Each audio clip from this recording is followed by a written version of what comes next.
He'll try for it. Even if he does, it will be diffused and the kill will come through either way. X-Rock. Very patient there, in fairness to them, because I think there will be so much in the fact that you find all those kills early does, you start just sprinting around together to try and find out, but as soon as they don't have that information on the last player, they take their time. Right decision made to X-Rock. Shocking at the beginning of the round is really what won it for them, but good job either way. He's looking for a shot here to try and answer back to what has been some phenomenal Tundra play from the side of X-Rock.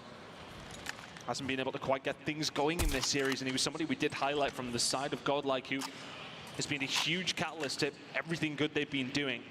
Hasn't really got himself going here on Saturday. X-Rock just looking so much better right now. They're shutting down the key players on Godlike. And Godlike, I mean, they just look so concerned about moving forward, right? They really want some kind of first blood before doing something, and once again, they've lost it. Prevail going down by the hand of, would you guess it, Sunuwo. And Godlike now in this effort just continuing to be bullied by Sunuwo. It's such a factor having a sniper player who is doing this to you on firing range. It's so difficult to get away from him. He just seems to know where everybody is. It's a little bit of bad timing there. He may well get pushed by Learn. Actually, it doesn't bloody matter because he's just not missing bullets. Learn will walk into the cursor. And now all of a sudden, Trunks and the Bees left all on their own. It has not been a fun time on firing range so far. Still time for Godlike to try and turn this round around. And maybe it becomes just that little bit more difficult. They are being pegged back and beaten to a pulp. 3-0 now to X-Rock. Yeah, it's just the mid-map pressure here from Godlike. It's insane, right? You win that first blood, and it's just like X-Rock have Godlike, excuse me, have nowhere to go. X-Rock win that first blood, and the mid-map pressure is just insane. Godlike needs to do something, and it needs to be a different look, I think, here on the offense. Something aggressive, and here we go. Through the middle of the map, they're going to do exactly that, but they're not winning the gunfight. It's 3 consecutive fights in favor of X-Rock here. Now make it 4, as once again, the wallbang comes through from Sunuwo. Neutrino 1 versus 5. Have this fun with this one, buddy. An absolute bloodbath so far here in the Search and Destroy. Always the tough ones to get a cast over because you just don't know where the route back in for Godlike is. Is it potentially with a 1 versus 5? Well, it'd be some way to start the comeback. But even with Neutrino and his ability, his talent, it's just a step too far, surely. The shot's starting to come through. It's another dominant round from X-Rock, 4 to the good. It's just every single time. I mean, Godlike even did try something different at the start of that round, right? I mean, for the most part, the looks have been mostly the same through the first 3 rounds. They try to go aggressive through number 4, and it's those kind of plays where you do kind of throw a curveball and it doesn't work that really does demoralize you. X-Rock in commanding control of this game. And now Godlike back to playing somewhat scared, but they've got 1 player through towards an advanced position. If Trunks can find a frag, that'll open things up for Godlike. It's felt like bad starts to the round have happened, but that grenade just comes from the sky and wipes Trunks out. Bees will eventually get the better of Sunuwo, but I mean, 4 versus 4, it's just plays like that that are just going to hurt you so much. But there we go, we find another one if we all learn, and we are now into this round. Godlike will get this bomb down, and X-Rock are nowhere near. Yep. So you'll have to spend some time now looking for the retake here. What path do they take? Prevail trying to be patient, but it's not going to work. Big read from Nono. And now these guys will be on their way. Did Prevail make the communication that there's not just 1 but 2 players on the way? Does not matter because Neutrino not able to get down sites fast enough. Nono's going to take them out. Now numbers here for X-Rock. 23 seconds. X-Rock trying to make this work. If you are Godlike, you need to try and stay alive. There's one gone. They know exactly where he is. They hunt them all down. You get the first bloods, you get the advantage, you get the bomb down. It just does not matter. X-Rock are dominating Godlike here in the Search and Destroy. And the thing is, right, fundamentally, Godlike are doing everything right. The way they played that post-plant setup is perfect, right? You know that X-Rock have players over towards B still. You know they don't have any presence on A. So put yourself in a position where you can catch them off guard. But it doesn't matter whether you've got Neutrino in the position or player Prevail there as well. Does not matter whatsoever. Well, the Snapdragon performance meter, if it went further than that, then it would be right now for the side of X-Rock. They're absolutely frying.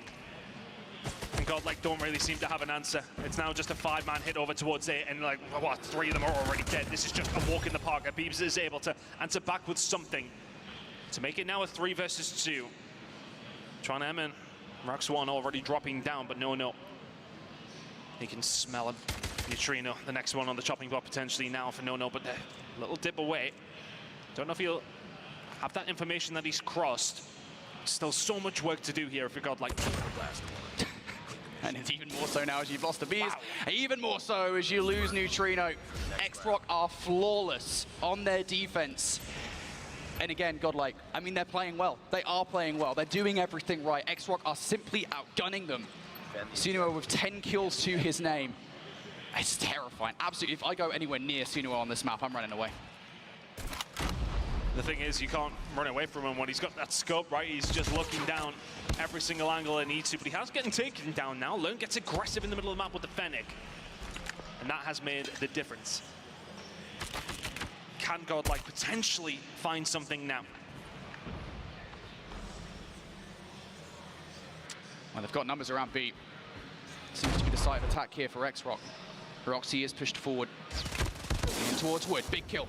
Trunks would have got that one. That would have made things more difficult. X-Rock would have had to go and retrieve the bomb, and push towards B would have been delayed significantly. So now they've made this one a 4 versus 4. I almost feel like that was kind of an unnecessary push from Trunks, to be honest with you. You had map control, you had life advantage, you didn't really need to make that. I felt like he was in the position to win the gunfight as well, and didn't. Godlike not able to do much here, and Neutrino's just going to get caught trying to have him just chilling. Now all of a sudden, it is a 3 versus 3. And Beast is able to find No, so a more postured round from Godlike potentially. Beat control is here though for the side of X-Rock. One player here to potentially slow this down is going to be Learn. Has some help on the way.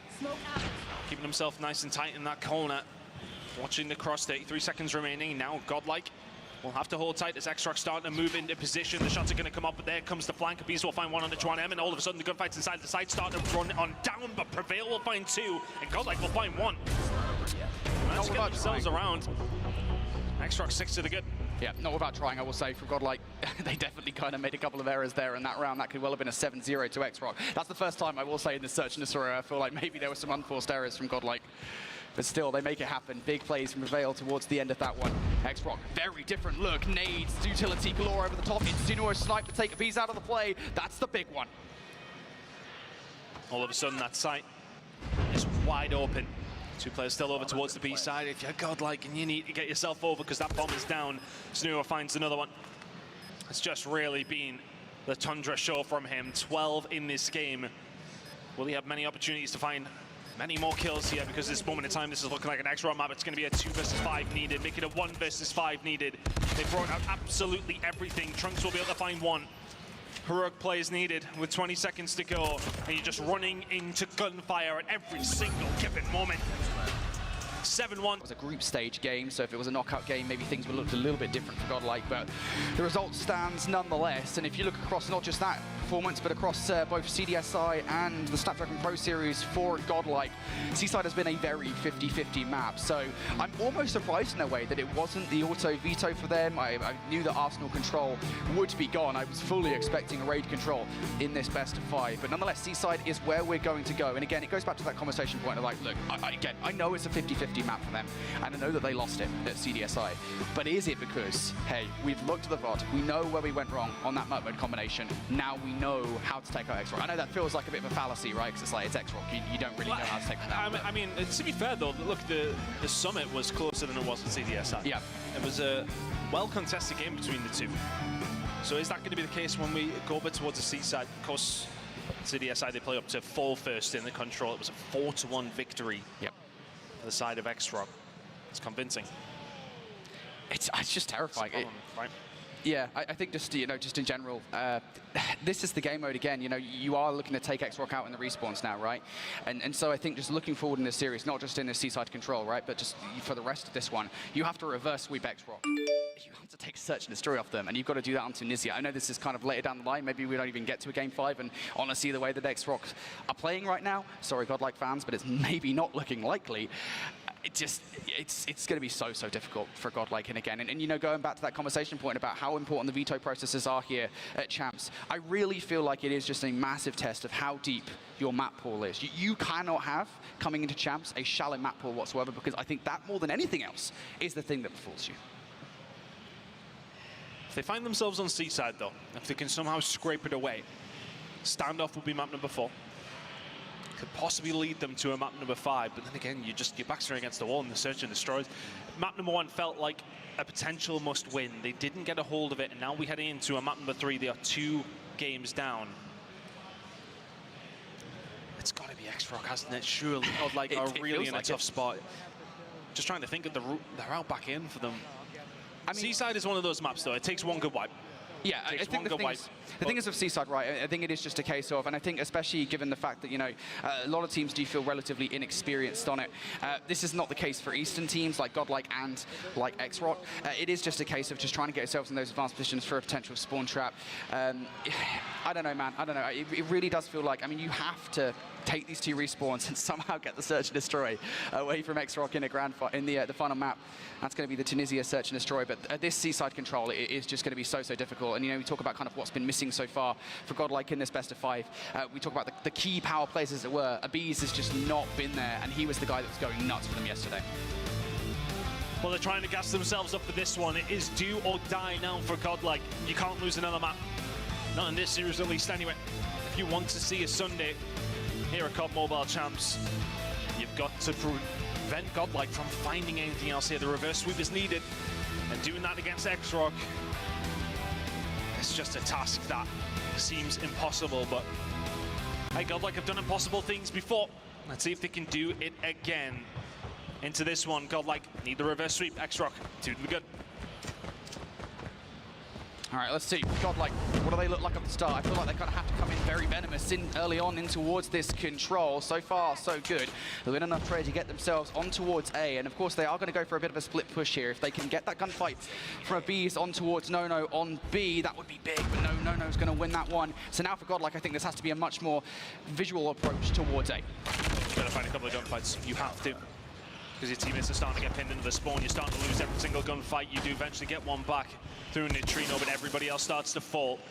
Len is there to pick up some pieces as well, but the spawn trap now starting to come into fruition potentially here as well, as a Beast can find one. Prevail needs to find something as well, and does. So that pressure was feeling a little tight there, but eventually they will fight their way out of it. X-Rock do come out better from that opening salvo, but Godlike do survive without too much of a scar, if you want to say that. Yeah, X-Rock, they definitely tried, I think, off the back of that retake to push forward to the spawn trap, but it does not work, fortunately enough for Godlike. Now able to put something together for a push towards B. X-Rock, I think, are going to be looking for a flank either through the middle of the map or from behind. For the front, though, no one is actually able to pick up a first gun fight against Prevail, leaving a couple of players isolated on the point here. Neutrino and Abiz, what do you got for us? There goes one. Abiz left alive here. Second tick through, you've got to get on the point. If you're X-Rock, you've just lost B. You let Abiz capture it, so an extra 60 seconds, that goes on the board. I think a lot of them have been focusing on trying to keep the rest of Godlike in their spawn, irrelevant of them getting a hold of that point. They feel the position is strong enough to maybe finish the round. Snua now going to actually back on down, does have a flank coming on through, so a little bit of variety here potentially. You've got to try and find something here. If you're on the side of No, he finds nothing. Godlike have got a route through here. Into the point they go. They already had 2 ticks on this. X-Rock backs against the wall. Look, for the first time that Godlike could actually draw blood. It seems like they're going to as well. Let's try and make them do something about it. They cannot. Wow. And that was nothing. Godlike get the round. And I think that was the decision, right? You mentioned it, right? The fact that they didn't go straight towards B. They were like, look, we're just going to get ourselves map control for potential spawn trap. It's a risky play. We always talk about that. If you go for the spawn trap, you have to make sure you get the kills first, and they didn't. So they lose round number 1. Massive offensive victory for Godlike. Again, this is the start of a very long road, a reverse sweep for Godlike. It's a brilliant start at that. Now X-Rock here on the offense have decided to full 5-man towards to A. Roxy's going to take himself out of the play, and Juanam's going to go down as well. So X-Rock already down in the numbers here for this play. Still finding a couple of kills. Managed to find something, but Neutrino coming in here with the war machine is just the worst possible place that you want to be when there's an enemy war machine ringing on through. Find something, but the kills have mostly been answered by X-Rock trying to through the front door. Finds the kill on the Neutrino, will push forward. Just gets a bit of bad timing as Prevail was there. But look at this pressure coming in from Godlike over towards B. They're trying to pin them back. Oh, Trunks. Yeah, Trunks is playing a huge role right now, just kind of distracting X-Rock and burning time off the clock. They have to deal with him before they move forward towards either of these 2 points, and that's why they're expending so many resources and doing so. But Trunks is playing his life so well. That's a second kill for him now. Now looking for more. X-Rock, again, are wasting so much time doing this. Finally, Trunks is out of the play, but now the rest of Godlike are here. Trunks, that was a brilliant play for you. Managed to get something going here. Swannon just missing bullets with the Tundra, which we have not seen at all today. Maybe just a little bit nervous now, X-Rock. As Godlike try to get themselves back into this game. They do have a route over towards that A side. They've pretty much cleared out their spawn, apart from the side. Not Prevail. Trunks will find 2 though before going down. Purify exchanged on either side of things, but continuing to push here. No is going to invest the equalizer. They feel like they need to do something. X-Rock are trying. The position is also good here from No. Yeah, this is it. A is gone, and Godlike know it as well. And I love this kind of call from Godlike, right? I mean, you've lost the point. Just get yourselves on towards B, get yourself in map control, because you're about to face down No with equalizers. Or maybe not. Minute and 15 seconds to go. Prevail with a huge gunfight onto No. Doesn't find the second. Trying to slow them down as Godlike just try to stretch themselves over the B side, but they need to win a couple of gunfights if you're going to get aggressive like this. Nona's surely going to catch Trunks out, and he is. So a little bit of presence now for the side of X-Rock over towards B, backs against the wall for Godlike. Feels like a very similar round to the first, where X-Rock have had their backs against the wall and all of a sudden have come into life. It was the same for Godlike in round number 1. They're going to need to find a way back in, but so much investment coming in from X-Rock is making it very difficult. 2 ticks already in. Godlike have 1 final stab at this in round number 2. They've got to make the move now. Neutrino can find 1. Neutrino can find 2. He's just doing it all on his own. Cannot find the 3rd or the 4th, but it's allowed the rest of Godlike to maybe get a route through here. The kill's starting to ring in. They will eventually lock it down. There's the 3rd tick coming through. Not without a little bit of resistance. X-Rock will find the 2nd round. Yeah, just going straight through the meat grinder with Godlike there at the front of the point. Sunuo with the Sparrow. I think he got 3 kills from that one. Roxy, of course, able to finish things off alongside Chuanam as well. And Roxy will finish that round with a Predator missile and a Hunter Killer drone in the back pocket. So that was a brilliant response from X-Rock. Credit to Godlike, though. They definitely tried their socks off to stop that from happening. Now, split push from Godlike once again off the rip. It's a 4-1 split. Learn's going to utilize the Sparrow to try and do some carnage over by Winery. Will only be able to find 1. So for now, for Godlike, I think it's just going to be retreating back towards B. And you haven't really got that much in the way of resistance right now. No, and I think that investment in the Sparrow, I kind of twisted my face at it at first, but he's kind of invested that. They're pushing up towards it if he found something great, but the rest of the team already over towards B. So is it a Sparrow for B? Well, okay, you take it if that's the case. Yeah, and on the flip side of that as well, Roxy just brings out the War Machine there. That's actually probably not the best utilization of the War Machine. Yeah. I think he kind of spammed half of his bullets before he got anywhere near it. Yeah, I mean, you know, it's a Hail Mary play, quite literally, but it doesn't really work out for him. So B is now fallen by the wayside. That is an early capture coming through from Godlike, and Roxy now forced to bring the Predator missile into play. Not just for kills in this situation, but I think for information, they need to know where these players are coming from. Trunks unfortunately falling, as does Learn. So X-Rock have had opportunities set up here.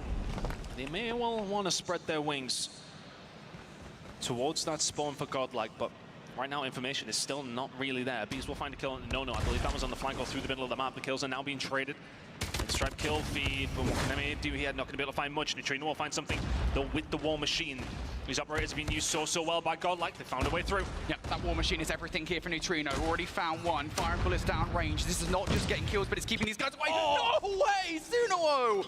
The collapse there to take a couple of players off the point, but Godlike's still not done just yet. There's still fights. There's still players left to take out of the play, and Bees is trying to do his best impression of a runner, but it's just not happening. He goes down. First tick, though, through for Godlike. That, I think, is a pretty successful push. Sunuo has actually not really had a good map whatsoever. But that collat, they line up so beautifully for him, and that really allows X-Rock to just completely take control of the site once more. 1:20 to go. Godlike are trying to work on something here, and Sunuo knows something is up. He's trying to hold down the flank if he can. 1 kill here will be an absolute bonus. Neutrino just dips away, but now, of course, he has the R9 in hand. It's Johnny Snipers all over again. That's the 2nd as well. He holds down the spawn. It's so important for your team because Godlike have now invested time and players over towards that flank and got nothing for it. That is such amazing game sense from Sunuo to get that one done. To recognize that, hey, not just 1, but 2 players coming in on the flank and to take those players down before they can cause any trouble is everything. And now X-Rock back in towards the point. Rock solid defense so far. 45 seconds on the clock. Mar is even peeking himself out of the point. Pick up all the gunfights with the R9. X-Rock being so frustrating now. Annihilator ready to go from Mar. How much more damage can he do? He just wants to put a final nail on the coffin, but he gets taken down almost immediately. So Godlike potentially have a route through here. Chuanam will find 1. And X-Rock just about holding on, but Trunks will find something of his own. You can see Operators ringing through for the side of X-Rock. No, though, just puts the final nail in. There's 3 with the equalizer. Here comes number 4 as well. Prevail the next on the chopping block. Runaway Sun. Oh my goodness me. Yeah, okay, he's got 2 SMGs. We'll just punch him in the face. A potential redeem for Godlike. One last roll of the dice. Yeah, Abyss has to do something on the flank here. At least find 1 frag. They're ready for it, though. The pre-fire's good. Abyss down for the count. Gunfight's also being round in front of point. Trunks will get 2 with a Purifier. Is that the in for Godlike? You've lost 1 player down to the final 4. They managed to get themselves in. They need those reinforcements very, very quickly, but X-Rock don't have the numbers to answer back just yet. They're waiting for their moment. Suono is going to pull out the Sparrow. There's 2 kills to fall through. Prevail and Abyss have combined very, very well. There's been investment from either side, but X-Rock are coming out on top. It's a 1 versus 5 needed for Prevail. Onto the point he goes. Has he got time yet to get a hold of it? They've got to get there so quickly. Prevail has equalized out. It's the 1v5 from Prevail. Cannot find it. No, sticks a grenade at his feet, and that was so doable. Yeah, and that's a good investment of the equalizer as well. Even though it doesn't do anything, there is a realistic chance if that nade does not connect that he actually gets pretty much all of those players. The equalizers are just that good. So that was the right decision, the right play call there in the moment, but ultimately it does not work. Godlike, just a hair's breadth away from taking a round off X-Rock there. And now they have to stop X-Rock. You've got the offense previously, and they're doing the same kind of strategy once more. It's a 4-5 stack towards A. The win behind the sails here for the side of X-Rock. It feels that way.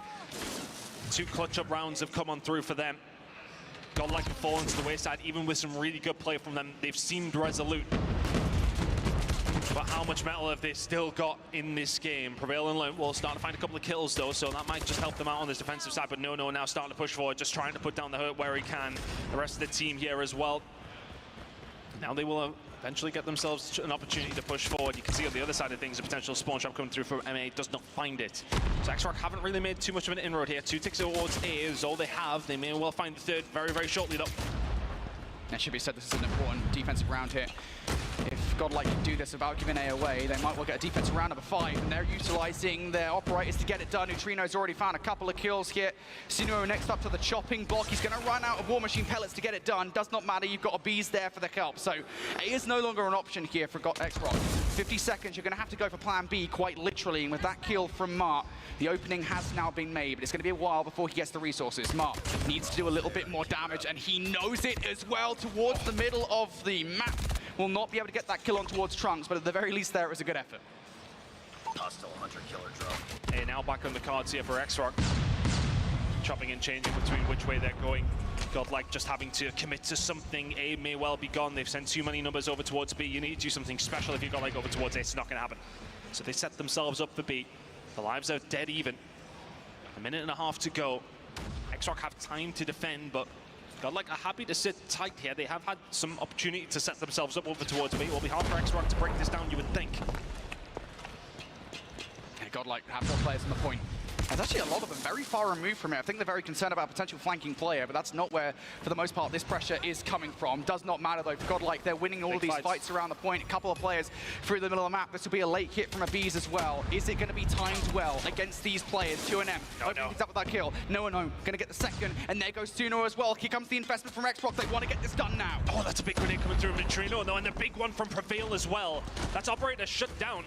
No equalizer now available, and of course Godlike will have that available at some stage during this defense if they can continue to hold on. War Machine being wrung out, doesn't find anything. So big investment coming from X-Rock, they find nothing for it. Yeah, and Godlike are now back towards the point as well. They were held back. If he could have found something there with the War Machine, that would have been huge for X-Rock, but it does not work. Now Godlike, I believe they've got Trunks or Beezix this time, excuse me, in that position once again to try and distract X-Rock, but they quickly deal with him. So that's one problem out of the way here, Ton. And now Godlike looking to try and hold on towards this point. X-Rock, they have to hit this as a team, but look at this flanking play potentially coming through from Neutrino. Neutrino was the one that found the grenade kill. On to no when those equalizers come through. Do they know that this is coming? Yes, they do, but a distraction tactic. They will slow them down. Mal will pull out the Annihilator, though, and is this now going to be such a big problem for them? Doesn't find that second shot, maybe a little bit nervy. X-Rock now in a 6 versus 6 with the kill starting to come through for them. Neutrino will find one back with the War Machine, but Sunuo once again is clutching up where needed. 12 seconds to go. It's a 5 versus 3. X-Rock are running away with this one. Everyone from Godlike, it's starting to fall. They don't have the time, they don't have the numbers, they do not have the facilities to win this game. X-Rock will advance on to Championship Sunday. They make mincemeat of Godlike, a 3-0 win. Godlike put up a fight, but not nearly enough. X-Rock take that one away.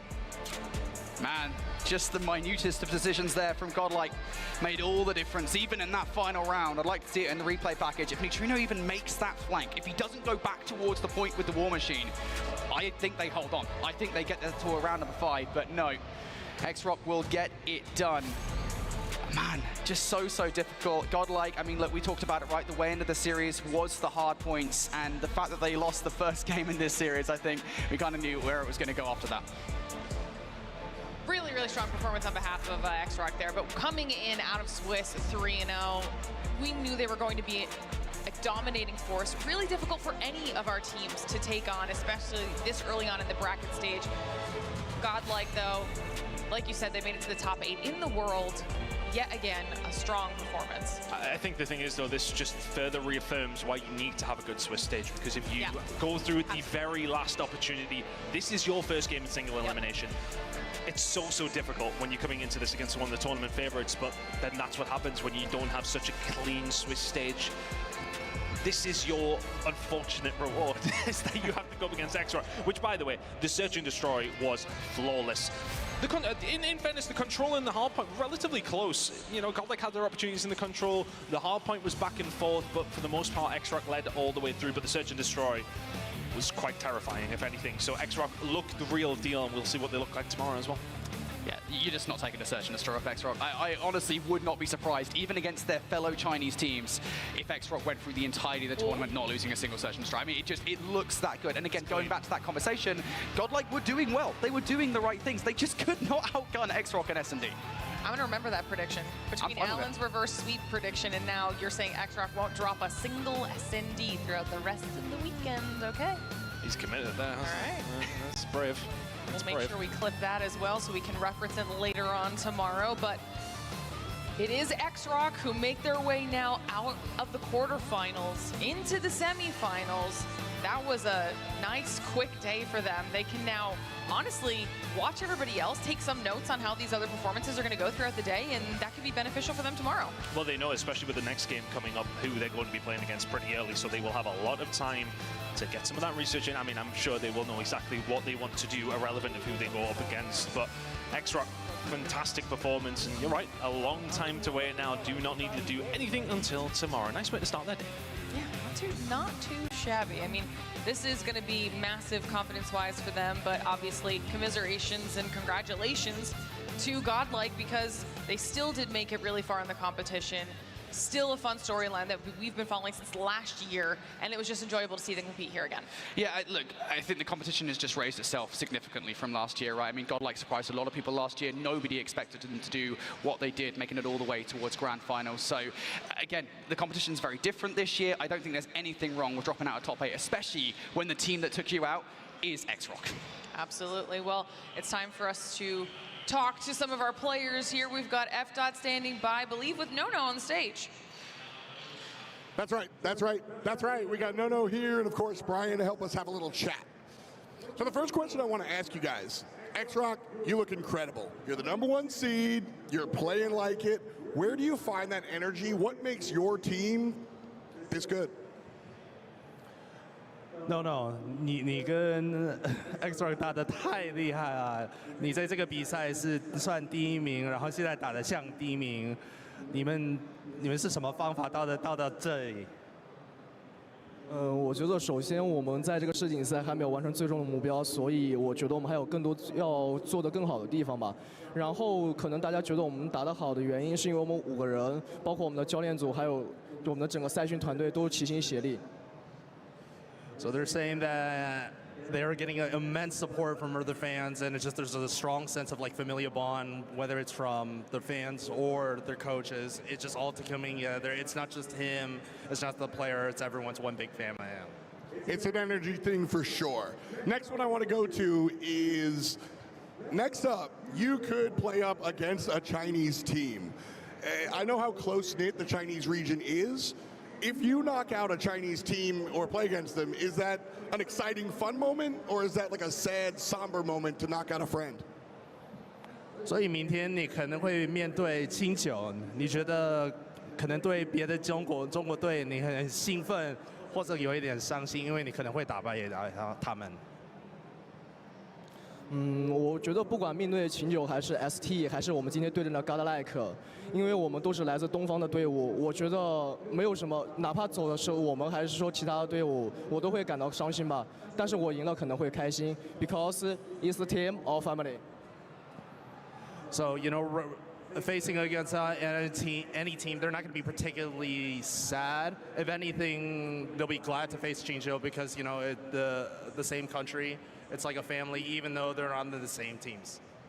That's kind of what I figured. Like I said, the Chinese region seems very, very close-knit, and it's just fun to watch. So a lot of fun. Congratulations on the victory. Good luck in your next ones. Standing by, we have Beef Mommy talking to the members of Godlike.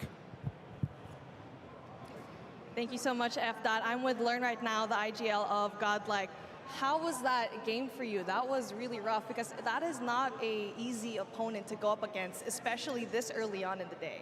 I would say that we were not disciplined enough this year, and Chinese teams are really strong, and we knew this, but today was not our day, and we should have worked hard.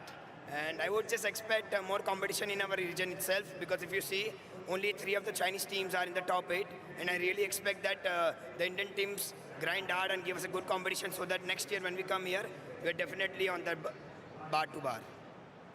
And speaking of your preparation for next year, like I know you just came off hot off of this game, right? But what do you think is something that you and your team need to work out going into, I guess, 2025? I would say for next year, I'm happy and sad right now. But the competition is insane. I really want to grind hard. But let's see for the next year what the future holds. Yeah. But I mean, I know that this is not the outcome that you wanted, right, for your team, of course. But I mean, man, your growth, Godlike, in just 1 year has already been such a statement. And of course, coming in from day number 1, almost being eliminated. How did that feel like yesterday?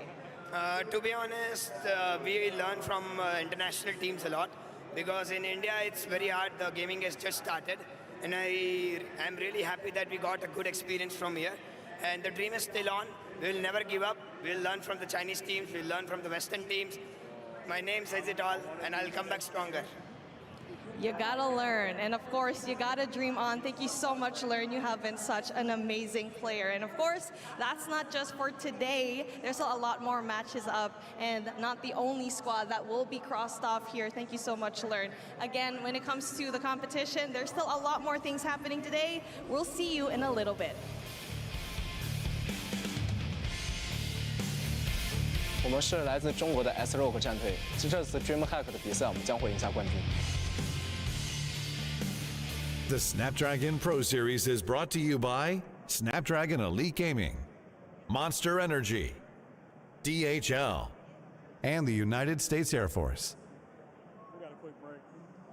每个队伍的一些战术啊，都变得更加丰富了，所以我们要做的就是，可能我们要在个人能力上比他们更强大，我们的战术要比他们更丰富，这就是我们要做的。So you've been named MVP multiple times already. Would you have any advice for up-and-coming players?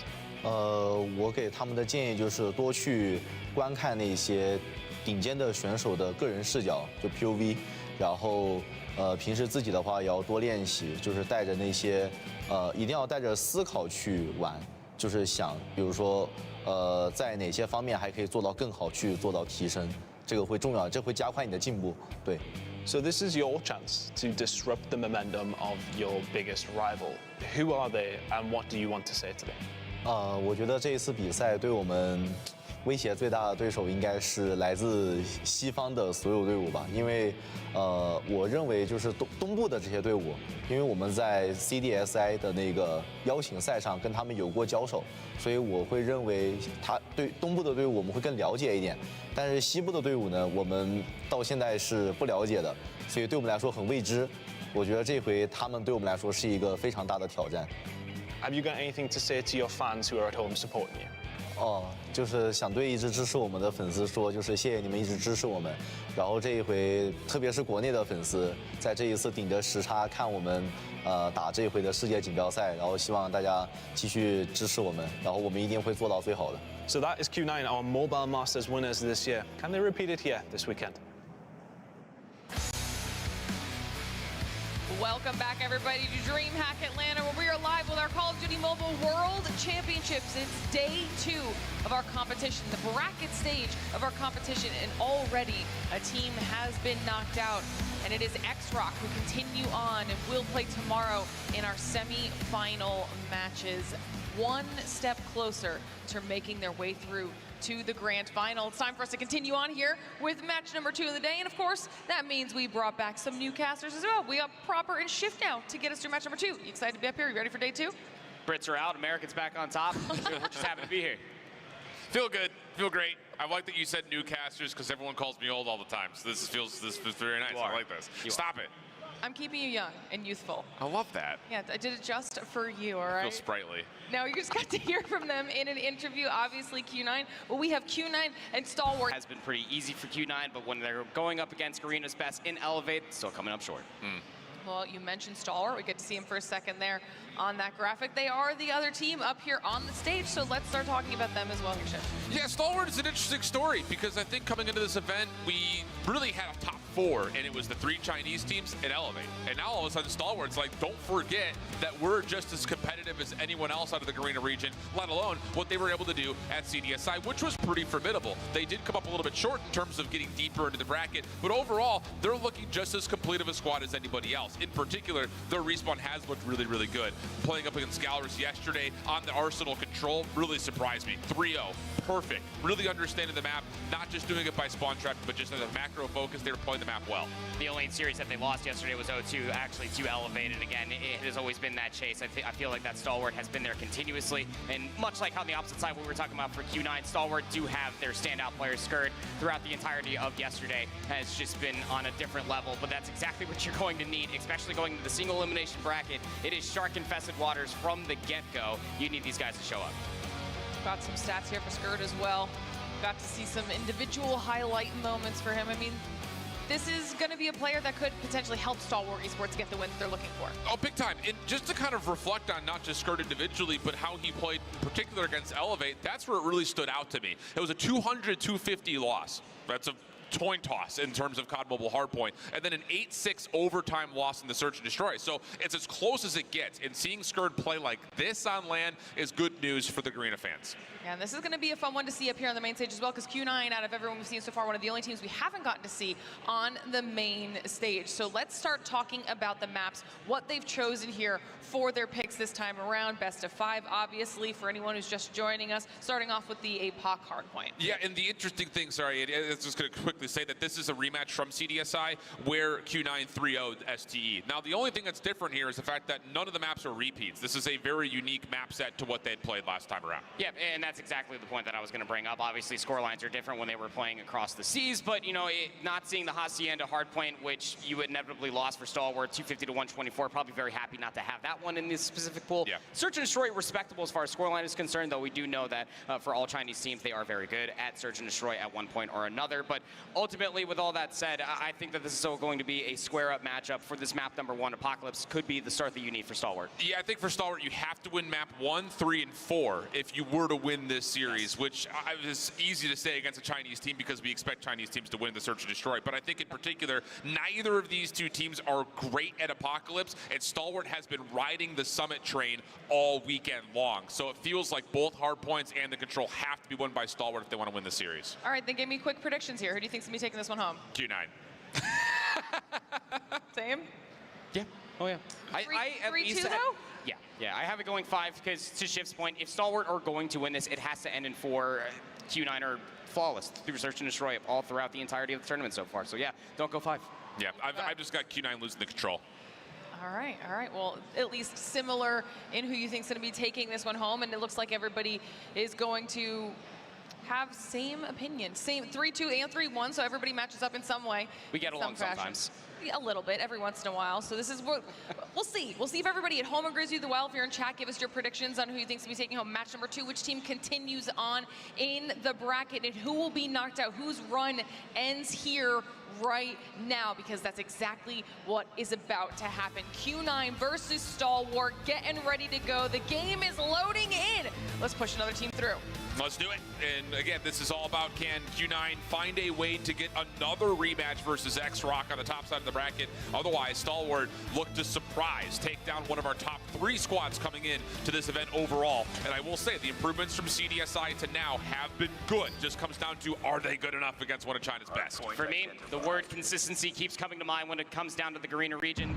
Do not bat an eyelash at what they've been able to accomplish since then and now. But how good are you today for both Star Wars Esports and Q9? Again, playing it yesterday for Q9, 250 to 160 versus 4MV. Take that as you will. But yeah, between these two teams, the only one that to play it across the weekend is Q9. Yeah, and that's the other point about it is like power ranking that result, it doesn't really make much of a difference. Yeah, it's small data overall. But like we kind of mentioned, both these two teams had played it quite a bit throughout their regions as well as in CDSI, and it really didn't really feel like this map leans one direction or the other. So that's why we say Stalwart. This feels like a must win, and so far so good. Finding some decent time here in the first hard point, plus good focus over towards rotation and new at the right side of the map. So have some threats nearby. Got to be really worried about it's Mouchi. That is one of the players you always have to keep a close eye on where that AR is currently locked and loaded and ready for. 10 seconds to remains around P1. And Stalwart are actually breaking out from Ruins just to fight for the old 10 seconds of time. Whether they knew it or not, Q9 are spawning in Bufu, but you still have players hanging around P2. Oh, really good finesse from Chen. Getting over to the top of the jump wall, finds a couple eliminations that will move the spawns in favor of Q9 for new, and he also keeps his life to make sure he doesn't over Chow. Shot up over through cave side. Smoke giving him a little bit of cover, but as soon as they break through it, it's right into the waiting arms of Q9. 3 straight eliminations. Only one more player to find in the back end. They will find it. Really good start for Q9. Now all eyes need to look forward. You got 2 trying to push all the way out from maps, the rest trying to go through the hop up, but if you attempt to try to go through the broken down ruins, you will just get gunned through a multitude of different head glitches. Some players are actually able to get all the way to the back of ruins, so a pinch is currently is going on, but Q9 do great enough to be able to isolate these players. They'll get back inside the top. Yeah, Clove just a little too antsy right there. He tries to push down, but he's got 2 teammates right behind him. Just a little of a reload. Maybe that could have led to more significant of a break, but Q9 quick to rebuttal, find their way back in. From the front, though, 18 seconds scrap time to fight for it. Stalwart have broken their way through cave side. Couple of nice eliminations behind this. Smoke will work out. Really good contest here for Stalwart, able to get this to a tie game. Look at the spawns, though. Investing into P2. How quickly do you think they're going to be able to at least read this? What you should know now is you have a spawn inside of ruins, and you already at least have Clove turning back to look at the broken down chopper. Catches 1. Second would be Magnificent, and is able to do that as well. Spawns will not split, but this is very, very good for rotation. Clove has just been the hero right now. He goes for a 4 spree by himself, front side of the trench, and now all of a sudden you've got Sparrow out, you've got Equalizers out. IG just not able to find more than just the first, though, so the trades are decent for Q9 in the face of the operators, and now they have a chance to pop some of their own. This is that time.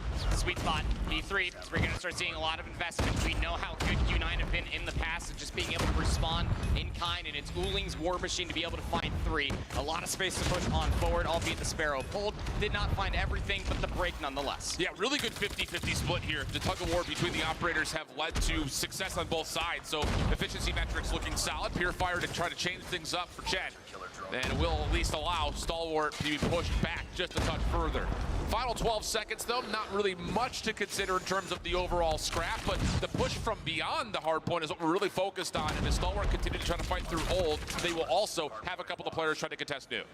This P4 is going to be massive going in towards the second set. I mean, just look at the way that Q9 are still forced all on the backside of the useless building. And I love this heads-up play, at least from Stalwart Esports, but just because you have a superior positioning doesn't mean you automatically win the gunfight. Slash alive will be dealt with, and should be easy pickings to set up on a couple head glitches here around the statue head. So far, so good. Only one operator available, and that would be on to FTX if he chooses to use it or not. 61 plays 83. Q9 with numbers inside the hill. Trophy systems have been deleted. These incoming nades should start to land. It just comes down to, can you actually break through this cave system? It's such a nasty choke point, and that's exactly why. It's just so hard to break through. But with a little bit of help from a pinch coming out from IG, that's going to be enough for FTX to pop the Purifier and clear the hard point with still 25 seconds to fight. Look at how much space he's currently taken away. Purifier was a great investment here. Can you still hold for this back 15 seconds? Can tie up the game if you're able to do so. Not being be able to do it all yourself, but you set up your teammates for success, at least for the time being, until Curly walks in, finds 2, keeps it scrappy ahead of the second set. Yeah, the big news here on that break attempt, though, is not only did Stalwart get this back to level footing, IG is able to find himself a Pred missile. That's going to be huge towards trying to win some key rotations, likely from 1 to 2. See if he decides to hold on to it or not, because he also has an operator to play with. And wow, the kills for Stalwart looking good on rotation back to the middle of the map. Just down to can they get the high ground with Q9 spawning on the left side of the map. I mean, also just a heads up play. You talk about the rotation over towards 1 to 2, and that's just all depending whether or not they actually lose it, as FDX is still finessing for his life. But previous to these gunfights that are currently unfolding from the previous spawn, Stalwart are doing a great job at just keeping Q9 at bay. That said, Q9 do fight back. They're back inside the time once more. Moving feels like he's got a pop the War Machine and turns into 2 immediately. More around the backside of the truck, but largely speaking, this War Machine doesn't find as much punch as you would figure.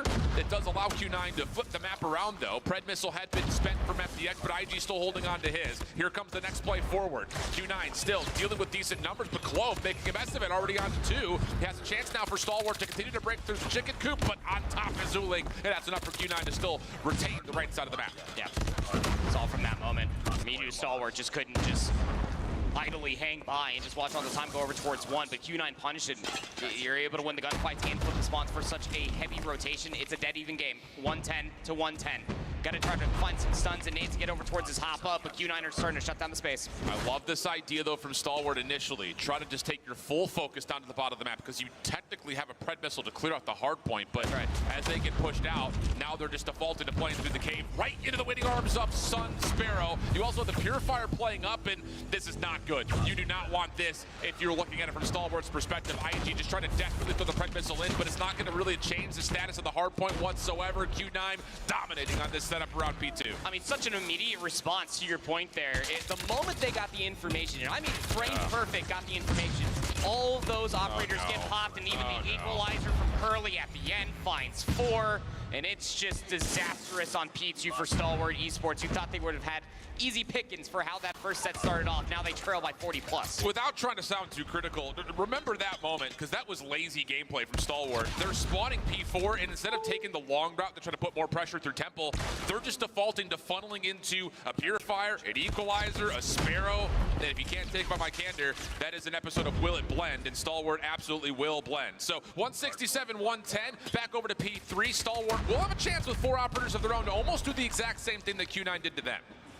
That one player, Rogue, still over towards P2. At least goes 1 for 1, does LG, but still, from all of those operators, they're still being popped. Look at how many more members for Q9 are currently around the objective, because Stalwart are just getting gunned, no one's anchoring the back spawns, and then you get flanked, Q9 back in the time.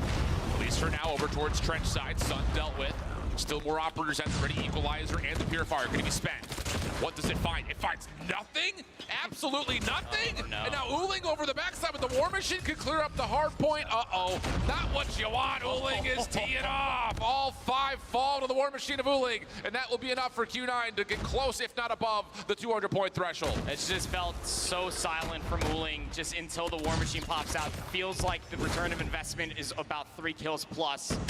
Very explosive operator, and the snowball continues on from P2 onward to P3.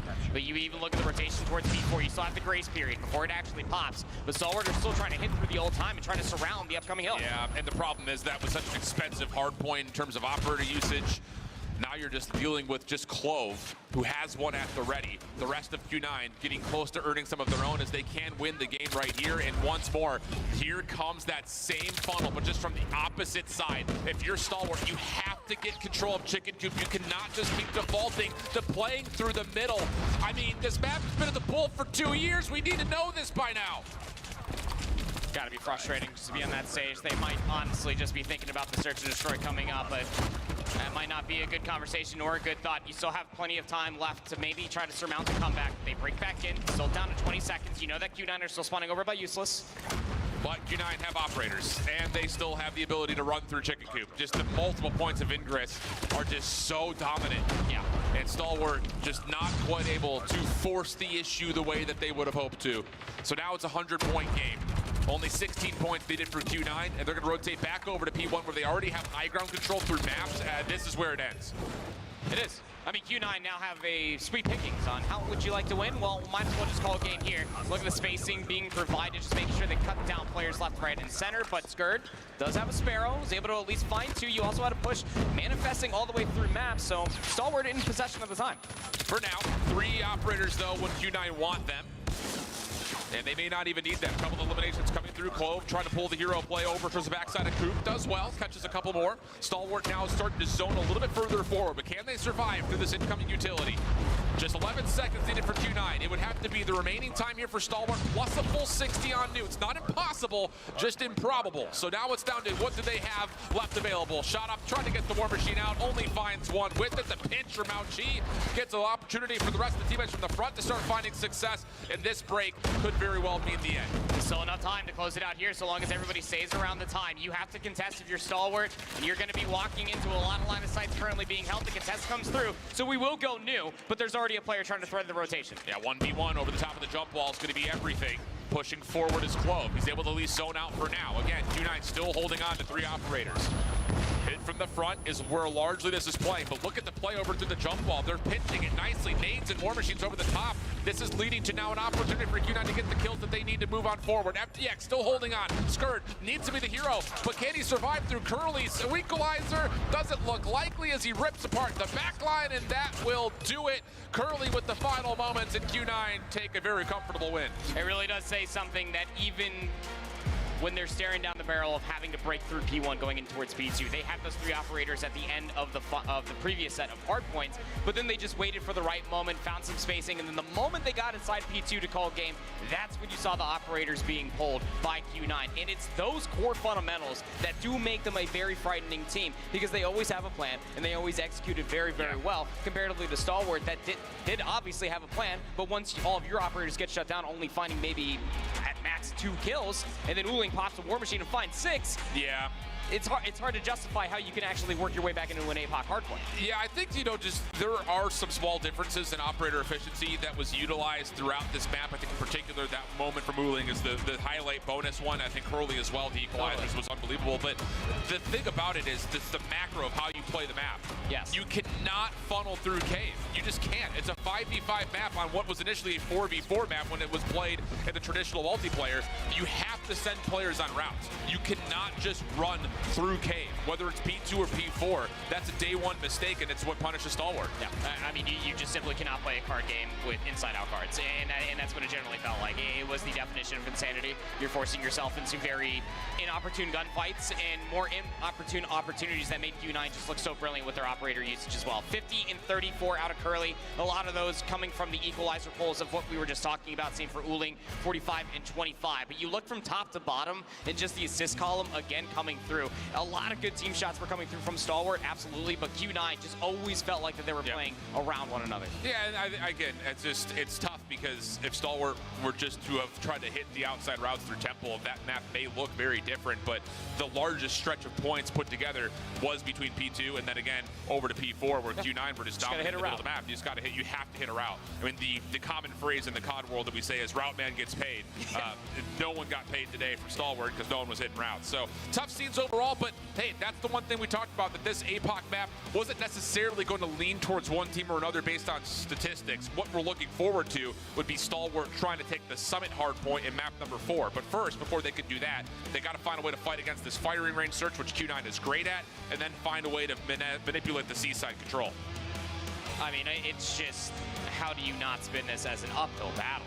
Q9 throughout the entirety of the weekend are 4-0. Yes, they've had some at least close escapes, but so their search and destroy, from what I was able to go back and watch last night, has been very, very good. And I think that this does play into their game mode, especially, or into their wheelhouse. Walking away with how dominant that win was on map 1. Uling's going to come in here with a sniper rifle and just have a heyday. Yeah, it's definitely an uphill battle for whenever we're talking about X-Rock or Q9 playing up against them on Search and Destroy. But in particular, I mean, this Q9 team is the number 2 S&D team this weekend. Like you said, they're flawless so far. Their average margin of victory is 5.25. So it's pretty good. That's average 7-2 is how they're beating teams. Whereas on the other side, it hasn't been notoriously bad from the side of Stalwart, but it has been been one of their weakest modes kind of historically, and that was also showcased at CDSI. So the improvements haven't necessarily been there, and the problem is you got to have a firing range and then a Tunisia, if you do get to map 5, that you have to take down this Q9 squad, and those are the 2 most played maps in Chinese COD Mobile. So you don't feel great about their chances in terms of winning this through the through the search and destroys. Yeah, I mean, no, definitely not. You go back to the predictions. That's why even I was the one that at least gave them the benefit of the doubt with taking 2 maps, because if it goes 5, yeah, it's tough to spin it. At Stalwart, we'll be able to complete it. But I digress. Look, they were able to at least have a 7-5 win versus Luminosity, and that is super respectable as far as 2 of their wins in Search and Destroy yesterday compared to the 2 of their losses. Yeah. They did get blown out of the water, albeit on a takeoff, 1-7 versus Gallerus, who, of course, are a very good Search and Destroy team. But kind of gives you a taste of what this one might honestly feel like. To Shift's point, you are sharing the stage with a top 2 Search and Destroy team on the weekend. Yeah. And to be fair, this is Stalwart's map pick. Sure. And I think if you were to look at comfort, other regions playing up against Chinese teams, I think the rule of thumb is you have to win your Search and Destroy pick. That's what Elevate did when they won CDSI. They won their Search and Destroy picks, and they dominated in the respawns. Right. That has to be, I think, the key to victory for every team playing up against X-Rock, Q9, or Wolves when we eventually see them. Yeah, I mean, the firing range is always kind of a toss-up, because, I mean, it's one of those map mode combinations. To your exclaim about Apocalypse Hardpoint, we've had this around for quite some time, so you feel like that there could be some unknown variables potentially for it to come all the way through. Again, when these 2 teams last faced off against each other, which was not too long ago, they did play that Express Search and Destroy, and it ended 9-4. So yeah, not bad. I would say that the armor is not impenetrable, but you're definitely going to have to work real hard when it comes down to firing range, really finesse your angles. We just want to see good utility being used to unearth some of these positions that you know that the sniper rifles in Q9's hands will be lurking at. It's just one of those things, like, and it's something to keep an eye on throughout the day, is how often are these teams going to say, let's take the sniper 1v1? Like, let's actually voluntarily square up, see who wins that opening battle, as we're already into the action here in round number 1, and nades have already landed from Mount Chi on the Clove. That's over towards the B side of the map, which Stalwart still seem to want to try to push through. The MG's already up and blazing through these walls from Mount Chi, and he's saying, I've got damage and I'm trying to force the issue, but a late stun does land, and it gets us to a 4v4. I don't like how late this assistance might have honestly been, and now that the rotation comes through, you're not even going to be able to find an exit. So 4v4, we will wrap all the way back over towards A, but the benefit of doing that tin push, you'll be right back to assist your team for this push. 3 players for Q9 have already committed to playing in the obstacle course, even getting a little bit further forward. Son able to hit his first shot. Response on the way. Good for IG. Gets 2. Shot's not going to land for Chen as well. So we trade this out nicely if you're Stalwart. 2v1 situation, and Shot Up is on the long flank. Question is, do they have a tally on where Uling has moved towards? It doesn't look like it, but it may not matter because the bomb's being planted at B. Gonna have to at least get through one before you can find the other. Uling. Oh, timing. That is actually criminally insane. Oh, they saw him though. And Shot Up is deciding, do I want to play sandbags or want to play inside the site? He's going to opt to play sandbags. Time ticking away, starting to lean back towards B. Difficult 1v2 here for Uling. He's cleared out a lot of the backside of the site, but now here's the difficult part. How do you work your way into the actual bomb site itself? Nade being cooked. This would need to land. And, well, it's in a good spot. It does get a hit marker, in and out. Maybe an opportunity to get the isolation, but the time is running out here. And IG has backed himself into a corner where he's gotten the regen and an opportunity to crossfire with Shot Up. A brilliant little bounce back there from Stalwart after losing the first blood. You cannot make up that faith that IG had to have for Shot Up. I mean, yeah, I would also trust Shot Up if he had to watch my cross like that. But, you know, it's one of those things, you get naded. Typically, our first reaction is just to move. That's the exact way that Uling wanted, but not to be played into those hands. A nice little bounce back for Stalwart when they seen that they were down. Yeah, opening shot. Okay, Shot Up also able to find Sun. So an early 5v4. FDX getting at least some consideration for his position. A couple of shots coming out towards him. Still fine and dandy, though, as the defense for Q9 is going to be tested here. One player playing a little bit more aggressively through mid. It's a little bit of a crossfire setup inside of the trailer with Chen on an R9. So he's going to be stuck there for pretty much the rest of the round. The taking down of Sun, that's a big scope out of the way. As the push starts to manifest all the way through jungle, you do have 2 defensive players here, and they're guarded by a trophy. I'll say, trophy system already finding its impact. They're looking for the players deeper. They don't see Uling. This trigger discipline and timing on the peak is brilliant, but the trades are still decent for the side of Stalwart. We go to a 3v2. The flank from IG, decent. That's going to be a good freebie onto Chen. And now you just back up, rotate to A, which is wide open. And the only one left is Curly trying to rotate back through 10. Timing is everything here in a 1v3. Might not even get a good look as far as an exit, let alone an isolation. Even with having a numbers advantage, Stalwart are not going to give Curly a shot. Yeah, and the problem with Curly here is he doesn't know if anyone's playing Rogue behind him through B still, so it's tough to get proactive. Someone could get timing outside of wood. So many questions. So many opportunities. So Curly just has to kind of put the blinders on and just focus forward. First shots are perfect. IG will drop immediately. Now here's the tough part. Smoke out, he gets the first, almost a chance at the final, but shot up right there for the trade. Holds on, and Stalwart taking early 2-0 edge. HP advantage, but had the read, almost had the full-on centering. A couple headshots away, maybe about another 20 HP. I don't know, maybe. My brain would definitely go there, but what a great opening for Stalwart Esports. Again, going against everything that we've said so far. Q9 kind of get mixed up with what Stalwart are throwing their way. Different setup here for Q9. Same crossfire setup inside a trailer, but you're going to have number 2 in Mauchi playing top 10 with a passive sniper angle from Sun. Not going to give an offer to take that 1v1 sniper battle early is Q9. So different kind of more reserved identity in this round 3 defense than what we had seen previously. Just waiting for the timing. Maybe someone could overextend. It's going to be so frustrating for Q9. They do not have the opportunity to try to dictate this pace. But you are on defense, you realistically don't have to move. Late stun going inside of 10 looked like it did connect, at least on 10, but just a bit outside. Mauchi will be happy he is still alive. Yeah, I mean, he hit him in the elbow. It's just real tough because I don't think you would normally check that angle. Yeah. So the fact that he does, finds the tag, it pushes Mauchi back into the deep side of 10, which now puts a little bit more pressure on this double stack over into trailer, because they will not have anyone watching their mid-cross as much as they had previously. But time is running out here. Lots of nades are still available for both sides, including a defensive retake smoke if they want it from Mauchi. So he's the important one to kind of keep an eye on from the defensive standpoint. This is 8 bold. seconds. You got to go. They're just going to flood inside of 10. The timing is good enough for Curly to find all 3. That is not exactly what you love to see. It just swings wide for the 4th. Waited so long for the perfect moment to pounce. It just turns out that pouncing was not the right answer. Yeah, and I kind of was trying to tally who had thrown what early for Stalwart. It seemed like they would have had plenty of nades still left, but instead of throwing anything into trailer, they just try to flood it. And that double setup on the crossfire is perfect. So maybe the first moment where you look at Stalwart and say, what went wrong there? Lots of nades and smokes being thrown over towards the middle of the map. Different setup again here for Q9. They keep giving us some versatility on what they want to do defensively. This time it's Chen inside of trailer, but with an MG. So he's got to play this a little bit more passively. There's not a lot of help for him unless Curly can find something on his cross. How much late utility do you still have for the inevitable execute that has to come your way if you are Stalwart? Whatever information they saw previously and from the previous execute that did not go their way, they're wanting to almost play for a combined 4 chow. Yeah. Backside of B. And the problem about this is Uling is watching this corner, and Mauchi, who was playing mid last round, is here for support. Uling gets taken down. Great stun over the top, allows Clove to go from one to the other. Now the rotation in. You've got a player nearby for Q9, but this late offensive smoke will keep him out of the picture for just a while longer. Most importantly, though, you have another player just hanging in the form of, I think that's Chen, towards A. So this defense is all about, can you get a good one-for-one contact on this eventual hit towards B? Well, it's because they don't have the information yet.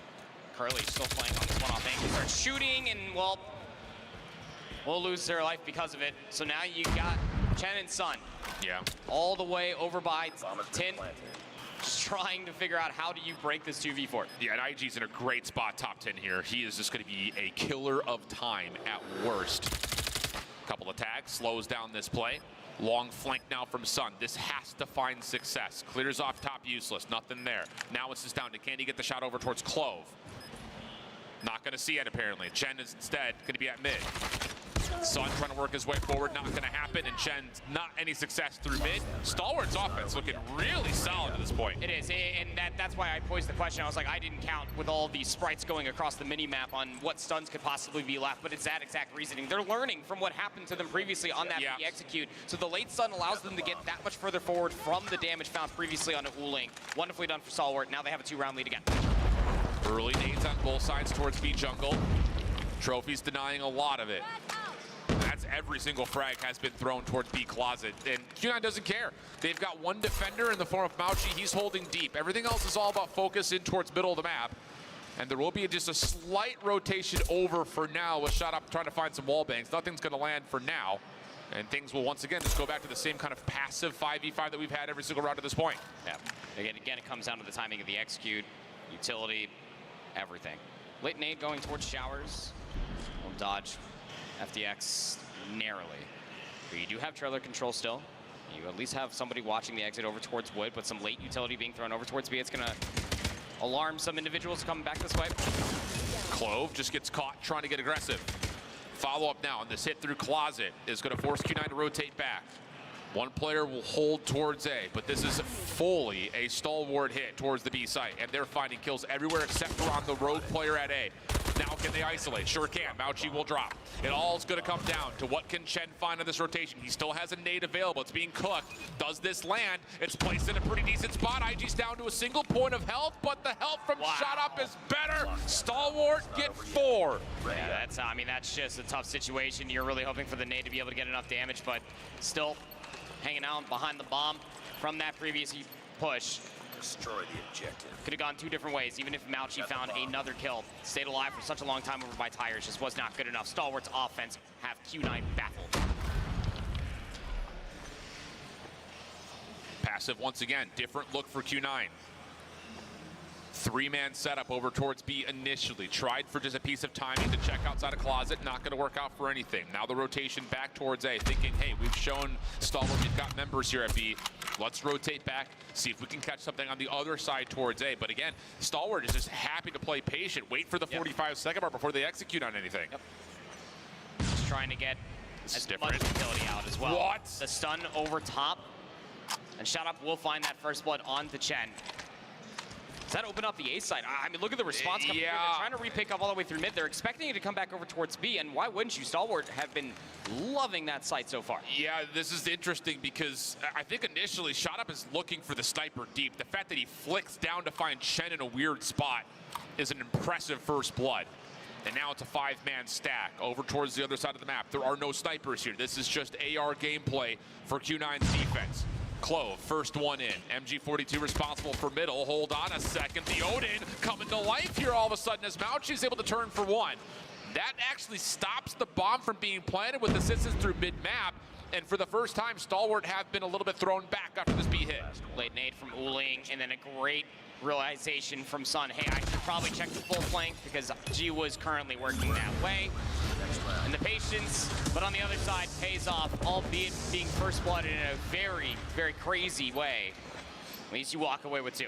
Yeah, and I think for Q9, just to kind of give credit where credit is due in that last defense, they know that they've been stunned up a lot backside of that car on the backside of B towards tires, so they stay even further back away from it. You avoid getting stunned, and those long-range angles end up working out. So we swap the sides. Q9 now on the offense. Initial efforts towards A. There's 3 stuns being tossed, and the hit behind the smoke will start to ensue. Clove has nowhere to go. Extra tags to FDX, and this is going to lead to a plan. Should. Even a late nade should confirm it. There's going to be a little 1v1 outside of wood. IG would be able to really throw a wrench into this post plan should he find the skill, but the timing's not favorable. Not at all. Mauchi's taking the long route as well. I love that. Yep. It seems to be somewhat transmitted to Stalwart, and they will take down Uling initially. Shot Up, I believe he knows that Chen's in the corner. Smoke will come down. This is your retake smoke. Chen has been stunned as well. Here comes the play forward, but do they have an idea that Mauchi's playing behind them? Shot Up needs a turn. He does find the kill. Now it's all about what's in front of you. Chen in the corner. Good for the first and then the second. Beautiful read from Chen. Initially looked like he was going to be isolated, but not the case as he finds the final 2. Pretty stark comparisons as far as how offenses like the first 30 seconds go in their firing range offenses. No hesitation. Able to push all the way across the test dummies. getting right in towards that A-bomb site. From there on out, it was truly Q9's round to lose. Now they only trail by 1. Heavy stack in towards Wood behind the smoke at the moment for Q9. Just waiting to see if they can maybe isolate over towards top 10 or at least clear it in some regard. And they will say, okay, no contact here. Let's get to work setting up over for, again, this A hit. And this is another thing to kind of keep an eye on. Q9 in their last round, it's 3 stuns and a push, then a plant. As soon as you get the site opened up, that is, again, just textbook Call of Duty, and they're setting up for the same thing again. There's the frags over the top, trying to delete the trophy systems. Doesn't fully work out. There's the offensive smoke behind him, and Clove steps up and goes 1 for 1. That'll slow down the push. Even the delayed nades that came over the top to kind of mask this push still allowed the 1 for 1 at the very least, but now they're getting the heck out of dodge. They're leaving Mauchi behind, but IG able to at least get back inside of Wood. Can't walk away with a kill now, 4v3. Yeah, keep in mind how this round has gone. That attack smoke is supposed to be the green light to go. Yeah. So Clove going 1 for 1 stops everything. IG is going to need to learn that as soon as their execute is foiled, they're going to wrap back. So he gets a little bit punished for that. And off that elimination, Q9 will still get a plant together. Flash over the top, not going to allow for too much for Stalwart, but they still pick up onto 1. Shen holds, shakes off the status, while meanwhile there's a 1v1 on the other side of the map. Shot off versus Sun. This is an important one, and I love the help. It's just so damn good. Skurd, now last one left, 1v3, nowhere to go. Talk about trusting your teammates. Well, it's even more like it's the visual representation that you get to see on always thinking about the future. Hey, I need help, I need to stay alive. Even if they do have numbers, just giving up the previous angle Mauchi comes to keep his teammate alive is so important, because that teammate over by Showers is the clutch position should something happen from the push out of American. So again, just Q9, always playing for the future. It is brilliant. We now have a tie game. Aggressive nades defensively through B at jungle.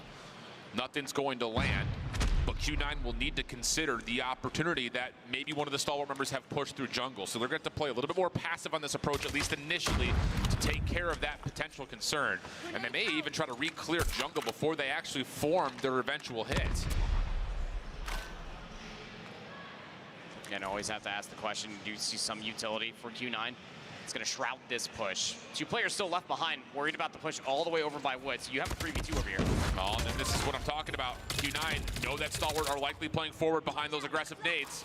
Skurd in trouble, does back up to a little bit more safety. He's got a player on his cross towards B, and at the same moment, ooh, the push forward from Clove.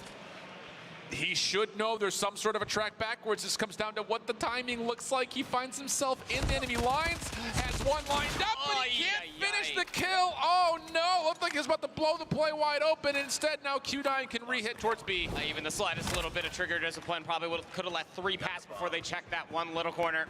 2v3, numbers for the defense. Got a hit. First shot misses for shot up. Yeah, and he knows there's not going to be a second chance, not with Sun still alive. Smoke out. This should lead to a plant. I just love how Q9 commit. We use our utility, we plant behind it. Give yourself an advantage. Exactly. Nice snap from FDX. Now has the Fennec in hand. Here comes the Flood. They have not seen Curly yet. This would be a 1v3, but as they clear the site, they know he has to be playing in towards mid sandbags. Do they have the opportunity to double hit this? Okay, for a second it looked a little dicey. But yeah. It works, but you really did give Curly an opportunity to be able to clutch that play, isolating yourself just like that. But I do love the reciprocation, like we were talking about.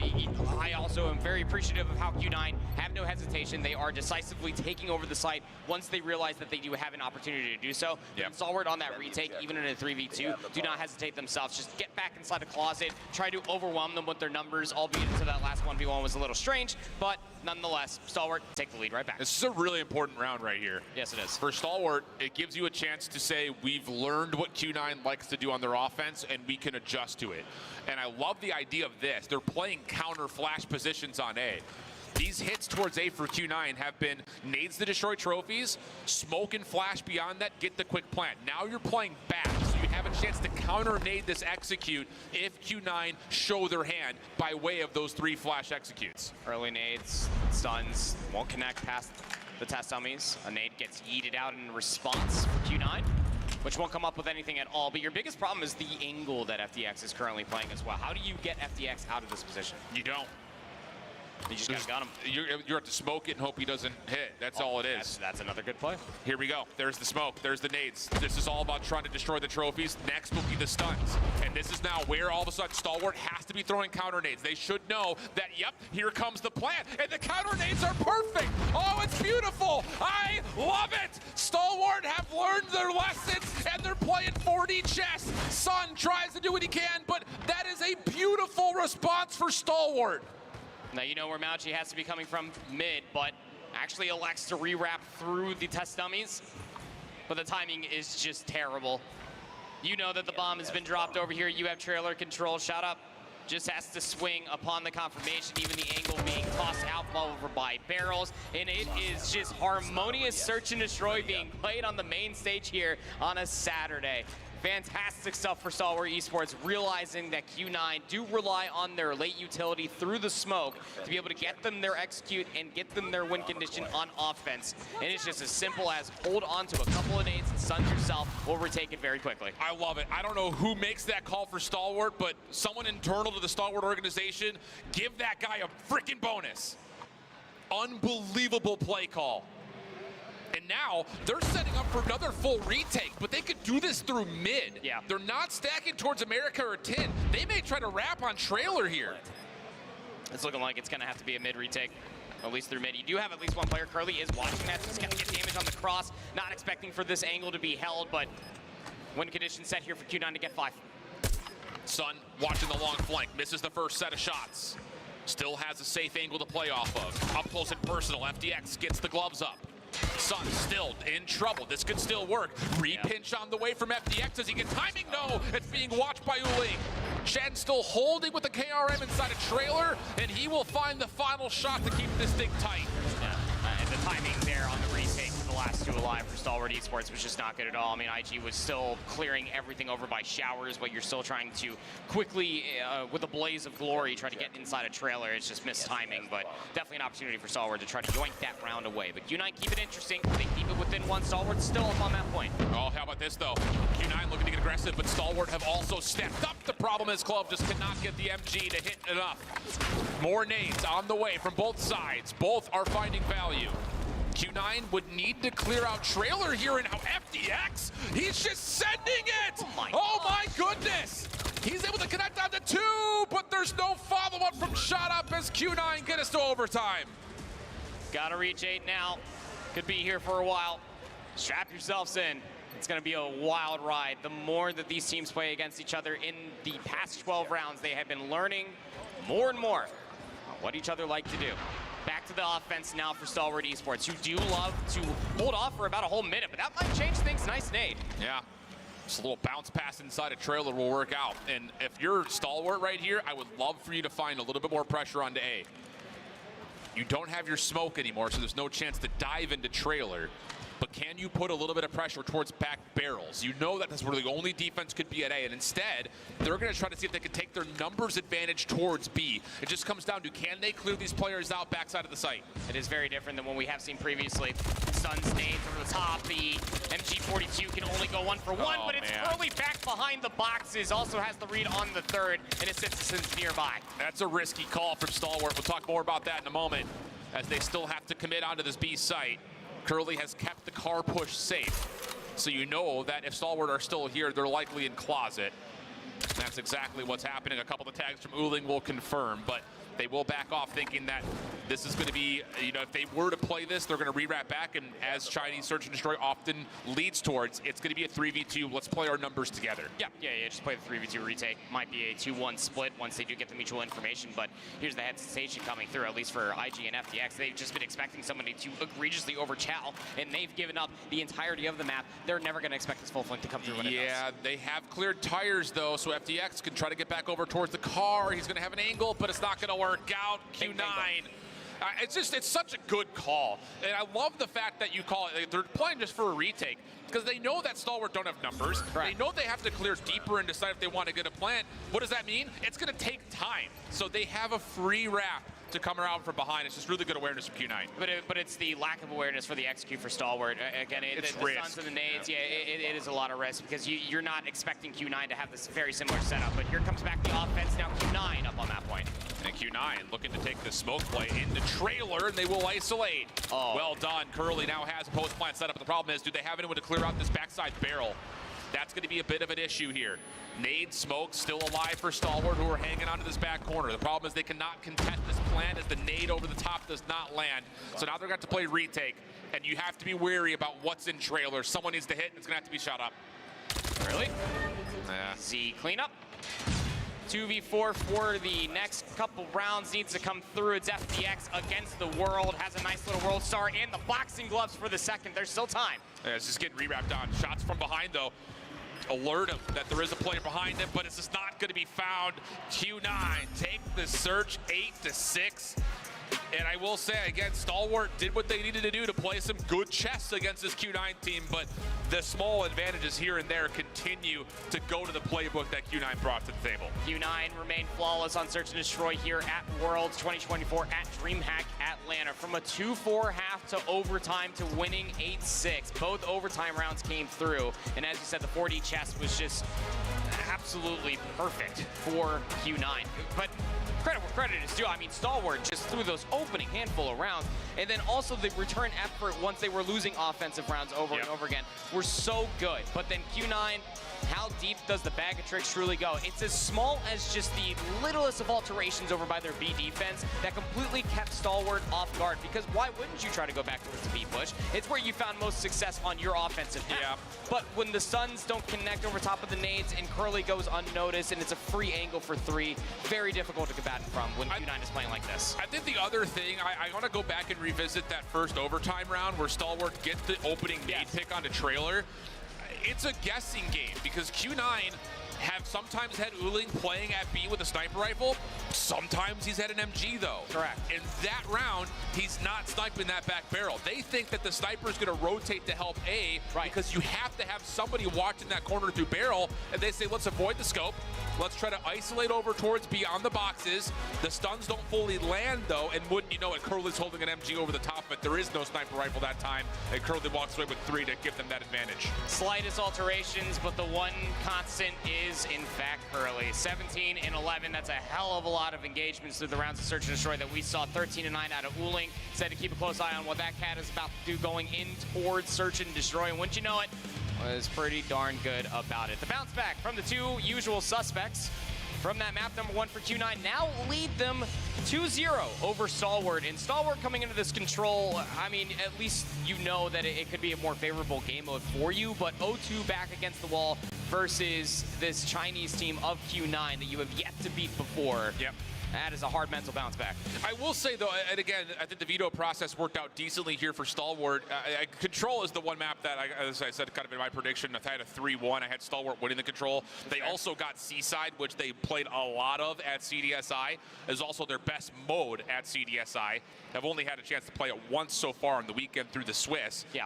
But I think that Stalwart will be very happy to have a chance to get themselves to a map 3 on a map that they like in Seaside, with a chance to then go to a Summit Hardpoint where they've been great.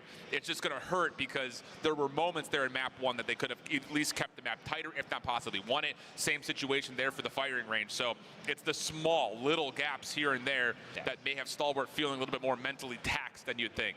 I definitely agree with that. I think that this could be a very good game mode that you could catch them lacking, as Control historically has never been, I guess, so favorable, but they have been playing it a whole lot longer going into this Worlds comparatively than where the Chinese region were going into last Worlds. But semantics aside, someone needs to consistently step up and slay out. I think that that could honestly be the biggest difference in between the scoreline being as respectable as it was for Apocalypse versus somebody that is playing as fundamentally and still fighting the slays comparatively like what we have from Curly going back to Apocalypse, a hard point for Q9's perspective. So for Stalwart, I mean, you're probably looking at Shut Up just to be able to be that guy, not only to be able to kind of be the tip of the spear, to be able to find these eliminations, but also make sure that these guys are playing just good fundamental Call of Duty, because this Q9 squadron, no matter the game mode, will punish you for the amount of mistakes. Absolutely. That's been the case, I think, for a long time. It's just really interesting when we try to evaluate the Chinese region before CDSI, because in Control, they largely only were playing Raid, and they were only playing Crossroads.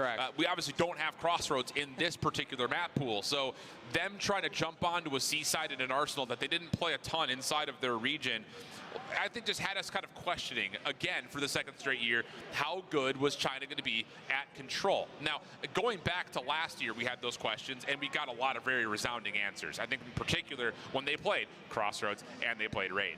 But Arsenal and Seaside are different monsters. They don't play anywhere near the same because the map largely relies on, can you spawn trap better than your opponent can?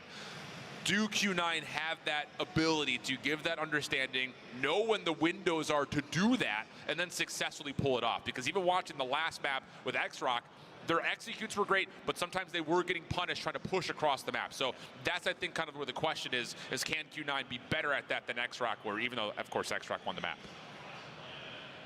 Yeah, I mean, look, what X-Rock were able to do comparatively to what I think Stalwart has been doing across this entirety of the series, barring some rounds in Search and Destroy, is being unpredictable. It's not playing too one-dimensionally. That's why, you know, if you want to go back to make an immediate comparison in between the modes, you go back towards that break attempt on P2 for Apocalypse. That's where we were kind of exclaiming, both Shift and I here on the desk, of just somebody just needs to hit a route. That could have been a difference maker, and someone getting creative rather than just taking the immediate route to try to get to the objective. It's just the small things, and I think that's, again, where the conversation for X-Rock comes into play, where what makes them so good, fundamentally sound. It's the same thing we were praising Q9 for in that map one. Yep.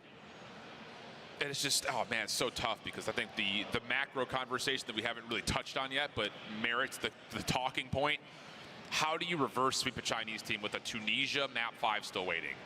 And that's the next conversation, right? Because if you're Q9, you're going into Control, I mean, albeit a weaker game mode for them, like, you're still happy because you have the Summit Hardpoint map 4, and even if you lose that, you're going to Search and Destroy, which, again, you should be confident on. You are flawless on it throughout the entirety of the weekend. This one, the closest Search and Destroy they've had thus far, but onto Tunisia Search and Destroy, that's where Uling should feel more than comfortable. Yeah, and again, in terms of map pool, because that's always a conversation since China plays it a little bit differently, is Tunisia, Firing Range are the two most played Search and Destroys in this pool. Coastal would have been the other one, but we don't have Coastal in the pool. They were not strong in terms of reps on Kurahana. They were not strong in terms of reps on Takeoff. So I think, again, just kind of looking at the international side of things, you want to try to put them there.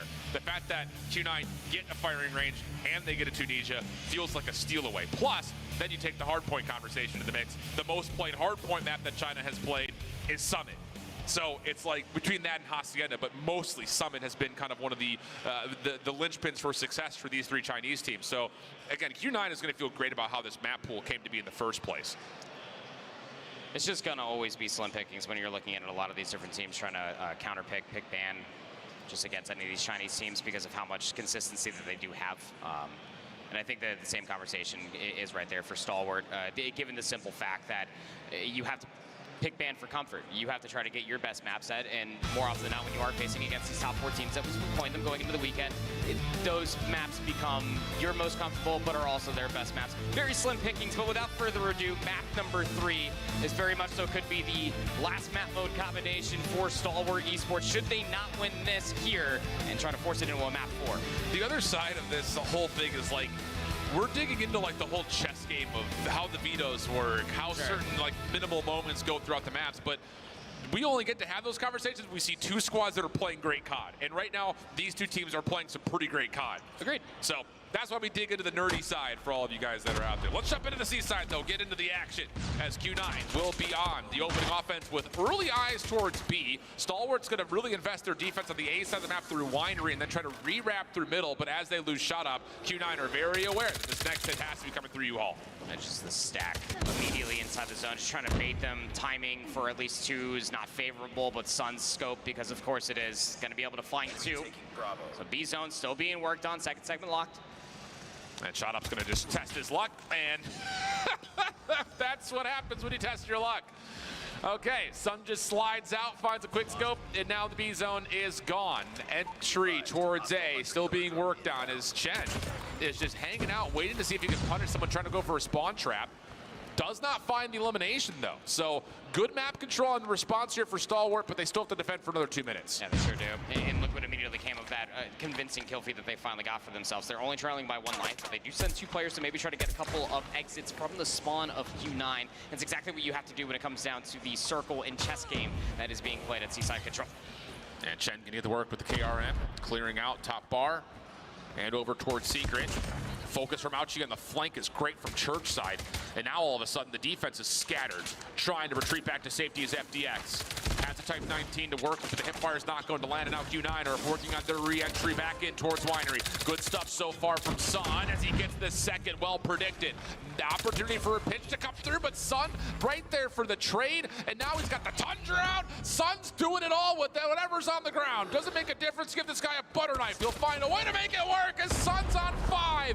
Sparrow at the ready, and he says no reason to wait. Let me just keep the kill streak going, and that may be enough to blow Stalwart out of this first round, although the response is good from FDX and IG to get back in. Some people just want to watch the world burn, Mr. Wayne, and that is just how Sun felt coming in towards this map number 3. 9 eliminations, gets the Sparrow, rips it immediately, still has a Predator missile going towards the second round. It is so done. Curly also got a Predator missile at the end of it as well. And it just goes back to the consistency of you have Curly, Uling, Mauchi, Chen, any one of these guys, including what you just saw from Sun, can pop off just like that. Insanity. Unreal stuff. Stalwart now have to put together some sort of formidable response, and it's in the face of operators and kill streaks after ready. Curly has already shown dominance with the equalizers. When does he want to pull those out? Well, Mauchi is still going to work on the left-right combo. Gloves aren't going to connect, obviously, as Stalwart will have some early entry in towards the point, but immediately get pushed back out. Mid-map focus with maybe a chance for Clove to work on a bit of a spawn trap, but he's got an R9, so he's just going to be playing this over towards Bakery. Just trying to get in their face. Clove. Tough sometimes. Not the gun you want. Nope, 1v1, but the War Machine down in the Winery and the barrels. Might just have to keep them at bay a little bit longer. You got double progress currently working, splitting defenders up, but IG is just able to find value after value with each grenade. Clove will be there for at least one more from the equalizers. And the 1v1 over towards B does work out. Curly calling in the cruise, only able to find one with it. And that's enough for a double stack to start to ensue over towards B. This is a chalk and rotate moment here for Q9. Trying to get aggressive, but getting punished. Good response here from Shot Up, still holding over towards this tight corner. Needs help though, and help is on the way as it starts to rotate in through Church side. IG able to connect, Odin in hand for him. They're still trying to find Chen in this back corner, who's done well to kind of avoid a lot of this incoming utility, and he's gonna come up from behind with a Purifier. Oh, the timing on that pullout is absolutely beautiful, but at the same breath, Skurd makes a bit of a mess over towards the opposite side. Q9 will be bounced out of the point. So good progress, and just for under 10 minutes, you also have to take a look at the lives. 17 v10. Skurd went AWOL over by that A control zone, and that's the lead that you currently see right now. You can relentlessly assault this. Skurd now with the claw just slides on in for 2. Trying to get number 3, will be able to find it. 15 plays up against 5. That Annihilator we had out for FDX, really trying to pack a bit of a punch. But this round will likely go the way of Stalwart. The offense absolutely perfect for both sides. All 3 ticks captured.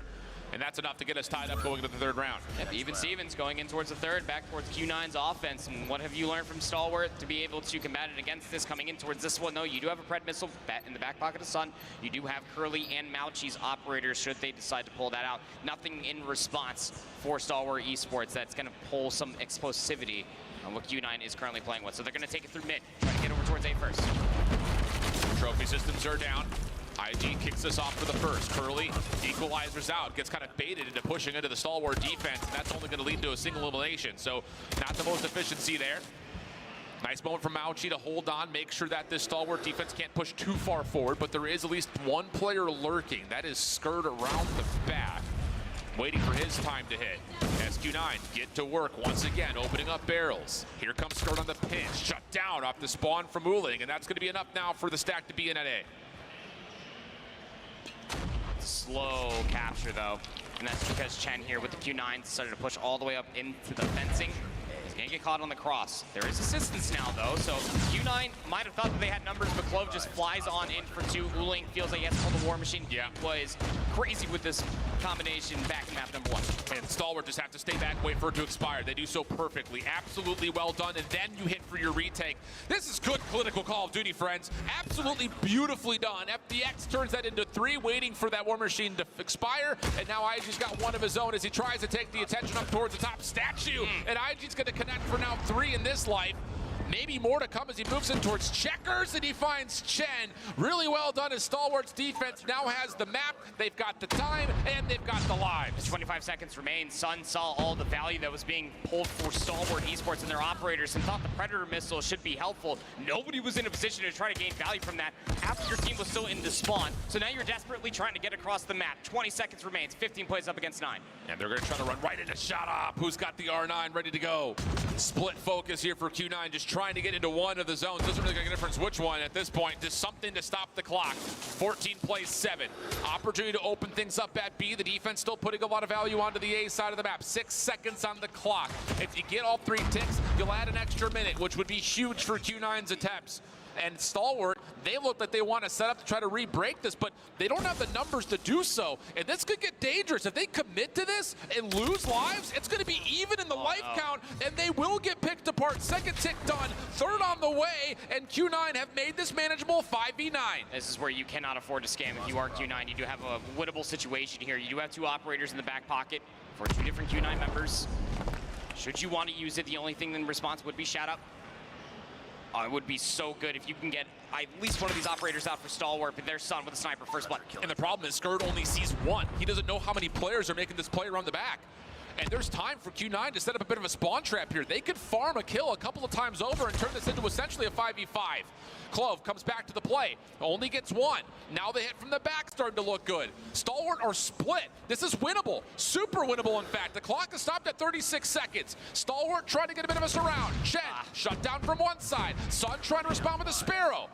Looking decent for now. Here comes the pinch, though. Only gets 1 with it. FDX got the Annihilator out. You got to find the contact. Q9 still winning in the gunfight. 2v1 situation. Curly with the equalizers. IG trying to make his way back through. He needs a touch. He needs a contest. He's not going to be able to. And Q9 pull off a 5v9. Ready up. It was about a good 8 life lead there at one point, friend. Dude, it's because Skur only sees 1. Yeah, he only gets that 1 bit of information, but I mean, it's just the overextension immediately gets punished. They're all playing from within the zone, and it's just at a flip of a hat that Q9, once they are in possession, they can dictate the pace. That is going to be punishing, especially with the Annihilator being pulled there in desperation at the end, so you just have the Sparrow. Sun has a sniper rifle, Shout Out will only find 1. Defense already playing forward. Purifier out for Chen. Not a great spot for it, but may not make much of a difference as Curly calls in the Pred missile. That will land. Mauchi in a little bit of trouble with the Annihilator out. Connects onto 1. Regen still waiting to come through fully. Gets back to full health. Stalwart not being trapped yet, but it's on the way. Oh, and Mauchi knows there's a player playing topside rooftops. Not going to be needed, though, as Q9 will pick it up, and now they've got him completely pinned up over towards the top side of the spawn. Clove gonna get caught. Pain. And this is pain. So when you look up in the COD Mobile dictionary of losing full and stuck in your spawn, Seaside Control is the exact thing that pops up. Pred missile also for insult to injury. IG has to pull out a War Machine just to get out of their freaking spawn. There's 3 kills to come through, but still Q9 members hanging around the joint. Yeah, and Uling on the staircase, just too difficult of a position to push him out of. That's a 25 play 7. Oh, Stalwart. This, again, another map that you're going to look back at one moment and say, woulda, coulda, shoulda. Last 8 seconds, last attempts to try to get this alive. His Sun will drop, the clock will stop, but it's a 22v4. Q9 have done everything they need to walk away with a 3-0. Yeah, it's looking likely.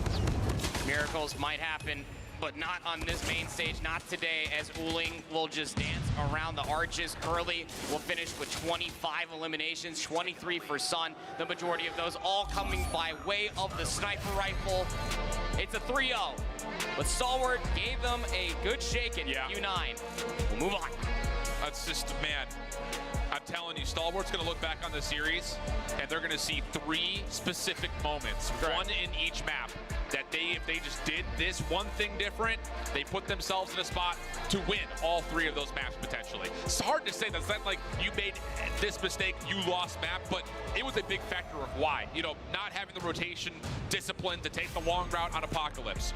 The search and destroy and firing it maybe took them a little bit too long to read what Q9 were doing. Also, just the mistake of getting that first pick at trailer and then going B instead, thinking they're avoiding the sniper rifles.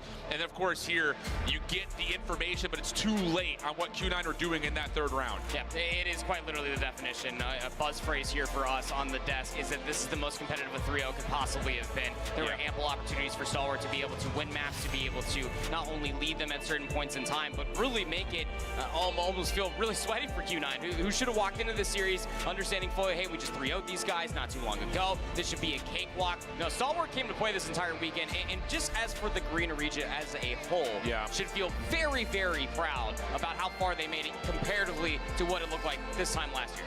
The other side of things is that Q9 just are not making mistakes. Correct. I mean, there were moments that Stalwart found advantages, but it wasn't because Q9 was making mistakes. On the other side, Stalwart did make mistakes, and Q9 did punish them for it. That's what makes this Chinese region so difficult to beat.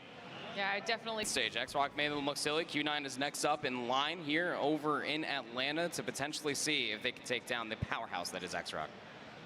Now, of course, that means we're halfway through our matches here on the main stage. If you're just joining us, like I was saying, we have had 2 quick 3-0s so far. The first one going the way of X-Rock, and the one that we just finished up here going the way of Q9. That means we still have 2 more quarterfinal matches that we will be getting to after we do our post-match wrap-up here. But so far, everyone who's made it through to the bracket stage is looking very, very strong. But we're talking about that post-wrap matchup. It's time for FDOT yet again on the stage for another one of our interviews. That's us. It's me and Brian and Oling, this time around from Qingzhou. So, over here, when you guys won, you guys popped off. You guys were screaming, you guys were loud. Why was this win so exciting for you? 所以你们赢的时候为什么那么大声？为什么兴奋那么开心？可以跟我讲一下，分享一下吗？因为今年是我们第2次来到亚特兰大，然后去年的话我们比较遗憾的倒在了就是半决赛，然后今年我们在刚才如果我们打赢了 STE， 我们又一次闯入了半决赛，所以我觉得这是一个很值得记住的一个时刻吧。然后我觉得如果是明天，我一定要更往前再进一步。对。Yeah, so for them, it really touches them hearts that they're here again for the 2nd time, and they're just really excited to be here. And then for tomorrow, they've got their eyes forward on winning it all, and to them, it's just different from getting so far compared to last year. It's a like eye opener. It's real now. They're here, and it's making it happen. So that was a little lofty. I want to get into the weeds here. Stalwart. Backstage, Stalwart has been one of the teams that the squads have been talking about the most. They play really fast, and a lot of these teams have been scared of them, saying that they're one of the better teams. How did you guys take them down so emphatically well? 所以大家都在讲 Stalwart 哦，好厉害，我们好害怕，他们打得好快，但是你们怎么打败他们？那么容易的打败他们？主要我们跟 ST 也是老对手了嘛。然后可能会比较熟悉他们，我觉得。然后其实今天我们的过程并不顺利，就是我们在 SND 的时候遇到了一些问题，就是前面一度处于劣势吧。然后包括在第3局的那个控制的时候，我们也是比较困难的。所以我想说的是，今天虽然赢了，但是我觉得还是很困难的。对。 So to them, it's not actually that easy. So one of the factors is that they're I think they're long lost teammates. And for them, I believe they mentioned the 3rd round, the control map. That one was particularly difficult for them. So it might have looked like, you know, like you see on the board there, it's a 3-0, but to them it didn't feel like a sweep.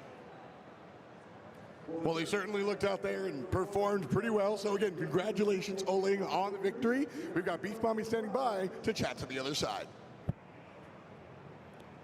Thank you so much, F-Dot. Again, I am with Incendio from Stalwart Esports. My dude, you have been in this very stage before, but how does it feel like coaching for a team this time around? It's easy to coach them actually because they're really pretty good players. You don't have to tell them much, you just have to tell them their mistakes, and they will do the job. And speaking of, we did hear from Oling that it was not a sweep. It was very close, especially in that S&D.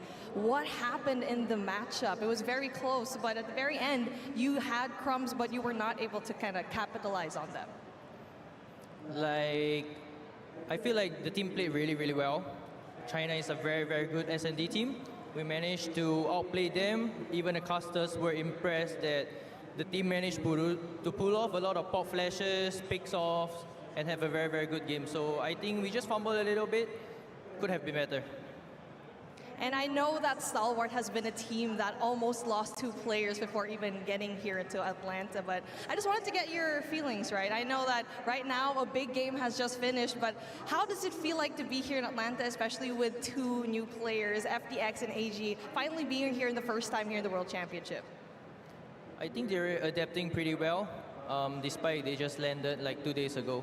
So I think they have a blast here. Just that, too bad, we were eliminated. Man, you looked pretty good, but at the same time, competition is really stiff. But I do want to ask you, moving forward, how is next year going to look like for Stalwart Esports and for you as a coach? I'm not sure what would go on for next year World Champs because there's a lot of issue going on right now. It kills morale to play this game, honestly.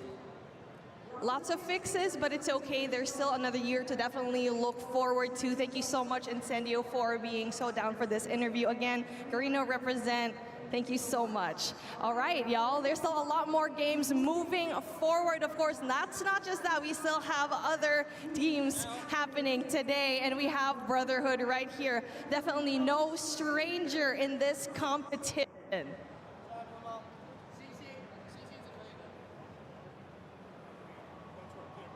And I love that camaraderie. Stalwart, Garina. Good job, Oling. More action for everyone here at home. We'll see you in a little bit. 嗨，大家好，我们是来自中国的琴酒俱乐部，然后这一次我们来参加亚特兰大的使命召唤世界锦标赛，然后这一次我们的目标就是比去年做得更好，并且争取夺到最后的总冠军。琴酒，加油！ The Snapdragon Pro Series is brought to you by Snapdragon Elite Gaming, Monster Energy, DHL, and the United States Air Force.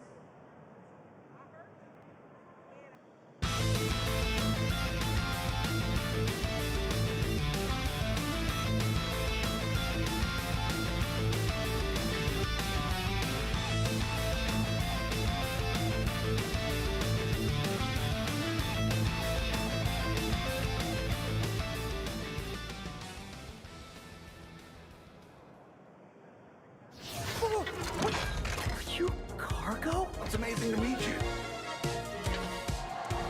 Thus began the adventure of Cargo. What's happening, DreamHack? What's good so far? All right. You like to hear a little bit of that. You guys are getting ahead of yourselves, though, because I'm going to ask you to get loud real soon. So we've made a lot of friends. I guess we're saying goodbye to friends. My bad. But we're still making friends out here. That's what it's all about. It is the era of everyone. And I've got some robo friends along the way. Our homies at DHL have been really, really cool to bring out their big man, Cargo. Everybody say what up to my dude, Cargo. He's got a whole story and some free stuff for you guys. So make it loud, be proud, and say what up to Cargo the Robot.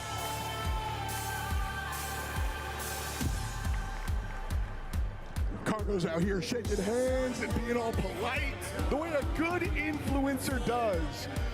But I'm gonna ask you guys to be the influencer.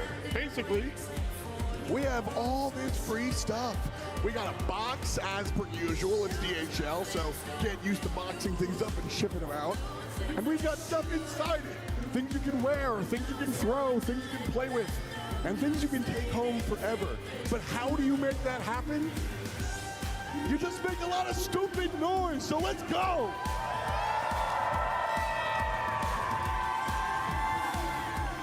You gotta keep going, and Cargo picks the loudest person in the room, so make it explode!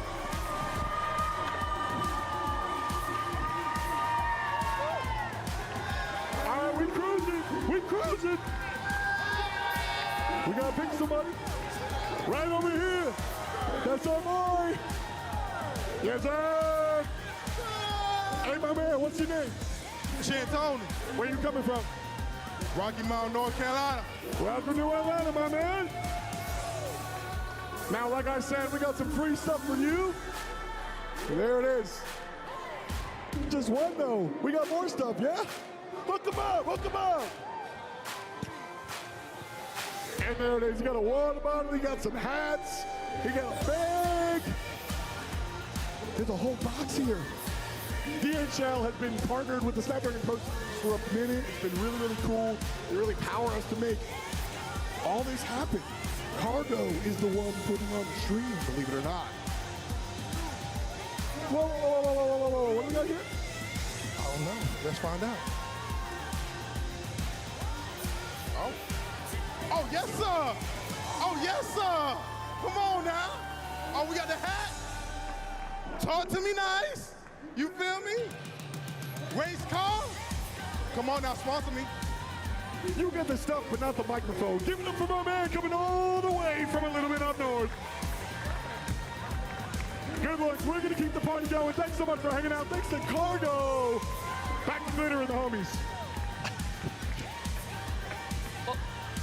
Well, people don't realize this is actually proper inside of that suit now. He managed to become Cargo because that's how much of a big fan he was yesterday. Did you see how excited he was for Cargo? You caught me wildly off guard. I actually think that F-Top might be out of a job with the guy that just won the prizes as well. Right? Look, they're doing it all here. My goodness me, Cargo, what a guy. Love Cargo. I thought you were going to say that it's proper in the box for a second. I was like, I thought that was where you were going. Told him that he could become Cargo for this. That's what he's got going on. That makes a lot more sense. Okay. Welcome back, everybody, to DreamHack Atlanta, our Call of Duty Mobile World Championships. We are live. It's still day 2. We're halfway through the day already because we have 2 quick 3-0s so far for our first 2 matches. 2 of our teams have made their way through to our semifinals, and we're looking to find the last 2. That's what we're going to start doing here today. Match number 3, right around the corner. This time it's going to be between Luminosity and Gallerus, the last 2 remaining teams from the western side of things. So let's start. Seriously, we've seen some of the teams that we were maybe expecting to get through, thinking of Vitality, who, okay, maybe they didn't take any. Game modes, you need to really make sure that you're nailing down multiple avenues of potential success. Yeah, it is just right. It's the modes, it's the maps. You can't really be bad at anything at this stage of the competition. It kind of almost loops into the veto conversation a little bit, right? Where it's just like, you know, if you're bad at something, you almost kind of have to hard veto it. That's a conversation I think coming in the tournament we had about Seaside Control. It's a conversation that does apply to Gallerus, right? Because Seaside Control was a map that they were struggling on yesterday. So, yeah, you cannot afford to have a shallow map pool whatsoever. So we have the vetoes here going into this one, and there was a couple of questionable decisions, a couple of things that we kind of expected to see. First and foremost, I expected to see Takeoff Search and Destroy banned, given how good Gallerus were yesterday in that map mode combination. It did get banned by LG, so good job, LG, on that one. I expected to see Seaside Control gone by Gallerus. That's both the case. What we're left with, though, is kind of a situation here where, LG didn't, they banned Summit Hardpoint versus Gallerus. I was kind of confused by that decision because Gallerus are not that great at Summit Hardpoint. I think we'd have preferred that. And that decision has led the first map in this best of 5 to be a standoff hardpoint, which is Gallerus's best hardpoint map. So, in a way, I think that's kind of a mess up. But on the flip side of that conversation, Gallerus have allowed Express Search and Destroy through, and that's a very strong S&D map here for LG. All right, well, we've got the match just a few moments away, so let's start talking predictions, okay? We've got all the information. Now tell me what your thoughts were and who you think's going to be taking this one home. I think, you know, when we looked at it from the outset this morning, I absolutely believed in Gallerus, and I still do as well. I think it's very easy because we've seen them so much yesterday to get that sort of influential gameplay on our screens. I went 3-0. I think they step it up here again today. I think they bring the S&D, and I think they can go on and do well here. I feel as if they are the ones who thrive under pressure, especially especially with what we've seen from them at Mobile Masters. Okay, their hardpoint wasn't necessarily great yesterday. I think they turned around today, and I think the rest indeed looks just as strong. Just for clarity here, I did not say 3-2. I said 3-0. Okay, I'm just saying. I did not say this would be a game 5. I'm pretty sure I said this would be a 3-0. And the reason I said that was because I think Gallerus' hardpoint, albeit was kind of not that great yesterday, I have faith that they can take it. I now feel even more confident that this is going to be a 3-0 simply because of the way the Vetoes have gone down. The fact that they're managing to get a stand of hardpoint at the very first map of this best of 5, I feel very good now this will be a 3-0. Well, it looks like Proper and Shifter on the 3-2 train this time around, but everyone in favor of Gallerus at the end of it all. Will it go the full 5, or will we get another 3-0 to add to our matches here on the day so far? Should be interesting to see how all of that plays out. If you did, I'll double check, just so everybody, I'll double check, make sure everybody did put 3-0. If you did, would you still be at 100%? No, because I messed up the last series. Okay, listen, okay. The last series, I was hoping, oh, not the last series, the series before. I actually don't know what I predicted for the last series to be. I think I said Q9 3-1. I think I was expecting Stalwart to maybe take the search, well, no, not search, so the hard point, and they didn't. So. I entirely forgot what I predicted for this game, to be honest with you. It came up on the screen, and I was like, oh, that's must what I said, but to be honest, it might have been 3-2 as well. Who knows, Brody? I'm actually quite lost. Yeah, I mean, you're never right, so. I'm tired. Well, we'll have to see. We've got enough disparity now. We'll have to see who is correct with match number 3, because it should be about ready to load in. Those flyovers will be here in just a second. Everybody at home, let us know your thoughts here as well. Who's winning match number 3? Who's the third team to qualify through to our semifinals, and who's one step closer to the end of it all? Let's dive into it. Well, here we go. Standoff hardpoint to kick off our 3rd game of the day, our 3rd quarterfinal. It is a Western matchup between Luminosity and Gallerus.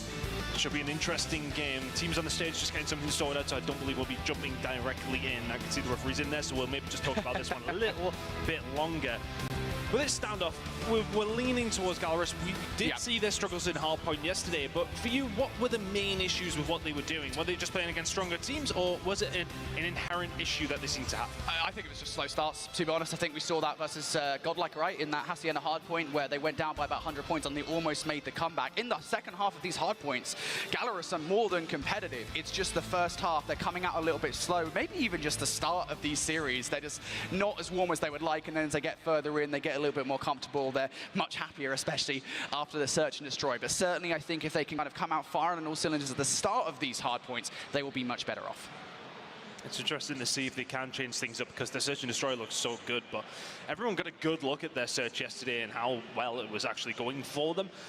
Is that going to help today for Luminosity? I'm not 100% sure. Gallerus seems to just have an answer to every single question. The only time we ever really seen them behind in the search and destroy was in their very first game up against Wolves. It was one of those situations where things weren't going well. Peg was just running riot across the map, but then they started slowing things down and started adapting. They seem to be more than happy to be able to do that if they need to. Yeah, and the one thing I will say here is coming into this one, I know that Gallerus will be feeling confident about search and destroy, even though the map has changed to an express. That being said, LG cannot be underestimated in search and destroy. They were one of the best teams, if not the best team in search and destroy in North America during Season 5. They were flawless on it. They didn't lose a single map. And so for that reason, even though I think we're both pretty confident this is probably going to be a 3-0 to Gallerus, again, we don't know for a fact. I know all the Luminosity fans out there will be hating us for saying it. But still, I feel like LG could well take the search and destroy, despite how good Gallerus looked yesterday, especially considering the battleground is different. I mean, realistically speaking, we're at a stage where you are in a tournament up against the best of the best. These are the final 8 teams in the tournament. Everybody is going to have something about them. You cannot underestimate any of these squads. The second you start playing it, maybe 80% of your game, you are going to lose maps. It's as simple as that. So for Gallerus, okay, they are coming in here as the favorites for this game specifically after, I mean, realistically, we're basing a lot of our trust in Gallerus is what we've seen so far and what we've seen from them at Mobile Masters. You know, I think one of the things that I do want to touch on while we've got a little bit of time here, guys, just stick with us. We're getting our players reset back into the lobby here, is the fact that both of these teams are who's currently in this match. They were both teams that played up against Stalwart yesterday. When they played Stalwart, they both lost against Stalwart, who we just watched lose against Q9. What does that mean for their potential opportunities, regardless of who wins on either side of this, heading then into semifinals? honestly, I think there is, I don't want to say a skill gap. I don't know if skill gap is the right word, but I've always felt like, you have those teams from China, right, and then you have kind of the Garena teams. And I think coming into Champs, I did kind of feel like they are a step above everybody else. And then kind of, because we hadn't seen teams from North America, Europe, and Latin America face off against anybody else in the international community since, what, April back in Brazil, it's kind of a question mark of how are those teams going to stack up. I think from what I've seen so far, it feels like that gap is still there, and I don't know, dude. If they go further in a tournament, I think these guys really have to step a notch, because their next opponent is going to be maybe Elevate, maybe Wolves. Like, it's going to be so difficult if it's Elevate. Yeah, we've already seen Gallerus go up against Wolves this week, and that was a tough one, especially with that moment of 3. But what's the best out of 3? Things do change to the best out of 5. Sure. We've seen already Gallerus in the only other truly international tournament this year pick up a 2nd place, one that they could have arguably won up against Q9 as well. So they have the pedigree to be there with these top teams. We haven't necessarily seen the best from them this weekend when it comes down to Respawn. Their Search and Destroyers look fantastic. If they can go back to the VOD and see what happened yesterday, see what was going wrong with their hard point, and get that fixed, they are a huge threat today. All right, well, looks like we've got everything set, locked and loaded this time around. Now it's time for match number 3 to kick off. We go again. Here we are, hopefully. 2nd time's the charm. That's not usually the saying, but I would like to get into it nonetheless, because this should be an absolute bang. I'm really confused where I actually did go with this. Did I go along with you and say 3-0? No, I think I said 3-2 potentially. I think you said 3-0, I'll be honest. I'll let you have this one. At this stage, you got to be right at some point, so I'll give you this. You're not wrong. You're not wrong. Yeah, I mean, it does definitely feel that way, right? Gallerus, again, they'll be feeling comfortable in this one. We did see this map yesterday between them and Stalwart, though, and they did end up losing it. And a big reason for that was that Lucasin had a slow start. There's a common theme here about slow starts for Gallerus in hardpoint. So they can come out firing on all cylinders. This will be a big map. 3 kills straight off the rip, though. And that from Lucasin is a scary prospect for the side of Luminosity. Who's going to be the guy that comes from Luminosity to try and deal with the slaying ability of Lucasin, to try and deal with players like Hen? Like, these AR players on the side of Gallerus are something that a lot of teams are struggling to deal with on occasion. Yeah, the thing is, though, right, on this map especially, I think the standoff lends itself so much to close quarter combat, more often than not, right? You're actually looking towards the SMGs of Gallerus. I don't think Mihawk gets anywhere near enough love. I mean, so much of the conversation around Gallerus is always around Lucasin. Mihawk is a guy that, especially on this map, I think can be so deadly, especially shout out to Fokke as well, with the R9. He's been doing some serious damage. Right now, though, relatively slow start, just 2 kills to his name. Gallerus now in control of the scrap time, so they'll be able to take this last 10 seconds away. But as we look towards rotation, it's LG in control. Can they make this first decent rotation count for themselves here? We've seen some hellish games on standoff yesterday. I wonder if we'll get that same treat today. Big kills coming in from LG. Nice hold so far as the hill is just about to pop. Gallerus have time to set themselves up and go again. You can already see one player coming in from the pinch side. That's going to be Fokke. Keep an eye on that as everybody else starting to find their way through past the gas station. It's going to be important for Raph to find something. Finds absolutely nothing. Mihawk through the front door. Raptor will find 2. It's looking like a nice brace. Break. Going to come in here for Gallerus. Yep, just overwhelming Gallerus there. Nicely done. Luminosity, though, still getting those close spawns through, so they'll be able to hit this over and over again. You can basically contest it from the top side, but Esfert doesn't want to do that. He wants to go straight in for the kills, and he will do so with that 1.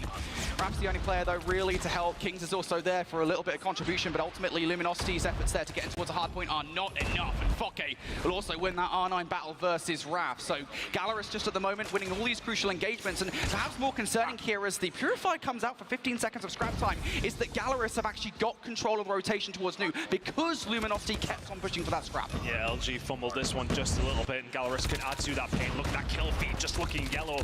If you're a Brazilian Call of Duty Mobile fan, you are loving what you're seeing right now. That kill feed just looking so dominant from the Gallerus side. Shinelli finds 3. You've got the rotation. You've got yourself a 40-point lead.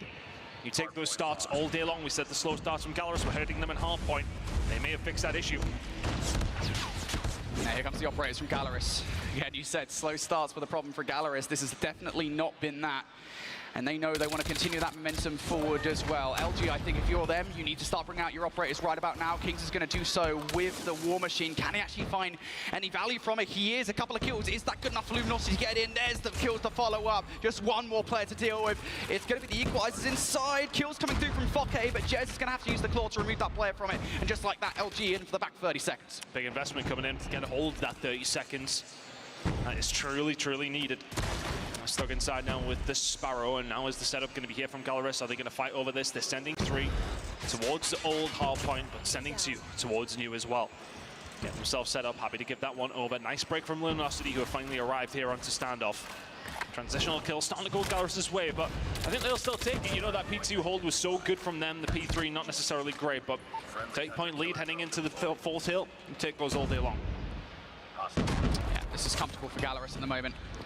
And you can hold this one as well. You've got all the players in the right positions. Mihawk far removed from this hill. Pabzera keeping an eye on that tractor side. Good shots from him. Mihawk still hasn't activated. Finally, though, he's going to get shut down. Spawn's still good for Lucas in here. So Gallerus still in control of this hard point. Luminosity haven't really had a look just yet, but as those 3 kills come through, this should be it. Spawn out here for Gallerus as well. Luminosity look for the break. You need Hen to go massive. He doesn't find anything but one. Last player remaining, Pabzera. He will fall. A lovely break coming in from Luminosity. Kings to find a couple more as well. Forces them away. That's the first really solid break.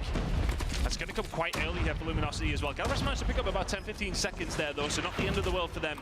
If Luminosity get the remaining time, they will have a lead heading into the next rotation. That's more like it from Luminosity over the last 2 hills. Yeah, I think Luminosity are actually the ones for a relatively slow start here, as you said. I mean, they've picked things up over the last couple of hard points, and I want to say a big reason why. You never want to count out an individual player, right? Single them out for having a bad performance, but it's more of a positive than anything. Cartel's currently only on 7 kills, and he is a player that in these playoff situations, he always steps up. He's done it before. Of course, he did it for Seminole, actually all the way back at Mobile Masters. So he's a player that when he steps things up for a roster like Luminosity, I think the whole roster will step it up a notch. S-Thug picks up 3 in the middle of the map. LG, now a good look here at P1 time. 45 seconds remaining on this, and Gallerus sends it back with 3 kills of their own. Comes cruise missile that was available as well. That will be dropped in. Cartels will be dealt with, and all of a sudden P1 belongs to Gallerus. 35 seconds to go. He will find a couple of kills here. Thinking about the rotation over towards P2. Kings ain't thinking about that. War Machine is in. Finds one with it. Pabzera finds 4 of his own, but answering back a Luminosity into the hill. 20 seconds to go. Rotation's going to be important. Gallerus are on the right side of the map, but Luminosity Gaming have the numbers. Yeah, I don't want to see Gallerus go heavy into this one. I know those spawns are quite sticky, so you can kind of afford to do so, but still, don't over-invest. And this is exactly why spawn outs now start coming through for Gallerus here. So Luminosity, if they don't try to push through P1, there is an opportunity to break those spawns in towards all, but they have chosen to do so. P1 is the choice for Luminosity. They are hungry for that back 10 seconds, and they will get it. So now just 22 points, the difference between these two teams. Gallerus now going to bring out the operators to hold on towards this next hill. Pulled in quite early here, especially from Lukashin, but Henry Cal will get the job done here with this Sparrow. Luminosity find themselves behind here. Gallerus in control of the point. Luminosity, the communication has to be on point. Let's go for a listening with LG. I'm about to use my equals now. Secret. Any barrel is weak. Smoking cross. Any barrel weak. One remain. Main push through. He's going close up gas. Yeah, dead. I smoke cross. I need trophies main. Yeah, market box. One in market, bro. One gas on. Gas as well. They're already rotating also, guys. Yeah. We gotta get a full 16 now. Let's go. I'm gonna smoke you off just. One shot. No. We go new. It's all good. Lock in, we got this. Yo, there's a guy new already. There's a guy new. This guy? Ain't new? He's somewhere new. He rotated early. Courtyard to top blue. Deli. Inside Deli. Ali now. Lucas in the right. Lucas. Two. Yo, bottom blue. Two bottom blue. One more.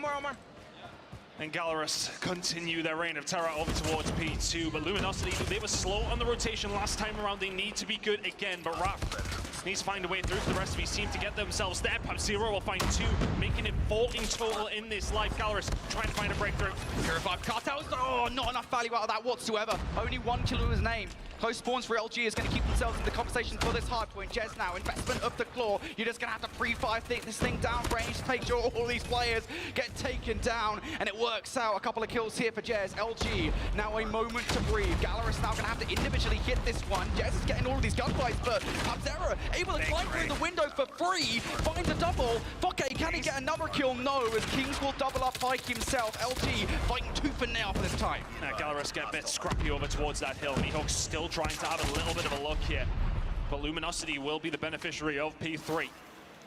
Pick up a decent chunk of time, but Gallerus limited them to a little less than they would have liked. 5 seconds remaining on that hill. LG will get a hold of every single one of those.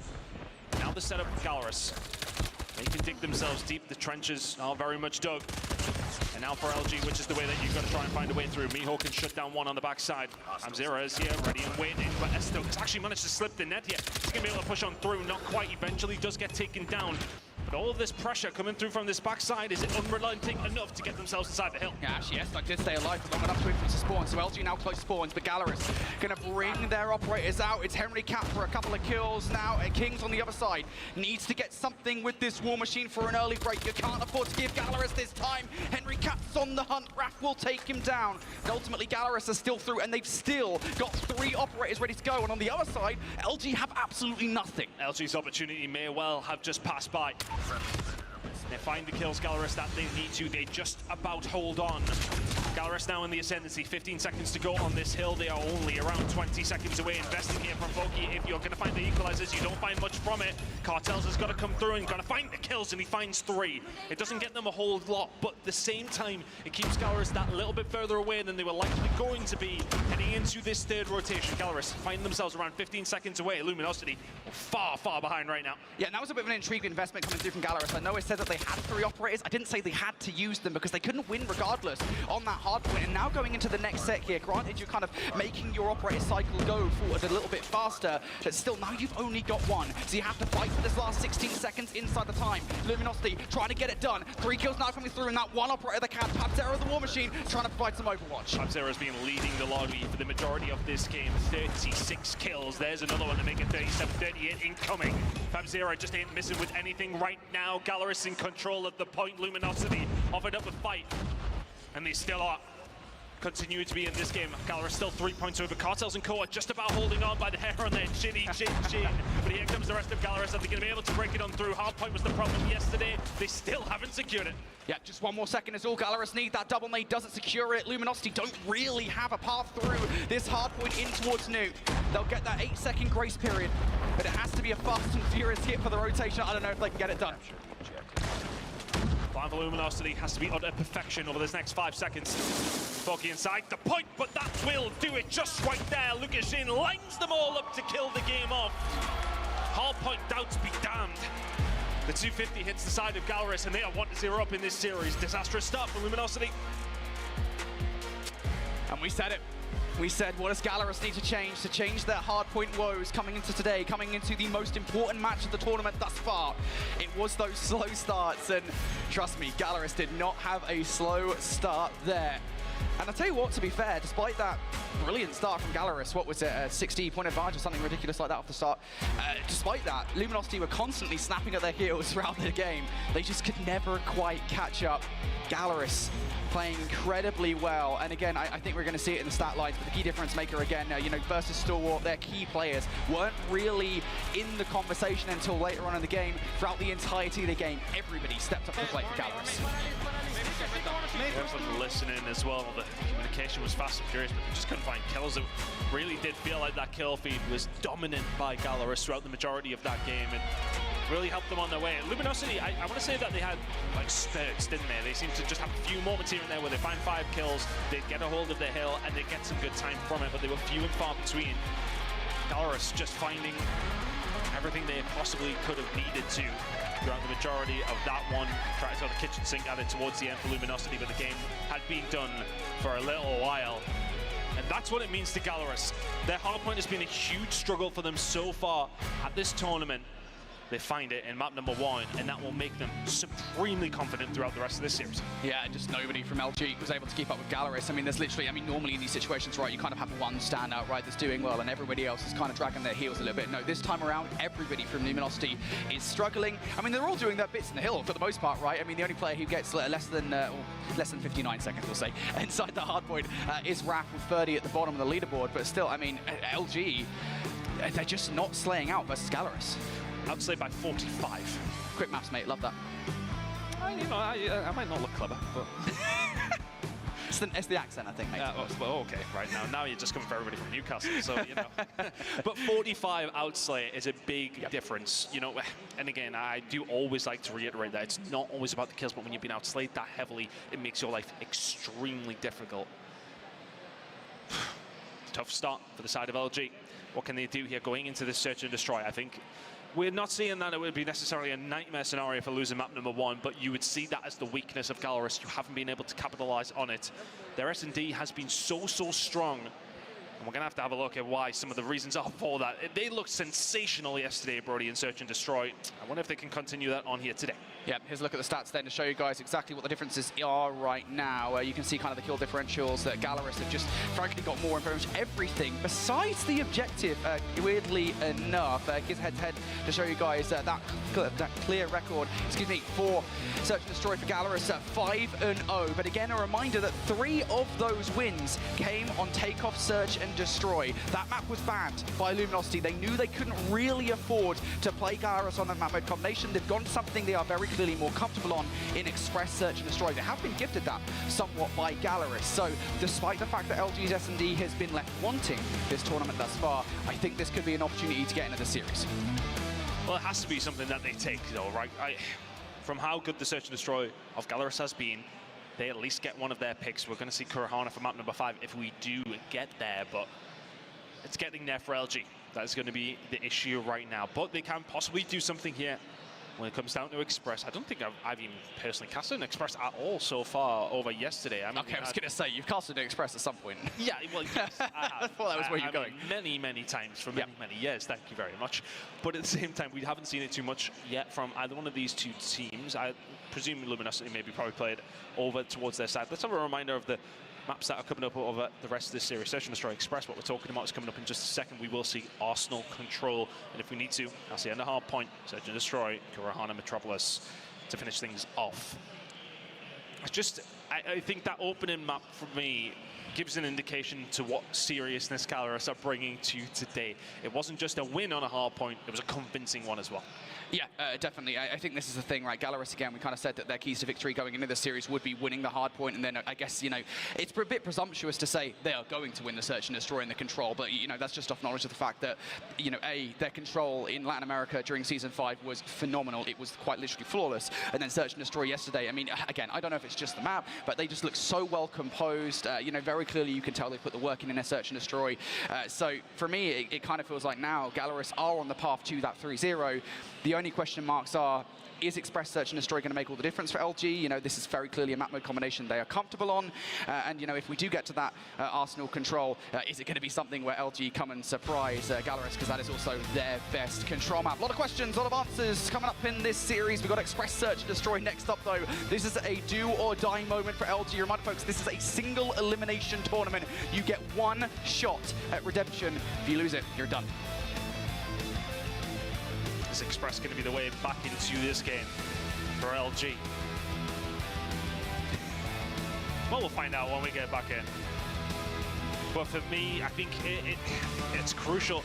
Look, I mean, the Control has been good over this week. They will look at it as a potential way back into this one as well. But you can't let yourself go down too many maps in these series, in these quarterfinals. We've seen 2 3-0s already.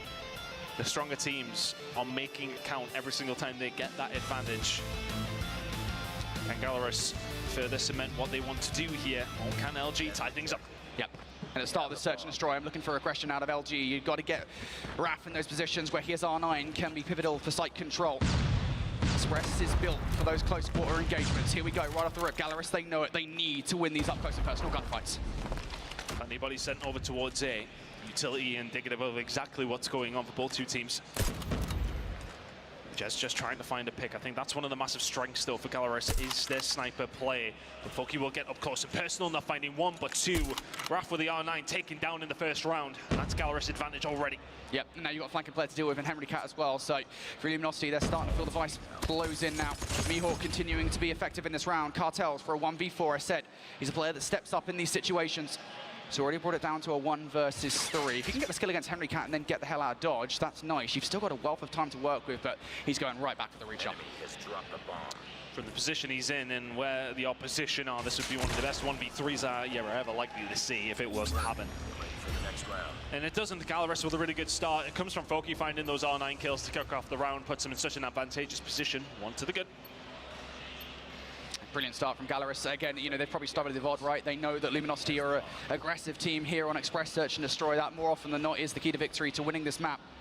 So for Gallerus to match that with Foke coming out with 3 kills at the start of the round, he's doing what R9 for Raf needs to be doing. Already opening bloods here in favor of LG. They're looking to once again get control of A. Gallerus now have to retake it without numbers. Lucas in within that snipe is going to make things more difficult, but Kings gets aggressive there with the R9. Doesn't find the first. All of a sudden, it's Lucas in left up 1 versus 3. It all goes awry. To be honest, if Lucas in hits that shot, I think that completely turns around though, because then you would have the numbers that don't have to back him up, don't have to give their position up, so you're then not getting rushed. Luminosity do a really good job. Big shout out towards Kings, who finds 2 inside the train. And then the gun getting the job done. We're over towards A again. Teams went even so far on this one, but look at the hold from Luminosity Gaming.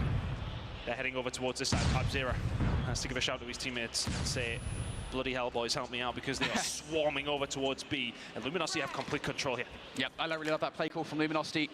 Send a couple of utility bits over towards A to give the impression that it is going to be an A kit. Players that were on B were not ready for it. Straight out of the playbook for Luminosity. And all members are alive here when this bomb goes down. So for Gallerus, how do you approach this one? You've got a plethora of places you can need to check. Well, you need to win an unfavorable gunfight, is essentially what they need to do here. Luminosity are going to be posted up. That bomb is, of course, down. 40 seconds or so remaining on this one. This is a gunfight you could do with winning if you're Foki. And you absolutely should have won if your Cartels. Now is this the second one on the chopping block? Not quite. Kings will find that one. Pab0 will find one on the Jezdo. So there's ultimately a 4 versus 3 in favor of Gallerus. That one's going to be turned around now. A 3 versus 3. Chaos on the site. There's Lukashin will find one of the Kings, making it now a 3 versus 2 in favor of Gallerus. Traded again. Mihawk finds another. So S-Dug's left all on his own in a 1v2. It's a brilliant retake from Gallerus.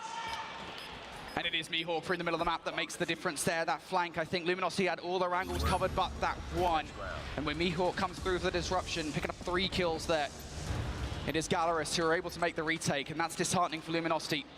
They brought it out of the playbook. It is a play that worked out initially, but Gallerus' retake is just better. Just hits Diffie. This time around, Luminosity wasting no time. It is a straight barrel towards B. Gallerus going through the middle of the map. But there to answer the question if they wish to push through ticket, but they haven't quite executed yet. Rock find themselves in a good position here, though. He can start to advance forward, start to cut off some lanes that Gallerus potentially could use. They ain't, and the bomb is yet to be put down. Mazera trying to put some pressure on, and then his Hen. Let's try and push through here with the Odin. They get Thug off the bomb. Difficult position now for Luminosity. Gallerus know exactly where they are. They know where the bomb is, and they have the advantage in numbers. Yeah, Luminosity, I mean, they've got the bomb, yeah, but they do not have an opportunity to get this bomb down. Trying to hit the audio cue to draw the player inside ticket out. Henry can, I mean, he's getting drawn out, but he gets away with a kill there. King's dead to rights. Surely not another one. Jez has given a lot of himself away to Henry Cat there, barely gets away. And Hen is still in this position. Now, Foke trading things out. Raph finds one, as does Cartels. Mihawk able to trade out once again, and they know where Jess is for this 1v3. He is done and dusted. Mihawk once again, the one to put the final nail in the round. Setting up the flank when you've got those number of advantages, you know some of the potential routes on the flank are not going to be covered. He just wraps all the way around from behind, can kick into game whenever he wants. He's not the one that initiates it. His teammates starting to put some shots down. He walks through. It's 2 free kills to kill the round off. Team's heading over towards the A side now. This was working for Luminosity. They went to change it up. Hasn't worked since. Foki will be the first one to find a kill. Raph shut down as he tries to push through. It's a big grenade.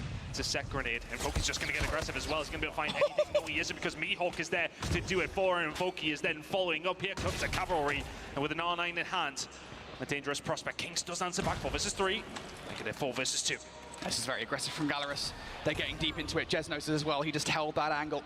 And got something off the over-aggression. Cartels really would have wanted that fight. You know where Jez is, so just trying to hit this one at the same time. Yep, there it is. 2 versus 1 works out perfectly. And now Cartels left alive. 1 versus 3. Might have just seen Mihawk. What? Oh! Mihawk gets first shots in, but Cartels will turn on him. Keeps this 1 versus 3 alive. The snap from Cartels, giving Luminosity a little bit of hope here. They've got a good eye on where he is. Pab0 has been frying in this game, put up some serious numbers at map number 1, and that's as crispy as you could possibly want. Big shot from him, kills the round off. Gallerus still in prime position here now, Brody. It's just Gallerus outplaying Luminosity in so many of these different positions, right? That play call from them was perfect. Now double blind as a rush straight towards B. Who's going to win out? The R9 of Fokke has been a problem, as has the Fennec of Mihawk, and it continues to be so. The snipes of Lucastin and Pabzera also in the mix. And Cartel's left alive once again. Sorry, Tom, mate, you didn't even get a chance to get into that round. That was so fast. And these are the counter rounds that you just want to avoid if you're Luminosity. When those first couple of rounds, we had some close ones over towards A, where they were taking their time. Utility was going through. They were trying to put the pressure on that side. As soon as we went over towards B, I don't think Luminosity have had a sniff. And Gallerus onto the attacking side, they can now dictate where they really want to go, and they're going to continue going over towards B because, hell, why not? It's been working out so well. It's happened again. Luminosity are just getting slain left, right, and center. 6-1 to the good now. This Gallerus Search and Destroy is looking scary. I just don't understand how Luminosity didn't see them run past. They run straight behind them. LG had no idea whatsoever. I mean, maybe Gallerus just got there first. I'm not really sure, but either way, LG taken by surprise from behind. Now Gallerus on map point. Once again, double blind straight towards B. Just finds first blood. Fokke will find one back, but usually the result of anything over towards B is only one thing and one thing only, and that's a Gallerus round win. One more player remaining. Gallerus have just made absolute mincemeat of Luminosity here on Express. Yeah, hold your best S&D and take the L. 2 to the good. Gallerus running away with this one. That's an LG map. That is an LG map. You get that, you get gifted that by the Vetoes. You take that.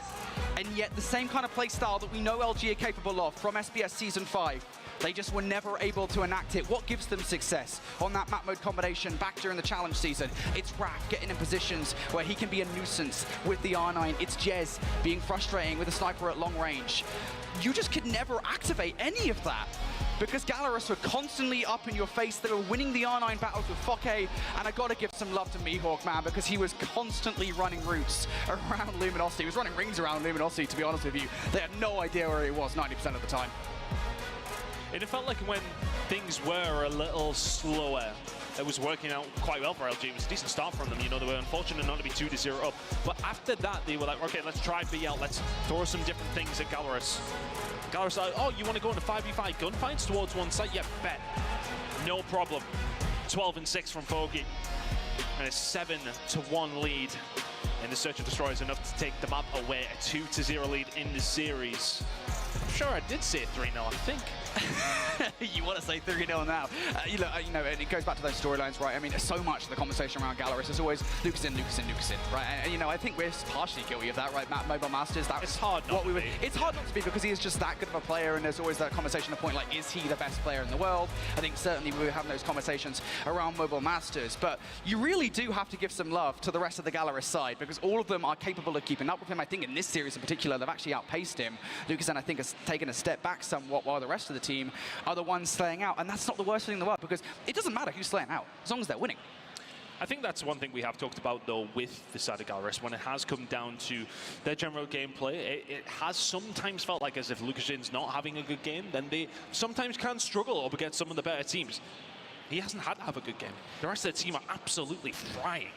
Pabzera in map number 1 was utterly dominant. Every single time we've seen him on our screens or seen the kill feed, it was him lighting LG up, but now LG have to do almost the impossible here against Gallerus. It would have to be a reverse sweep if they want to come back into this series and stay alive here at Call of Duty Mobile World Champs. Yep, and again, a positive going in this one. This is probably the best map you could have asked for in Control if you are LG. This is their strongest Control map by far. I mean, as a matter of fact, they got 4 wins during the Snapdragon Pro Series Season 5 in North America on Control, and all 4 of them came from Arsenal. So you basically won the jackpot as far as the Vetoes were concerned for Control. But still, I mean, does it really matter at this point? Because on the flip side of that conversation, you've got Gallerus, who albeit have, I think, relatively struggled on Control this weekend. You know, you go back to their Season 5, their domestic challenge season, and they were flawless on Control. They were the best Control team in that region. So I think it is so difficult at this point, not just to ask LG to win this map, but to ask them to reverse sweep. They are fighting a very, very steep uphill battle. That's the thing for LG here as well, because that's Gallerus now at 6-0 on Search and Destroy. Gallerus will now be thinking to themselves, right, okay, well, even if we lose these next 2 maps, we have another Search and Destroy. We haven't lost one all week. That's going to be confidence inspiring for them. They will know themselves, even if the reverse sweep is potentially on the cards, okay, there will definitely be some nerves there, absolutely. But if that goes to a map 5, they will still feel supremely confident they can walk away with this series, and that will also be in the back of their minds now to think, right, we've got 2 maps to finish this one off. We might not need them because we have that map number 5 in the Search and Destroy in the back pocket securely at this stage because it's been absolutely superb. But Arsenal Control going to be coming up next. I think, you know, for LG to have that flawless record on this map is going to give them confidence heading into this. Gallerus are a different beast, man.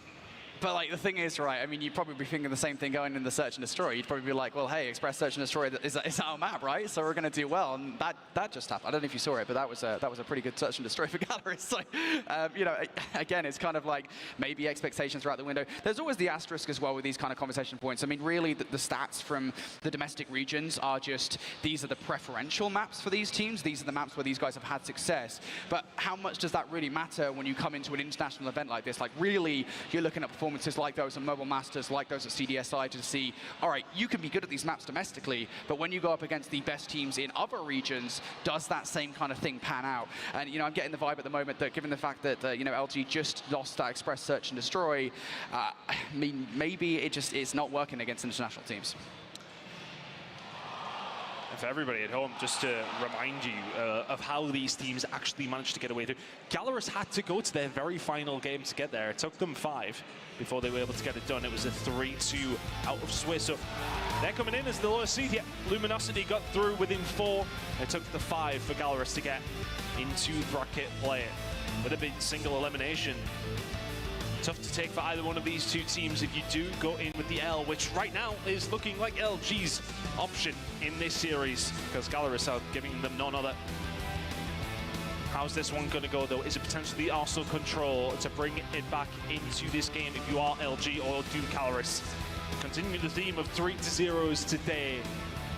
It's been one-sided in nearly every single affair. It has been the case here in this series in particular as well, but can Luminosity potentially turn it around here on Arsenal Control? I would love a competitive series. I would love to even get a sniff of a Game 5. We're very far away from it right now. Gallerus, do they come out all guns blazing like they have the last couple of maps already? It looks like that might be the case. First couple of kills going their way. Luminosity trying to fight a war on 2 fronts, but you're not going to get a war won when you're facing Lucas in on the other side of the battlefield. Oh, and you worried for him when that sniper play did come through. They get up close and personal. It does not matter what this man is using, and this is just not the start you would have wanted if you're Luminosity. 5-0 finding one down the outside. It's only Estok who can really answer back to what has been a flurry of kills for Gallerus to kick things off. And with it, plenty of map control. LG will have to slow things up considerably here. Raf trying to play sneaky for a route, perhaps towards B. Maybe towards A. You got to make a decision, I think, pretty fast here. Focky getting the read, doesn't matter. Raf's going to run gun him, so that's a good start. The problem is, though, you might well have that 1 kill. The rest of your teammates haven't actually gotten kills anywhere else. Maybe not. Maybe Raf is just good enough to pick up all these gunfights, create some space for the rest of LG, because nobody is now contesting him in the middle of the map. And they had to rotate around for the pressure that was coming in. There is actually a spawn kill potentially on the go as well here. Raf doing actually crazy things here with the KRM. And he is really one of the big reasons this is why they've actually managed to find themselves this far up the map. 29 seconds on the clock. That has now been stopped with the pressure that they've been able to go on over towards A. Keep an eye on Pabzera. He might be the one to make the move here. If the rest of the team can get something going through the double doors, Cartels will find one onto him, though, and shut that down. So that should be a gun. Be locked in by Luminosity. So now B, they have a whole minute and a half to try and get things going. But Gallerus have been setting up here for some time, but they've been dealt with. Jez finds not 1, 2, but 3. And that opens the door well and truly wide open for the side of LG. He is gone. LG now on the way. Nobody from Gallerus to deal with here, but those ones coming off the spawn. Henry Cat's trying to be on the point though. Rap now looking to be a nuisance with the KRM. Going to immediately bring out this Predator missile to deal with that pesky player that is on the point. Luminosity, first tick about to potentially be through here. Gallerus got to find your way through. Yeah, Gallerus has just been really broken open by the side of Raf. The shotgun come out and all of a sudden they came to play. Henry Cat can find 2 though. Here comes the pressure from the side of Gallerus, who just wiped them off the face of the planet. 9-9 on lives, but the thing is now for LG, they haven't necessarily been pushed back here. What a huge name from Cartel straight up the spawn. We'll give Luminosity the initiation here if they can try and find a way through. Yeah, we've been taken here by Raf though. Again, he's trying to do the exact same thing, create some space for the rest of his team while the rest of Luminosity make their way to the front of the point. Cartel also invest in the war machine. He's found one, but you don't quite account for Meekop with 3. Cartel's still alive though. Cartel's trying to get something going here. Gallerus only have 4 lives remaining, but they just need to hold on site. One player on the flank is going to not be dealt with. That's going to be Raph to find hand. 3 versus 5. Foki now going to be taken down as well. Lukashin can find one, but Pabzera has also brought out the War Machine. He needs to find some value with it. Luminosity backing up because they have the time to. Pabzera can find another. Surely doesn't find that gunfight. He does not. A 1 versus 3 for Lukashin is what is needed, but just so difficult for him to do in this position with the sniper. That should be the round to LG, and is. Through thick or thin, they get the job done. That was a scary one for a second, but they get the job well and truly done. Very well played. Yeah, and it's the exact same strategy twice there for Luminosity consecutively, right? They get Raph through the middle of the map, they get in a position where he is cutting off LG, forcing them to all go up the steps. They can't get through Raph, not when he's got the KRM at that short range. Not even Foki can beat him in those gunfights. So for Gallerus, just getting outplayed by that. LG with the strats, win them that round number 1. Now they can they follow it up with a solid defense in round number 2. The one operator that they've got ready to go here, Estug, going to bring it out to play. Not finding any value just yet because Gallerus made their way towards B. Gallerus have freely walked down the B street. Estug well placed to Pabzera, and now all of a sudden LG can start to think about trying to get a little bit more control over towards this side because Gallerus just walked straight up. They will find those kills, they will push out those lanes. Keep an eye on Mihawk. They know where he is, though. He's taking some damage, so they've got a decent idea, but he's got a claw in his hands. Now he's on the spawn spree here. This is going to be dangerous, but they deal with him almost immediately. No players really spawning in for him to deal with. Everybody from Gallerus wasn't really finding the kills that he needed them to find. And I think more to the point here, Gallerus haven't actually done anything off the back of that, right? A was totally clear. Now they're preoccupied with the Luminosity players that are trying to retake the point. No progress made whatsoever. Now Raph coming in from behind, having the help of Kings with him. Also Jez on the other side. Jez at the very least will be dealt with, but now the spawn trap coming through from LG. Gallerus, I think at this point, the 4 players that are alive, you've just got to kind of stick to this point. Oh, they've lost a couple of kills as well, and that's going to create a little bit of chaos. Are they going to have enough help to actually get out of this spawn trap? No, they are not. Estug finds 2. He's going to be left on his own to try and keep things going. Lives-wise, we are leaning towards Luminosity ever so slightly. They'll deal with the players who were there on that spawn trap, who are now starting to find the way around again. A has been captured, though, and Gallerus are working on plenty here over towards the B side, whereas Luminosity really focused on the spawn trap. It hasn't necessarily worked here, Brody. Yeah, I think they committed just a little too much resources to that spawn trap. I think they had 2 or 3 players in behind enemy lines while nobody was keeping an eye on the middle of the map. Fortunately enough, Raph is there, though. Estug, I think, forced to invest the Predator missile here to clear things up a little bit against Gallerus. And Gallerus will be sent back to square 1. But they have a lot of time here. They've already got 1 tick down on B. And Luminosity, their entire backline is reliant on Estug getting these kills, and I think that's the route that Gallerus are taking here. Will it work? I think Raph with the jump up might have just made the call to the teammates. That's what's happening. If Raph can find something else here, that will be huge for him and his team. He knows there's players there. He does actually manage to find Mihawk before going down to Lukashin. You can see already Gallerus are starting to work on some sort of flank if they can. Mihawk and Code trying to get something done. Estug is the one watching it, though. He can find one before he gets taken down by Foki, but here come the rest of the team. But now they're going to be distracted by the fact that Foki is here. He's pulled out the equalizer, but he's going to have so many players in and around him. But is that going to open up the door for the rest of Gallerus, or can Foki just deal with them? He can only find one. But is that going to give them the room on the other side of the map? But it's the exact same thing that we saw earlier on, where Gallerus, you're getting a player in that position, but you're not doing anything with it. You can't just follow that up with another flank. And that's the attempt here. Cartel's in behind, able to get the team shots. There's the finisher. Pabzera down for the count. That's a bad decision from Gallerus. If you're going to get a player with a claw into the spawn trap, you need to have players ready to capitalize. What's been working out for Gallerus, though, in the Search and Destroy with these 5v5 fights, and that's what they're going to have to force here to try and find themselves around. They're down 4, now 5 lives in total. Can they manage to find a way through? Lukashin will find 1, Pabzera will find another. They've got to try and be flawless. They cannot. Cartels find something, and it should be the round for Luminosity unless 2 players from Gallerus can do the impossible. Not going to happen. Luminosity lost that round. Giving some life here in this series. 2 to the good now. But Gallerus, it feels like maybe we're overconfident in some of their play, especially in round number 1. But round number 2 was a little bit of a fumble. It's just uncharacteristically individual, is what I describe it as right now. Gallerus, I think, you know, that they try it twice in the same round. A spawn trap where they don't have anybody on the follow-up. I mean, even if you're successful, it's not going to work. Regardless, Luminosity have everything going for them now, and there's this round. The amount of utility on side is insatiable. Predator missile down to keep Gallerus inside while the path is opened up over towards B. I mean, they've got so many options to start this round out. And Pabzera, I mean, no choice but kind of blindly fire these War Machine pellets down range. He will find one. 1. But LG, I mean, they're still in the conversation for a B cap. Going to try and get a little bit of control. Kings doesn't but the shots are fantastic with the Odin. Posted up with that. It's a dangerous prospect for the side of Gallerus. We'll find something over towards Lab, so Mihawk could potentially cause some issue, but Luminosity, as soon as they got a hold of it, they haven't let it go, and Raph now just trying to press the issue if he can as well. They want to secure B, they want to secure this map. It's looking more and more likely as time is going on. B is lost, you got A locked down here with Raph as well. This game may well be done before it's even started. Yeah, it feels like it, doesn't it? LG are investing everything to get this one done and dusted. A in control for them. Cartels now looking to keep these guys away. I don't even know if Gallerus can touch this point in time. Henry Cat really does feel like the only cope in behind enemy lines. He's going to get cut down. Gallerus no choice but to go through the smallest of choke points to keep this game alive. Facing down the Annihilator from Kings and all the bullets and weapons of LG. Kings with a double, that should surely be it, and it will. LG keeping this series alive. Arsenal control is theirs. After looking flawless in their regular season, they bring it to the world stage as well. Arsenal control gets them a lifeline in this series. And something to talk about for the Gallerus coaching team and players. All right, we thought we had this one done and dusted. And that's what it felt like in round number 1. When they came out the gate, they found 5 or 6 kills straight from that. But that was the only note, really, from Gallerus throughout the entirety of the map. Other than that, it was all LG. It just got down to business, got the job done.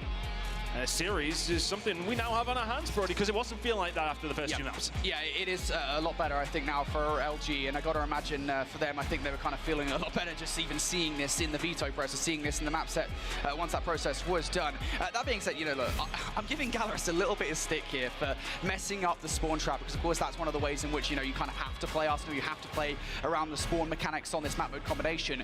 I got to give LG a bit of props, actually, because even though Gallerus did mess it up and kind of open the door for LG to capitalize, in those situations, LG were very quick to deal with it. They were like, all right, look, someone is trying to flank us here.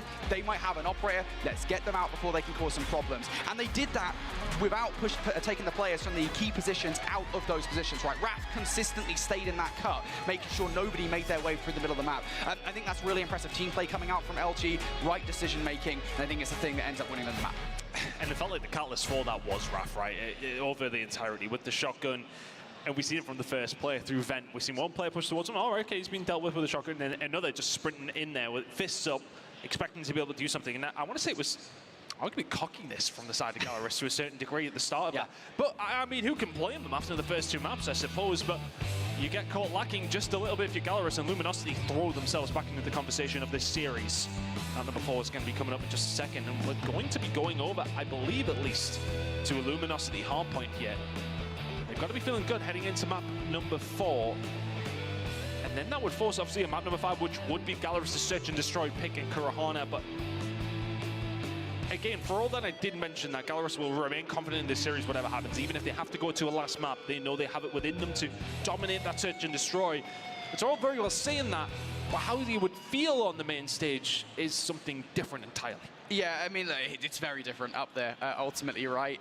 But still, I mean, for these guys, they've got to be feeling so happy on the main stage, right? I mean, LG, they're finally in the series now. They've got some momentum in their favor. They didn't just win that map, but they did so convincingly. And I think they can kind of now be feeling a lot more relaxed. As you said, you now going into a map which is yours. Hacienda Hardpoint is a strong map for Luminosity. It is their best hardpoint map from Season 5 of the Snapdragon Pro Series. So we are potentially looking at, obviously, you know, given the fact that Luminosity have just won their control in Arsenal, a situation where we might go to a Game 5. Our first Game 5 of the day here in the quarterfinals. It would be awesome to see, but for LG, again, this is a totally different beast here in Gallerus. Well, let's see if Gallerus can repurpose themselves after what was a dominant win for LG in map number 3. We have a quick break coming up before map number 4. We'll see on the other side. All right, Beef Mommy here with Luminosity Gaming, North America's #1 team going into the World Championship. Again, how are you guys feeling going into Atlanta? Let's start with you, Cartels. I'm excited to play, you know, especially Elevate and X-Rock that made it here. You already name dropped a lot of teams then. I didn't get to play them yet like that, so, you know, I'm excited to play those teams. That's cool. How about you, Kings? I'm neutral. No, just going in it, confident. Simple. Jez? Yeah, more excited than last year because I didn't play at all. Oh, yeah.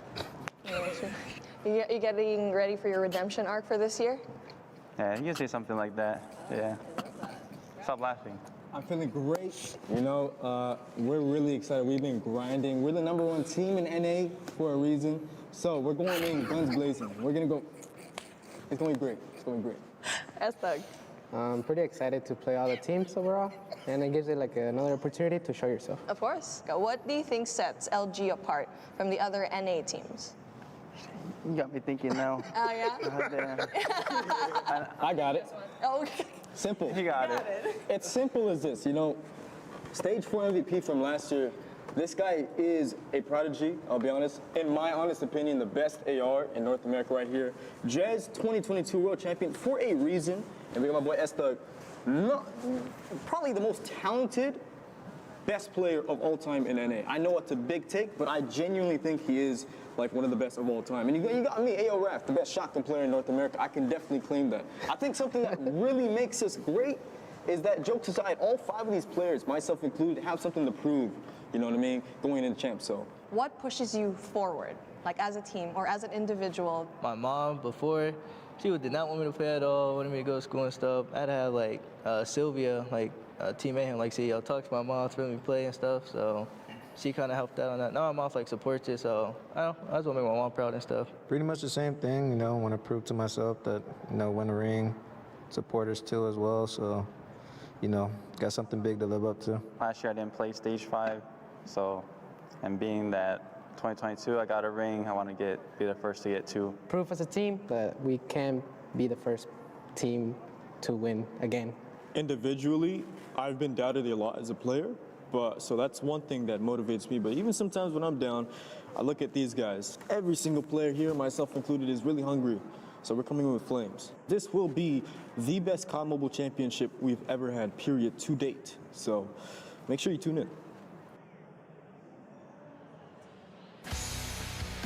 Well, Raf said it himself, they have something to prove. They have themselves now a series that they can potentially come back in here in Atlanta. Welcome back to the Call of Duty Mobile World Championships 2024. Hell of a game on our hands here between Luminosity and Galoris. But thank you to our partners across the board, and especially to DHL. Chance to win €5,000. Follow that link, esl.gg/EFFI. Hey, I've got my phone with me. I'm like, in there.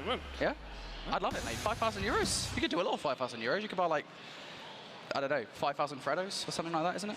I think they're probably more than €1 these days. They probably are, This is going so far over the Americans' heads, I'm not going to lie. But back to the conversation at hand. LG back into this game. Yep. But do we believe that this map number 4 could go their way? Based on maps 1 and 2, what we've seen from Galoris was very, very strong. But that confidence now for LG is going to be there. They know we'll have a chance in this series. Yeah, I think, you know, the difference maker for me now is that we are going into a map that LG would want to play in Hacienda, right? So they will be very comfortable here. This is where your ARs are going to show up to the game. And you heard the call, right? I mean, Kings and S-Thug, 2 of the best ARs in North America, right? Raf has got a lot of confidence in his team. Of course, Cartel's also, I mean, he showed up in that last game as top fragger for the roster. He always shows up in these situations, in these clutch-up situations. So I feel like, genuinely, I know we said 3-0 to begin with, but now, of course, you know, we have the map set in front of us. We have an LG that feels fired up here. I feel like this might well go all the distance to a game 5. In the pit of my stomach, I'm with you on that, actually, because it just feels like it's such a flip. It's so many times, I mean, over just Call of Duty esports, full stop. That third map in game mode, wherever it is, over the years, domination comes to the flag, control, whatever. It always feels like it can be a bit of a swing. If a team dominates in the way that Galoris did over maps 1 and 2, the control all of a sudden happens, you lose that one. Yep. The doubt creeps in.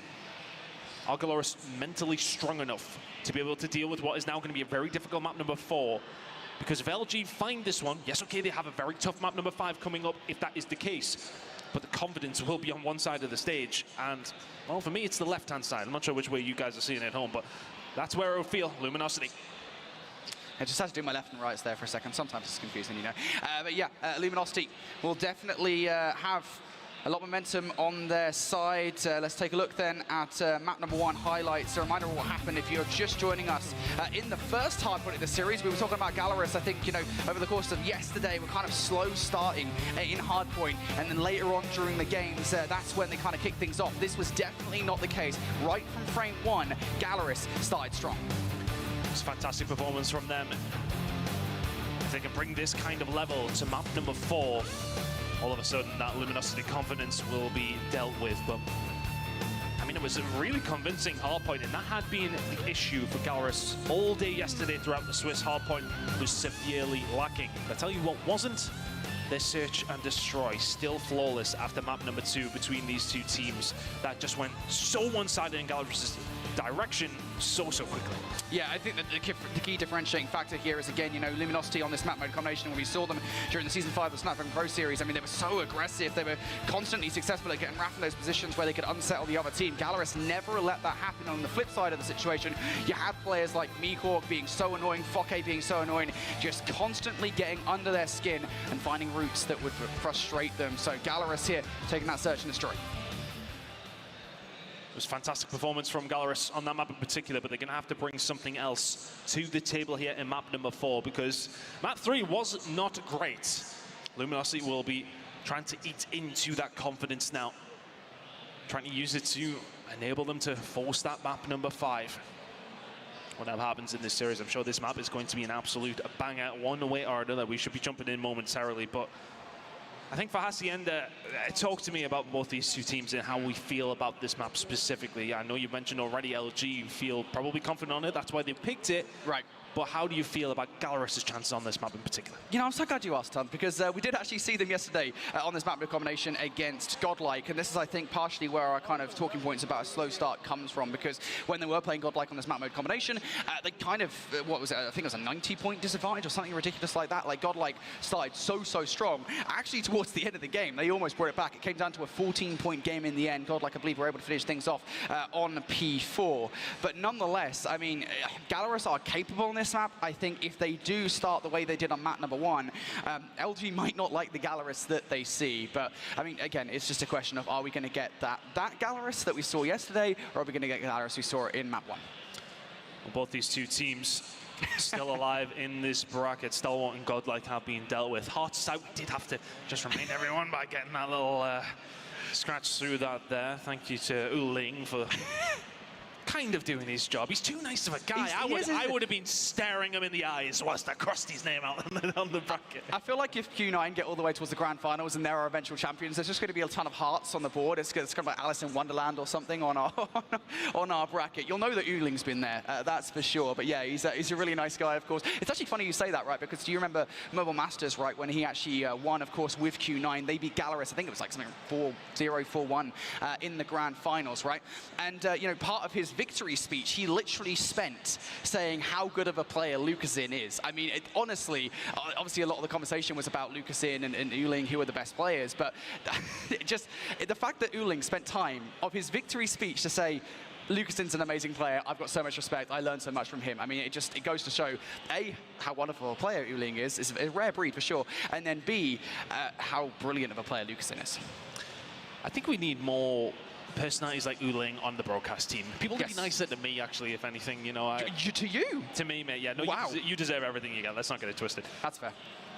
We need more nice people in and amongst the scene. I'm sure there are plenty of you nice people at home. Hey, get yourself involved and see who. If you can have a bit of a nice off with Uling, but I mean, you're not winning this level of. No, you're not winning. You're not winning at all. But let's see who's going to be joining Uling and Q9 in tomorrow's festivities.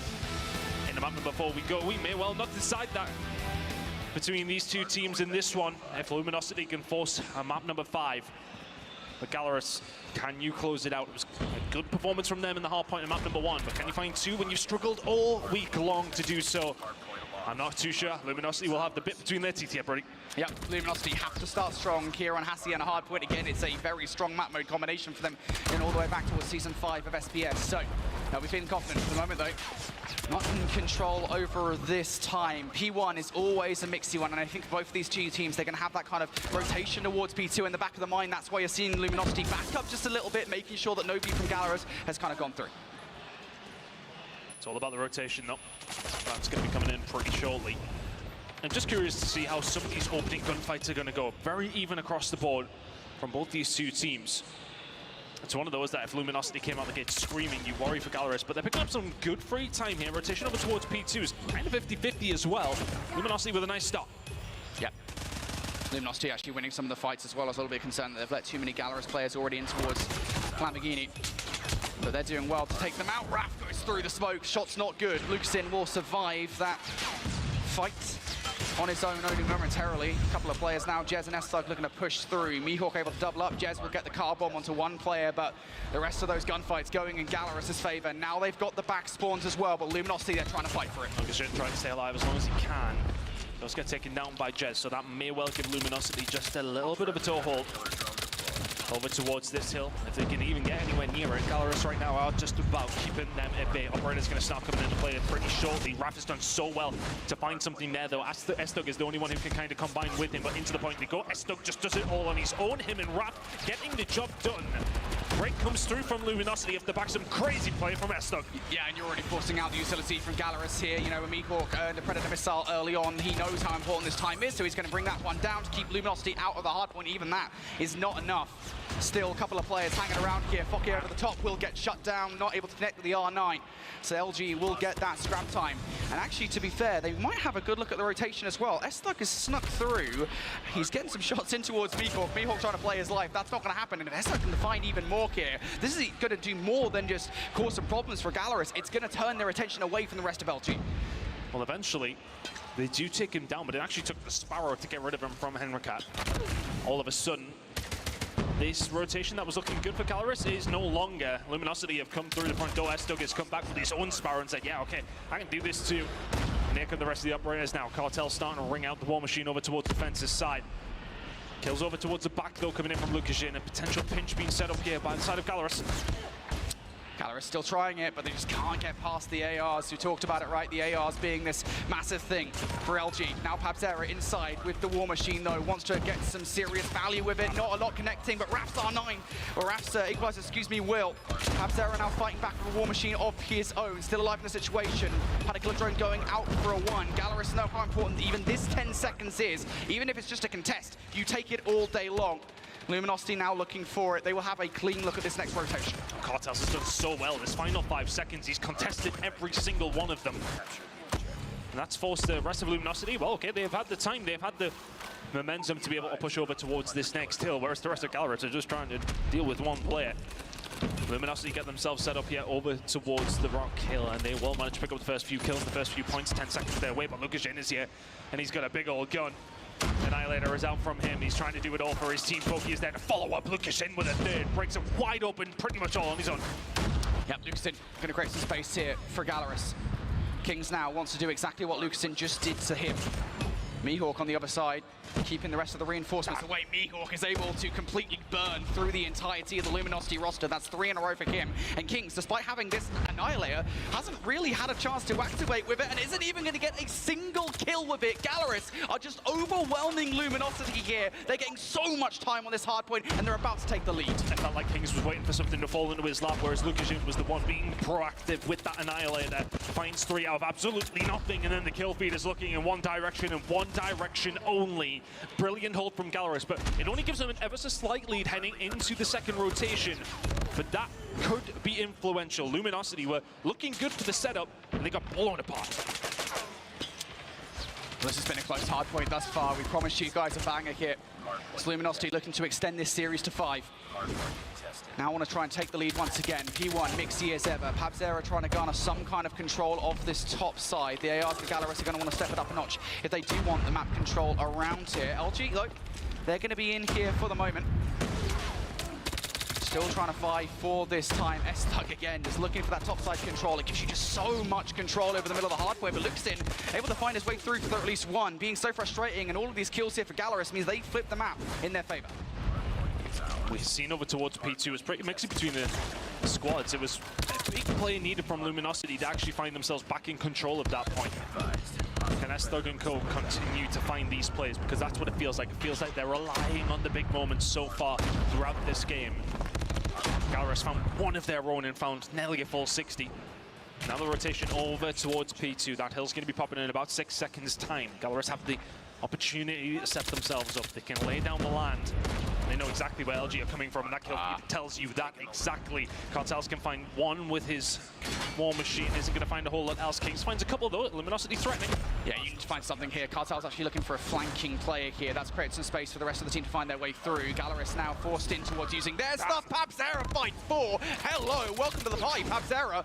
Gallerus now, full investment here to take this time away. Luminosity split spawns round the back line. Looking to try and take it away from Gallerus. Fokke recognizes the urgency to push out of the hard point. Will only be able to find one, but Gallerus still in for the moment. Right play coming in from Fokke there. I mean, he has to push out one end of things, doesn't he? Becomes very, very difficult when you're dealing with players coming in from a couple of different angles. Lukashin can only find one with his Annihilator. It felt like he only had that about 2 seconds ago, but Gallerus will be the ones who pick up the majority of the time here. Trying to actually solidify something over towards the scrap time. Raph is just holding it down all on his own with the equalizers. Making 3, not going to find the fourth.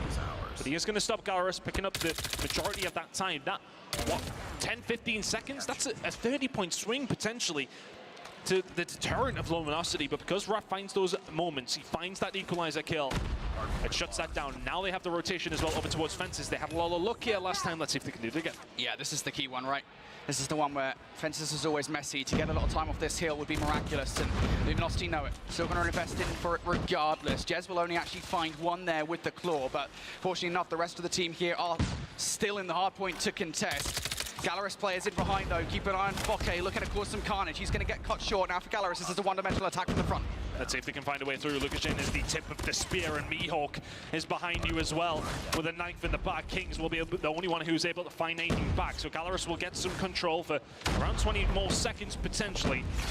Lovely invested by a couple of the players here. Operators across the board. Fokke will find another one. Lukashin behind him. Fokke looking for the third. Raph though will find 2 of his own. Finding tooth and nail for this one over towards Fences. If you are Luminosity Gaming, can you manage to find a way through? Yes, you can. Worse to contest, but last time around we've seen it. They did get the rotation over towards P4. They didn't do anything with it. This time around they have got bodies over there. They have to hold this down. Yeah, but you got to be careful. The Annihilator last time around from Lucasin was the problem. This time around he doesn't have one just yet. Predator Missile will be down, so now they know where these players are located. Kings, Annihilator. Inside the hard point this time around. How much can you actually find? Gallerus are coming all from this one direction here. They're facing down both the Annihilator and the War Machine from Cartels. And Cartels reads Mihawk perfectly and will find Lucasin as well. Luminosity off back. Great utilization of the operators will hold the early time. Yeah, Gallerus is going to be getting hold of their own very, very shortly though. You would like to think perfect usage. You are absolutely right. So efficient from Cartels and Co. Gallerus are going to be in a position where they can do the same themselves. They're currently inside the hard point, 24 seconds to go. S-Dog though, he's got a Sparrow of his own, finds a couple more. It just seems as if every single operator has been brought out here by Luminosity has been great, but Fokke trying to do the same with the equalizer, can only find 2. Back and forth, nobody really gaining any sort of control. Fokke would have found that 4th kill there. I know that's a lot to ask for any player with the equalizers, but still, was not good enough. Luminosity still holding on for this one. Mihawk, can he get anything done with the Purifiers? No, Raph on the other side. Mihawk's still alive, by the way, with that Purifier. He's looking for the players to go through the middle of the map. He's not able to find anything whatsoever. So as we go into the second set, or the first set, excuse me, here, Luminosity just a few points in the lead over Gallerus. Henry picking up 3 kills though. That's going to give them a lot of breathing room. Oh, they're going to have so much time to now set themselves up over towards P1. And we do see teams pick up decent chunks of time on this Fountain Hill. That's going to give Gallerus the initiation to be able to do that. Setting themselves up, still continue to find the kills. Luminosity maybe need to take a step back. We've got a dead, even game. And it feels like Gallerus are probably going to have a lot of operators available here. You can see already Henry Cat has the Sparrow out, trying to do what he can with it too. Also available for Lukashin and Pabzera. Raph does have something available for probably the rotation over towards P2 in just a second. But it feels like both these two teams, they're trading back and forth when the operators are available. Right now, it's Gallerus' turn. I don't know if Gallerus will want to utilize them here with 10 seconds left, right? I think you want to try and keep those ones for this next rotation. You currently don't have control of it. Big kill from Mihawk on towards one player. Rogue Spawn coming through there from Cartels. It's going to give them an opportunity here to get inside the hard point. Jez will win the crucial one-on-one as well. And with those spawns now going Luminosity's way here, they've got an opportunity to hold. They're 9 points down at this point in time. Here come the operators. The operators are out, but they have a pinch being potentially set up here if you're Gallerus. Jez can find 2 with the claw. Here comes Raph as a little bit of backup. Being pressed from 2 different sides here, water and of course from the car park.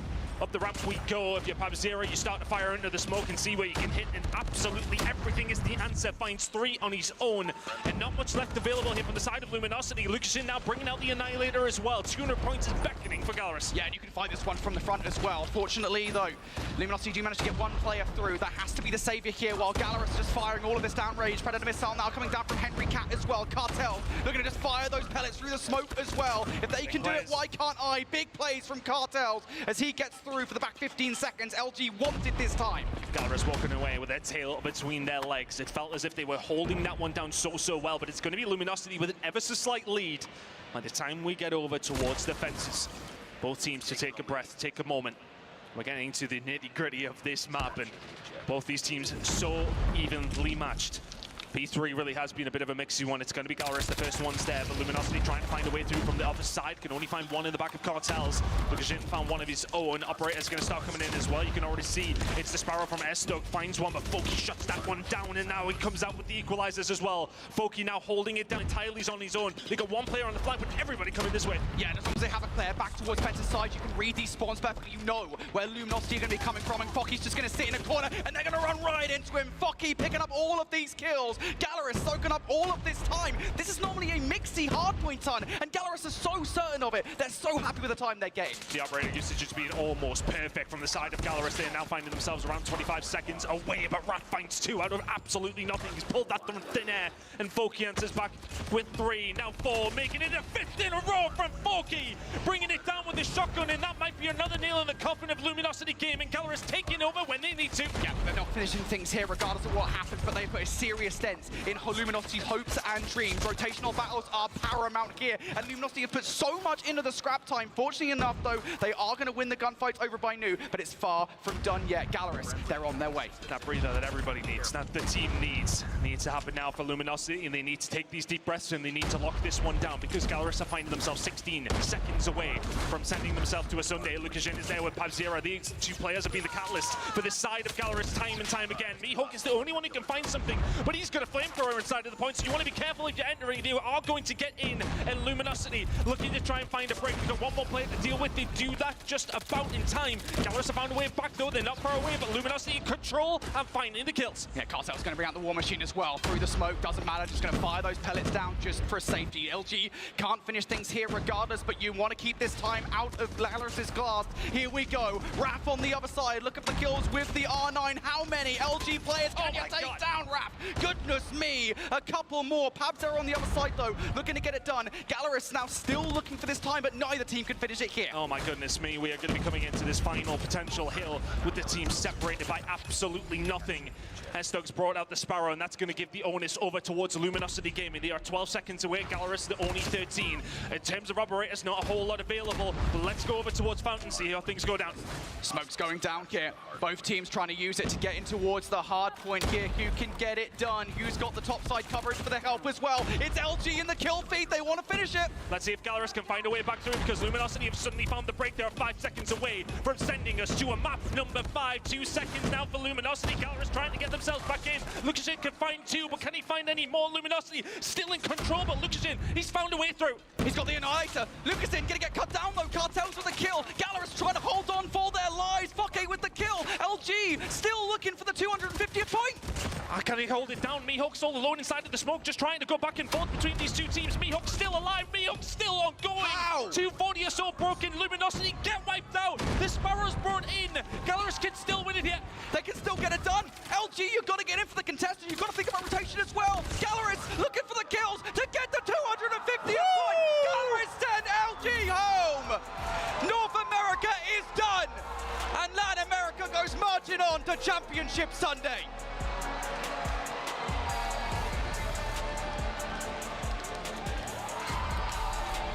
My goodness me. What a map. It's a 1-point game win for Gallerus. Luminosity, we're a breath away from sending us to a map number 5. What an end to this series. And what has been the best series of the day so far. My goodness me. It just felt like it was just utter chaos throughout that final hill. It was back and forth between us. I didn't know when it was going to end. You didn't know what was going to. Nobody did. It came down to some final moments that we're going to have to see again. It's just constant. Gallerus just constantly got another play. I think it was Mihawk, right, who managed to get in towards the kill there, towards the Ken to keep the game alive. I gotta see that again. I gotta see what kind of crazy plays we just saw. How? How on earth did that just happen? I mean, I was hoping that we would get some sort of an insane hard point at some point. I didn't think it was going to be now between LG and Gallerus. That was incredible on behalf of Gallerus to be able to stop them at the 249 mark and then also have that comeback. That was incredibly disciplined play. I mean, like, there's so much to think about in that moment, right? Let's have a look, because Luminosity got themselves to that point from P1. Lucashin finds something, but it's such a contest-heavy hill. So to end it on this hill in particular is always just so chaotic. It's so hard to decipher which way things are really going to go for both the two teams and everybody at home. But it was just a case of trade for trade. But when Henry Cat finds those couple of kills with the Sparrow, that's the difference maker. How often did we talk about throughout the game the operator usage being the real big difference? And then the difference was made there towards the end. Those two from Henry Cat, you can find a third with it as well. And what it means to those Gallerus players. Their hardpoint, frankly, has sucked over this tournament so far. But for them to find two maps like that, it truly puts them into the conversation. For a map like that as well, gives you so much momentum heading into the semi-finals. And I know we've been talking a lot about Gallerus on the whole, right? Everybody has been doing their part, not just today, but over the course of yesterday as well. I think now is the time to talk about Lucasin. 52 kills with over 90 seconds inside the hard point. This is why Lucasin is considered one of the best players in the world. And you saw the reactions on behalf of the entire team right there at the end when they were able to clutch that up. You can tell just how much this means for the team, not only to get the win, but continue on in the competition. They're now officially going to be top 4 in the world. They've made their way through out of quarters into semifinals, live to see another day. They get to watch the rest of the competition and reassess how they're going to attack tomorrow now. You've said, everyone's been saying it a couple times. They started off potentially as an underdog. Every time we watch them play, they get a little bit better every single time, push themselves further into the conversation. Yeah, honestly, I know we've been talking a lot about China as like the region to be feared, right? And I still think that's the case, right? Obviously, we've got Elevate versus Wolves. The winner of that matchup will be facing Gallerus tomorrow in the semi-final. Honestly, I would not be sure that either of those teams would take it versus Gallerus. All right, well, I want to hear from the players, especially after a match like that. If I'm not mistaken, I believe we have Beef Mommy standing by with Lucas and Mihawk ready to chat.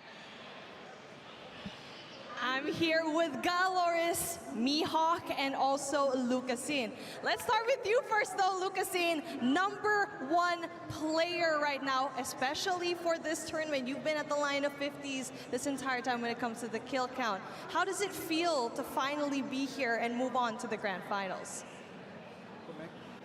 Como é que você se sente estando aqui finalmente, ganhando tudo que você fez? Como que você se sentiu durante todo esse jogo? Olha, esse jogo foi sensacional. O que a gente foi da metade pro fim da partida foi insano. Nosso time foi absurdo e, cara, eu tô sem palavras até agora, não entendi muito bem o que aconteceu. Só que, graças a Deus, conseguimos sair com a vitória e, finalmente no top 4. Depois de tanto tempo, representar o Brasil desse jeito, com essa seleção absurda, é um sonho. This was a great game. I'm still speechless. I didn't know what happened yet, but we're very proud of what happened, and we're very proud about all our team. For sure, a really good representative for the Western side. But let me talk to a teammate that has been so integral in this hardpoint matchup. 1 point to send LG home. Mihawk, you stood there in Fountain, inside of the smoke, by the way, littered with LG squads, with operators up and running. How did you pull that off? 1 point. O último lance ali da partida, você ficou por 1 ponto somente, ficou ali dentro da fonte, ali durante o smoke. Foi incrível. Conta pra gente como é que foi esse último round. Cara, sinceramente, nem eu tô entendendo o que aconteceu, só esbombuquei meu pé e fiquei comprando tempo pro time. Eu acho que uma qualidade nossa do nosso time é que a gente se mantém calmo em qualquer momento, então na hora a gente já estava se organizando, onde que eles iam vir, então eu consegui me organizar muito bem ali com a equipe. E foi isso, cara. Sinceramente, nem sei o que aconteceu, só Deus estava do nosso lado e foi isso. Yeah, I still don't know what happened yet. The only thing that we prepared to stay there, it didn't matter from where they were coming. I knew that I was prepared to help the team. Beautiful stuff. I'm pretty sure both of you guys are still hot from the matchup, pretty much on autopilot at this point. But you know what? Last question. What do you say to your supporters here going on to the grand finals? O que vocês querem dizer para os fãs de vocês, que vocês estão agora nas finais? Olha, espero que vocês continuem apoiando a gente consegue sentir toda essa energia, é sensacional estar aqui representando mais uma vez o Brasil e continue apoiando que se Deus quiser, coisas melhores vão vir e vai ser totalmente diferente igual foi os últimos anos. We want to keep feeling the energy of you. We thank you very much for the support and we will give our best. And I don't think we need a translator for this one. Boys, you deserve it.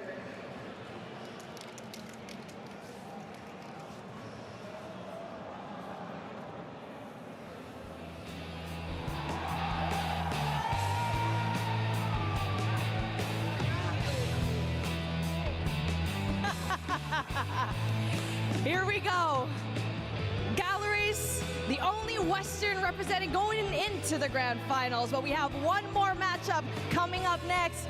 The East, you're in the magnifying glass. Next up, we have Elevate versus Wolves. You wouldn't want to miss this.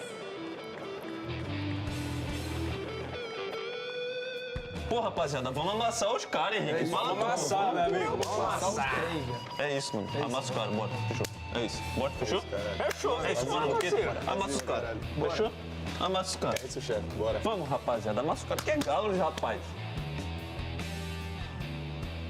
The Snapdragon Pro Series is brought to you by Snapdragon Elite Gaming, Monster Energy, DHL, and the United States Air Force.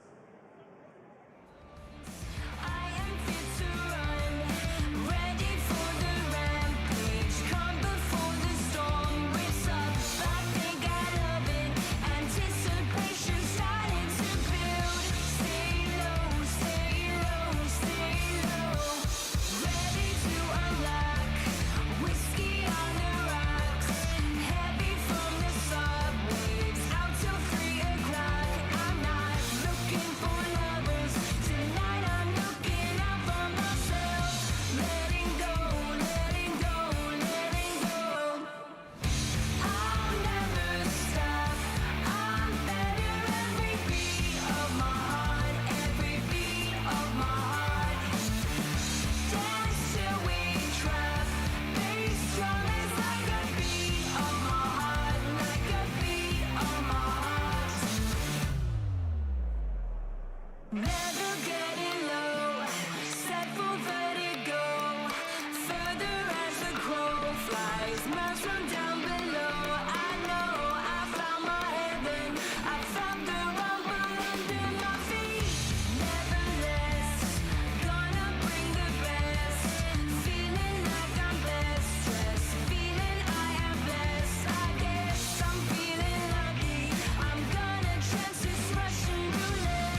to the Call of Duty Mobile World Championships. Siefta getting a nice little selfie there after Gallerus's incredible hardpoint clutch to keep their hopes alive in the competition, moving forward into semifinals. And now we have only one more match left on the day to determine the last team through to the next stage of the competition. The fourth team.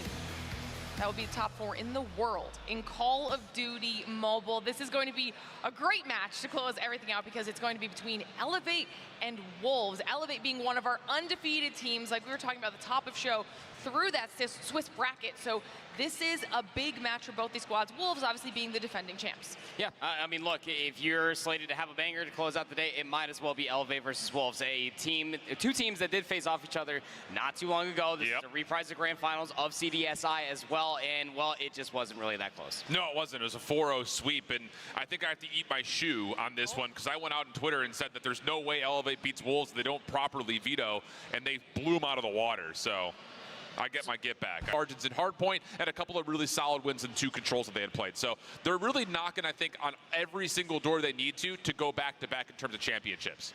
And then, of course, on the flip side, we've mentioned it a couple times, we do have the defending champs in Wolves, but maybe not as strong as we saw them last year, just based off of the level of competition we've seen across the board. Yeah, I mean, this is a shell of the former name that was your 2023 world champion, of course, but they obviously do have their strengths. That's why they still find themselves here. And to be quite frank with you all at home, they did have a fair shake when it comes down to their matchups, having to go through Gallerus, having to beat Luminosity, lost that one 1-2, and then beating Vitality as the final match that we had on the main stage is no easy feat. They went the distance, but nonetheless, they can definitely find a lot of improvements between then and now. Yeah, I think the interesting thing about this Wolves team, you know, kind of looking at China last year, we had 3 squads, 2 of which we really looked at as being like, ooh, could be either of these 2 teams, that being Wolves and Q9. But this year in China, the Wolves squad has been by and far away the worst of the 3. They've only won a single matchup versus their other Chinese counterparts. Then, of course, them getting swept in CDSI had us all looking at the reigning champs saying, are these guys even remotely for real? We saw moments. It just comes down to, can they put the puzzle together here today versus strong Elevate team? Absolutely, and of all the times to try and get it all figured out, this would be it, because a reminder for everyone at home, if they lose, they are out. Okay, we're in that single elimination bracket stage of the competition, so this will be the last match and the last hope for either one of these teams to continue on and continue competing for the $1 million prize pool, $400,000, the title and the trophy, to whichever team can claim it in our best of 7 grand finals. All right, now we gotta start talking about it. Next piece of the puzzle, we have to talk about this map pool. Who do we think it's gonna benefit? Who do you think could potentially maybe start off a little bit stronger? I'll start with you, Shift. I think the mind games from CDSI tilt a lot of natural advantage to Elevate because they were able to defeat Wolves on Summit, which was their most played map. That was one that I looked at and said, if you're Elevate, you got to get rid of Summit. I know it's one of your best, but you can't allow Wolves to have their most played map. It's actually Wolves this time who veto out Summit in the process. So we get a Hacienda and an Apocalypse. Both hardpoint maps are great for Elevate, but then we also have the Kurohana in for map number 2, which is also, I think, more beneficial for Elevate. So just basing off of what we have for picks and bans, I think Elevate have a major advantage in this best of 5. Especially because Hacienda was played in that CDSI Grand Finals. It finished 250 to 189, and albeit a respectable scoreline, you're going to need every bit that makes you a very good team in Wolves to take down Elevate. Whether that's giving them their first hardpoint loss, whether that is taking advantage of their weaker search and destroy that we have seen across the weekend, something has to give. You're going to need to find themselves in championship form early. This has a Grand Finals match written all over it, and we have it here. One team is about to go home. And all day we've seen some pretty dominant series so far, right? We start off with 2 3-0s. We just finished up a 3-1. So talk to me about how you think this could potentially be playing out for everybody, because are we going to see another dominant performance, or will this be a little bit more even? I think this is going to be pretty dominant. I think based on the recent results, which was very convincing in favor of Elevate, plus it just doesn't really feel like Wolves are playing at the same caliber as they had last year. I don't know if it's because of the meta swap-ups with the Odin play. I don't know if it's because their search and destroy just hasn't been as polished as it was last last year. Regardless of it, maybe a combination of everything, it does feel like Elevate holds a major edge, which feels so counteractive to what I was trying to say about a week ago or so when they were playing at CDSI. Let's not forget, especially for Elevate, benefiting from the simple fact that they finished 3 matches and they were gone. To go back and immediately learn from what they had been faltering on all day yesterday is in their search and destroy. So it's going to be a completely different team that we're going to be getting in this series today. I'm alongside with Shift. I think this one's going to be rather dominant. All right, well, we'll have to see if the other casters agree with you in just a few minutes as well, and we'll ask everybody at home the same question. And we're going to give you some time to think about that because I have a little bit of an update that I'm being told from production. We're going to run back a clip of what I'm talking about. We have a slight delay, okay? Because when Gallerus won, the desk was punched, and it was punched so hard that it literally broke. We have to replace the desk in order for the competition to continue. So that just shows how much passion, how hyped Gallerus were when they won. That is one powerful Vamos. That's a mega giga Vamos. Giga Vamos. That's different. I've never, in the amount of COD esports I've watched, have I ever seen an actual desk break. Not in the challengers pits, not in COD mobile pits. This is the first. I feel like had Beef Mommy known about that, she would have asked about that in the interview. Like that. I wonder when they found out. Like it surely had to have been when like the second team was finally getting on stage, sitting down. It's like, hey, there seems to be a massive dent in the desk. I don't think that's a feature of this one. Honestly, I'm impressed. I'm impressed. Hopefully they can bring that level of energy tomorrow when they have to play in the semifinals. Hopefully the hand is okay, most importantly. Yeah, for also real. Important. Also true. All right, well, while we're letting our team get that desk swapped out, making sure that everything's good to go for the next match, we're going to send it to a quick interview. Elevate, obviously being one of the teams that's playing right now, we got a chance to catch up with them before the event and chat to them about their expectations and who they think is their best competition. All right, Beef Mommy here, and I'm with the team that elevated everyone's expectations in the World Championship. I'm with Elevate today, Garena's #1 team heading into the World Championship. But before we start into the nitty-gritty, I wanted to say that every single one of you, except for one player, is actually your first time here in the World Championship. Last year, unfortunately, even though everyone expected you to come in as a Garena representative, you didn't make it. So losing last year was very devastating for me. It really affected me in general. So, but in time, I realized it wasn't for us. So I accepted it, and I realized along the way that the only way to go up is to go down. So right now we're back on the world stage. So we're coming back for everything. Love that, Susano. Last year when we lost the game against Stalwart currently, I actually went outside and cried my eyes out. Then when I went back in, Yopi was taking a shower. I heard him crying like really loud, and I was just really sad back then. It was really sad. Is that true? Were you really crying inside the shower? Yeah, to be honest, yeah. I was crying that night. And you know, it's very unfortunate experience for us that we have to learn from our mistakes, and you see, now we're here representing the Garena. What do you think makes Garena different from all of the regions in terms of playstyle? Okay, one word, hardpoint. Hardpoint. Okay, well, actually, you know, can you expound as to why hardpoint is the game mode for Garena? We don't have the patience. We just go running around the place and use our gyroscope. I mean, that's true. Actually, Garena was one of the first regions to use and utilize the gyroscope. What separates us from other teams, like particularly us in Garena, is we have a really fast-paced gameplay that I think no other team has actually tried to copy it yet. They're copying it, but they cannot do the original. Everyone knows that. Yeah, there you go. Confident in the Respawn gameplay. And speaking of, search and destroy is something that is always brought up, especially up against like Chinese teams. How were you able to kind of, I guess, clean up your S&D gameplay? Because you are very confident in your Respawn. Yeah, like Klaus said, we have no patience. And I think in S&D, we have to wait for the IGL calls. All right, thank you so much, Elevate. I really loved your answers. But yeah, that was Elevate Garena's #1 team. Let's see if they're going to clinch the top spot in the World Championship.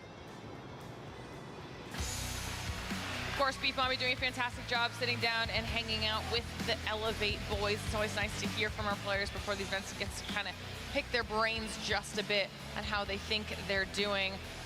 Reminder for everybody at home, though, we are currently waiting for a broken desk to be swapped out so that we can continue on to our fourth match, our last match here on the day. But if you're just hanging out and you're waiting with us here locally in Atlanta for DreamHack, while you're waiting for this swap, make sure you're checking out the floor. There's so much cool stuff to do here at DreamHack outside of just esports or gaming related things. And if I'm not mistaken, Proper, you and FDOT had a chance to actually walk around the whole venue and check everything out. So let's see what they did. What's good and welcome to DreamHack. Call of Duty Mobile World Championship is going on right now. Last year we were here, this year, well, we're back. So it's gonna be a good, this guy's back too, come here. Come here real quick. What's up? I know you're hungry for competition. How's everything going? You ready for this weekend? I'm definitely ready. We're definitely confident. Oh, what's up? My bad, I didn't mean to be angry. But yeah, we're definitely ready. We're definitely confident. He called me at the wrong time. I'm kind of eating now, so I apologize. But Atlanta to be able to compete on the world stage again. Yeah, it's really excited because the last year was probably the most difficult years for me. So this year is going to be so much exciting because they are my family now. So it's be insane to play this year again. It feels a little different from last year this year. Like, check me on this, maybe I'm wrong. Last year, there feels like there's more energy. Feels like you guys are more familiar with each other. Like everybody's just vibing and having a good time. Is it more familiar this time around?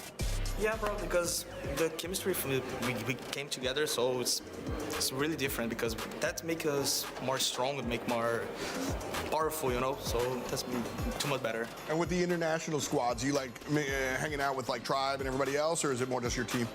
Yeah, we can do the both things because we are so much together, but we can talk with anyone. So it's good. That's good. That's the cool stuff, man. Seems like there's a nice little community popping out here. Yeah, I mean, I haven't been back in as far as like the players' lounge is concerned. Is there a ping pong table back there? Are you gonna like smoke all of Q9 and like ping pong back there? Any table games that you're gonna take a lot of money in, or what's up? Yeah, I really want to try it because I like to play. There's a ping pong table over there? I don't know. I haven't been back there. Yeah, that's what I'm saying. Yeah. Where's that food at though? Because that well, here's the rest of that chicken nugget I took. What the? Gotta have the pocket chicken. Oh my God. But here's the real food. What up, friends? What's goody? Oh shit, it's the homies. How's it going? Good to see you. Take what you can. They're not refilling, so what is They're your not is here? oh, okay. No, it ended 30 minutes ago, so there's still a good We have spread. char grilled flat iron steak, caramelized shallots, sun-dried cherries, and port wine jus. We also have nothing. And there's plenty of vegetables left. Welcome to Call of Duty Catering. Eat your vegetables! What the What you making over there? A little bit of mid-medley. The voice. Why are you so the way you are? I don't know. I'm classy though. I'm in Arnold Palmer like a real man. We have 3 days of competition, plus the fourth, the media day. We're doing a bunch of interviews.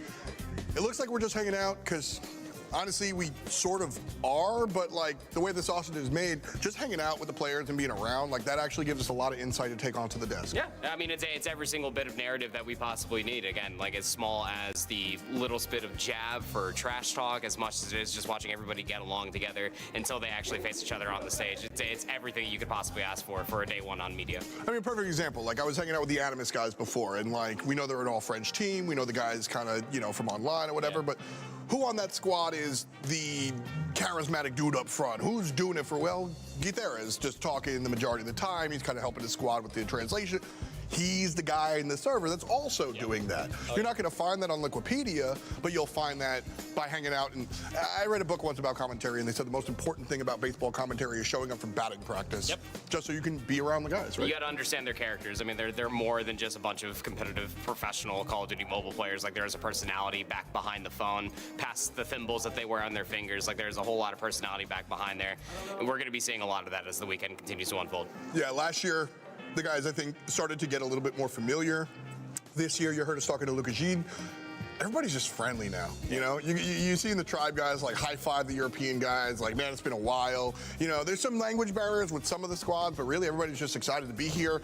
Real community-based feel, which I think is generally the idea with what we do at DreamHack. Just show up, be a gamer, have a good time, and let it rock, which is exactly what we're doing here in Atlanta, and that's what we're going to be doing all weekend long. We crown a champion on Sunday.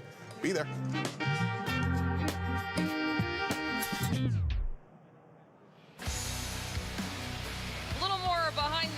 Action there from Proper and FDOT. Was it cool getting to just kind of chill with the players during media day and just chat with everybody? It absolutely was. It always is. I mean, you can't capture these players more in their natural habitat than walking around eating chicken tenders. That's probably very true. And he had, you know, FDOT had them saved, ready to go in his pocket. Yeah, in his pocket. That's wild. Just travel food, you know? All right, everybody. We've been letting you know that we're trying to get the desk situation swapped out because of the passion of our amazing Call of Duty mobile players. It's going to take a little bit longer to get it all finalized and done. So we're going to send it to a short break, make sure they get everything swapped and ready to go. So don't go anywhere. We'll be right back. The Snapdragon Pro Series is brought to you by Snapdragon Elite Gaming, Monster Energy, DHL, and the United States Air Force. Since the year 00, we was out to get more. Bunch of really real G's, burning G's till we low, sitting by.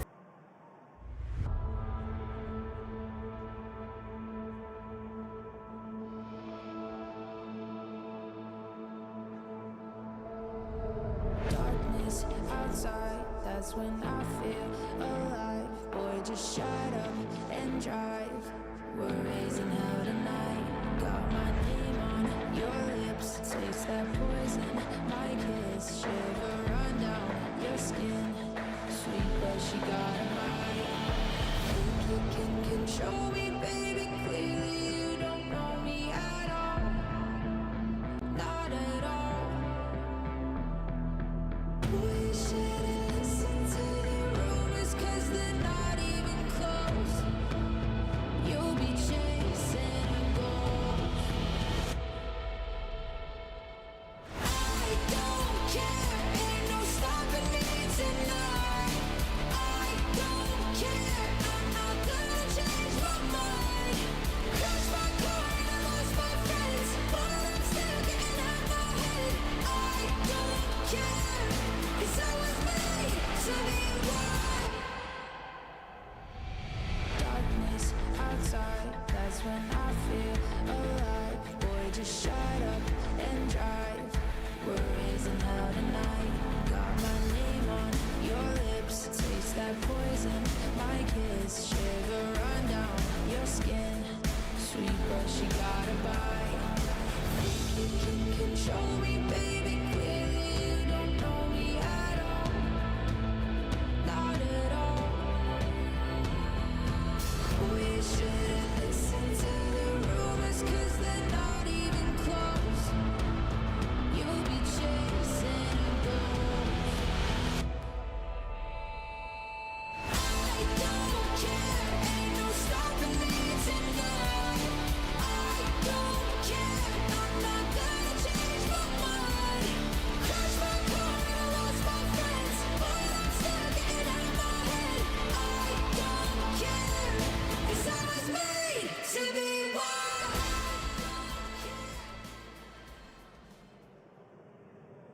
Hey guys, Infinity here at DreamHack Atlanta for the Call of Duty Mobile World Championships 2024. We're here for yet another interview, and I have the reigning champions, Wolves Esports, here. What does it feel like to come into champs as the reigning champions? Is there more pressure on you guys coming into this event?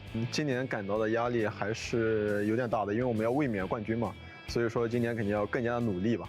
Last year, you guys were dominant. You only lost maps to Q9 and Godlike. Do you feel like the field of competition this year is a little bit more competitive? 去年我们输了2小场比赛嘛，然后虽然不是大场嘛，就是每个大场里边中间的一小局吧，输了2场嘛。然后今年就是要更加努力吧，然后去学习一下。今年就是我们每个队的就是实力都提上来了吧。然后我们今年的就是目标肯定还是冠军，然后每个队伍去学习一下。You guys at CDSI obviously didn't manage to take home first place. You did get pretty high placing in the tournament though. What have you guys focused on then from CDSI ahead of champs to improve? 在之前 CDSI 间我们是想办法去创新嘛，然后学习一下别人。经历了就是很长时间了吧，我们也把对方的就是一些新东西吧，也都学到手上了吧。然后这一次世界赛就是使用出来吧。Is there any one team, this is for all of you, that you guys would love to face here at champs?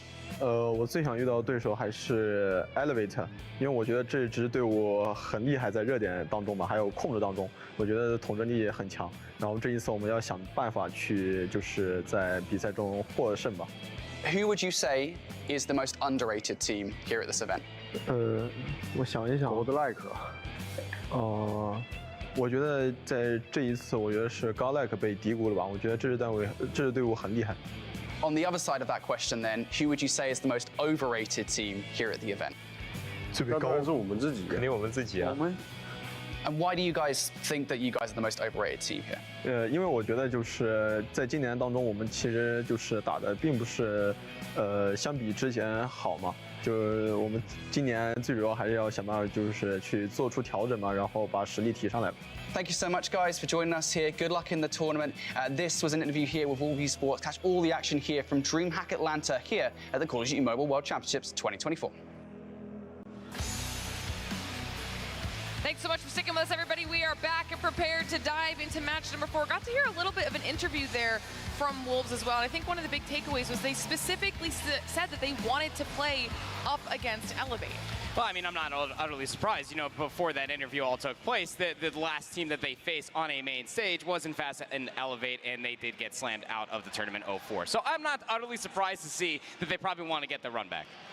Yeah, I think the biggest thing about it, as much as X-Rock came in as the #1 seed from China, so that was kind of, for a lot of people, the #1 team coming into this event. Elevate shocked the world by doing what they did at CDSI, so there is this battle of, was X-Rock going to be better? Was Elevate going to be better? Wolves only getting one chance to play Elevate before means that this matchup means a lot more to them, if that's what it feels like. Well, we're coming back into it, so we're going to take a look again at these maps, talk about them one more time before we dive into the competition, starting things off on the Hacienda Hardpoint. Yeah, and again, we mentioned this just to kind of reframe it. This is a very exclusively different map pool than when these two teams had played prior, except for map #1. And it was pretty close. I mean, 250, 189, 190-ish. That really just means like one rotation goes your way. You very well could have flipped the scoreboard completely around. So an important one here for Wolves to start off strong and get a little bit of their get back on map #1. Resource management is obviously everything as well, going back and rewatching that grand finals. But at the same point in time, you heard Wolves also talk about the very good hardpoint and control team are Elevate. You got to try to steal one of those along with the search and destroys. And then, of course, we're going to go over our predictions one more time. Who do you think is going to be taking this home? What is the number you gave to the series? Will it be quick, or will this one make it full 5? Yeah, I think Elevate still hold a massive edge overall in the series. I've got it going pretty darn convincingly Elevate's way. After seeing the map picks, I'm even more sure of the fact that this is probably going to be a 3-0. I got a 3-1. I think the search and destroy might still be taken by Wolves, all things surprising to hear. That search and destroy versus Vitality was very good. If we get that same search and destroy out of Wolves that we saw versus Vitality, that might be a map that they can take. All right, well, Brody agrees with you with the 3-0 as well, and then Tons on your side with the 3-1. So, well, it's either way, it's going to be a really, really close matchup. If you're at home or you're hanging out with us here, jump in chat, let us know your thoughts. Who's going to be the 4th and final team to make their way through to semifinals, because that is what is on the line right now. Elevate versus Wolves. Will it be one of the other 3-0 teams out of the Swiss, or will it be the defending champions who continue on in this competition? We're moments away from finding out. Man, I'm just hoping we get a Hacienda Hardpoint that looks a lot like the last one. 250, 249, sign me up for some of that action. But this is the biggest point. Both teams are defending champions. One, the defending world champion. The other, the most recent champion at CDSI. Only one of the two will make it to Sunday. Let's get it on. Well, I'll tell you this much, Wolves are definitely aware of what a banger of a Hacienda ending can be. Let's not forget about that map 1 yesterday versus Team Vitality. 250 to 231 was a lot. Elevate decent as they're able to clear out the hard point, plus also win some of these window battles. Trying to jump back on in as one moment in time was pegged. That gets shut down, and we've got another 50-50 battle as Wolves will spawn over towards fence side. It's a good spot to have for yourself for 20 seconds. It allows you to try to hit through the upper hallways and then maybe try to set up somebody inside of Lambo early, but you do have a couple players represented in blue. That is Elevate.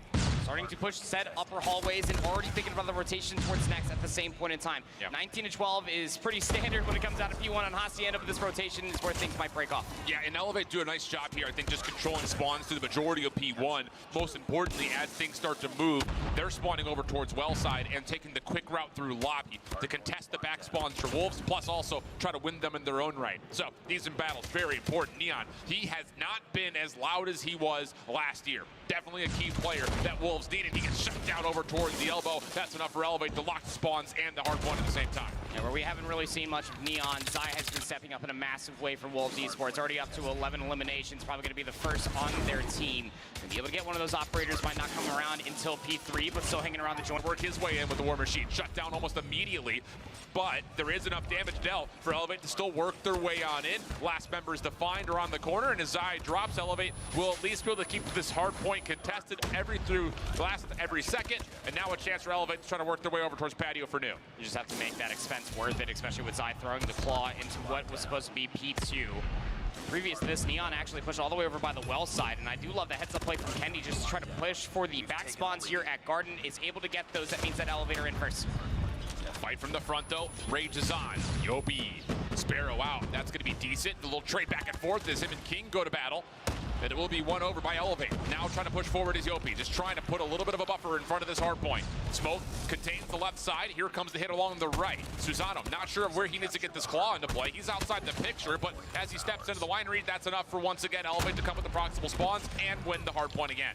Susano with his claw. I mean, you are just walking straight into the meat grinder. 18 seconds. You feel like Wolves Esports are starting to get a little desperate on trying to hit for this back 15 seconds. No, they're off the smoke. A chance to maybe move in towards Shutters as Neon also has the War Machine in play. That will clear everything from the front-hand side, and Elevate will have to reform, trying to work through this War Machine and purify. Spawning over by the rock. There's 12 seconds remaining. Is it worth it to hit for this old time, then get the spawns for new? Well, we're using War Machine as well. This Wolves team is just not showing the same decision-making that we really gave them credit for last year. I mean, that was as convincing of a break as we've seen all weekend long from Elevate. Wolves really feeling the pressure, committing a key operator usage into 10 seconds of the time, and now what happens? You're late to new. You don't have spawn control again. Shing is able to at least pop off a little bit in towards top office. Neon inside a winery, surprise, and Elevate will continue to spawn close. But you shouldn't need to ask for such heroic moments out of a handful of players for Wolves when you are playing in a game of Hacienda Hardpoint versus Elevate. It's just a little bit of a difference when it comes down to the macro that Elevate have been showing through the multiple hardpoints we've had thus far. They still hold those close spawns, by the way. Wolves are not wanting to push all the way out. They do have a claw operated, though.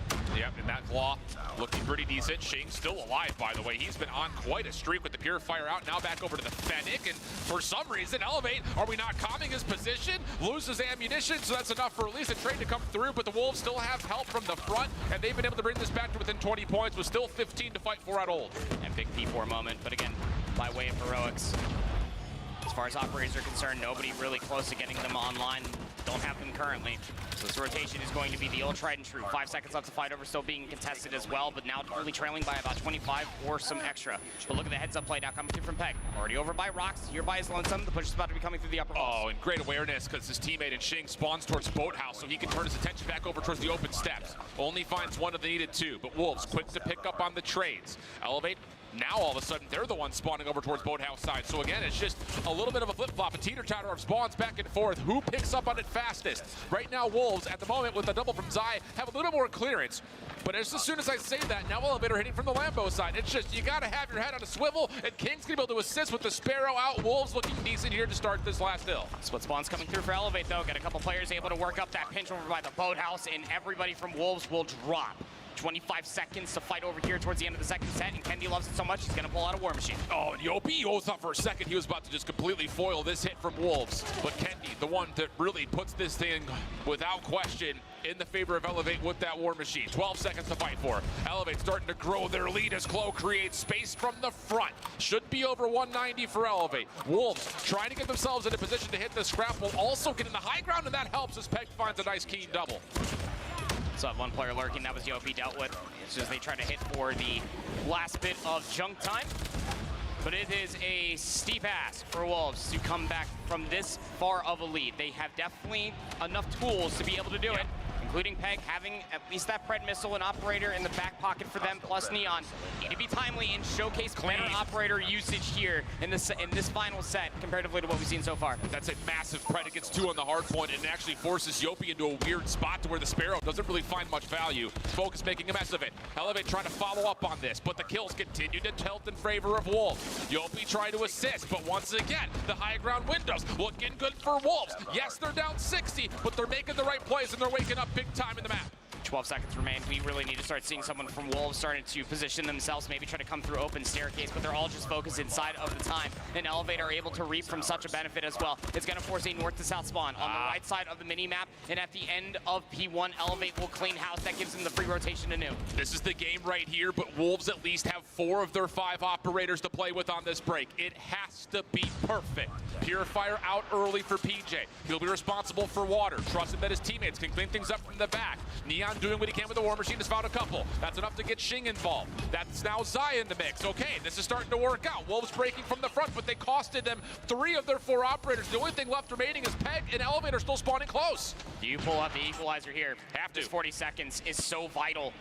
Immediately calls in, starts just running straight down driveways, able to find himself too, and then turns his attention back inside of the Lambo garage. And that is a clean sweep coming through for Wolves as far as kills are concerned. Can they continue to hold? Can they continue to keep them trapped on this side of the map and get a rotation to new as well? Peg is just running circles. He's just going in and out of garage. Running laps around him. The follow-up from King is good. 14 seconds of scrap time. Looking decent for Wolves. Elevator committing to the scrap time.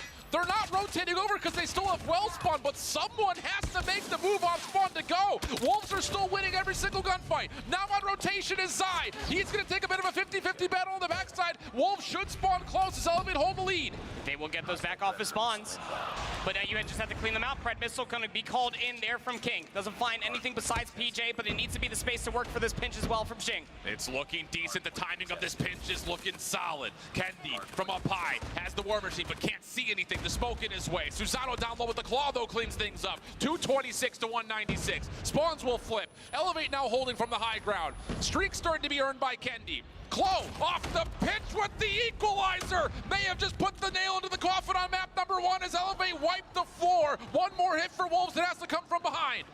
They're all going to be trapped back behind of this garden house, and they just need to pull out all the stops to try to break through. Shots are good from Yopi Sparrow. Last couple of Wolves members dealt with as the smoke dissipates. 10 seconds remaining. 15 more to fight for on the hard point, and Yopi's got his attention in the right spot as the Pred missile locks things down from patio. Elevate gonna take map 1, 250, 196. A lot closer than what it was suggested of being at the end of the first set of hard points, so that is a massive prop. When it comes down to Wolves, let's not forget, within that interview, they said that they wanted to face Elevate once again because of how strong their hardpoint in overall respawn prowess truly is. And we got to see that within the first set. I mean, Wolves, they look lost out there with some of the operator usage. It's the expending of a multitude of resources at the most inopportune moments. Elevate were rotating circles around Wolves consistently through the first and, candidly speaking, through the second set. That's where we started seeing Wolves at the end of that second set transition into a more macro development throughout all these different hardpoints, finding more key kills, getting high ground, power positions, making Elevate think twice before they just send one player on rotation. It was a good back and forth, but just a moment too late for Wolves. Yeah, I agree. And I think a lot of it was Elevate, they were cycling out their operators really nicely. Equalizers finish, Purifiers right up in its place. Sparrow finishes, War Machine's up right in its place. Yeah. You're continually getting this forward pressure with the operators that are up close and personal, while also maintaining some choke point control by using your explosive operators like the Sparrow and the War Machine. So really good stuff from Elevate, especially I think to grow their lead initially. Like you said, Wolves did start to kind of make good changes in terms of how they were tempo-wise playing around the map, but it definitely was a day late and dollars short. Also, does it help that Klo finds himself 44 and 38 for the overall best KD, but everyone essentially pops for over 40 kills. Impressive stuff. Whereas your MVP from last year's Worlds, Neon, just goes 26 and 51. The Odin in his hand is just not as good as what he was using last year. No, it certainly isn't, and you can see that just the discomfort when we get to Neon's POV. And I know it probably says a lot because Zai is technically at the top of their leaderboard, but he did technically slow down when we're looking at the kills that was being put up on the screen. But it should never have come to that point. Again, former MVP of last year, Neon, just really needs to come into their own here, needs a solid regain ahead of the search and destroy. especially with a multitude of respawns potentially on the docket. You know, an interesting point here, and maybe something that Wolves, it's hard to do now because this is your last lifeline, but Elevate in their interview are talking about how one of the reasons they feel like they're really strong at Respawn right now is because they're running faster than most teams. Yeah. They only had one Odin in play. That one moment in time, the Grau was still being used by Elevate. So they're really going for this more automatic pressure with their ARs rather than just locking down with double Odins like we've seen a lot of teams do. And honestly, yeah, it's kind of the SKS conversation from a couple years ago.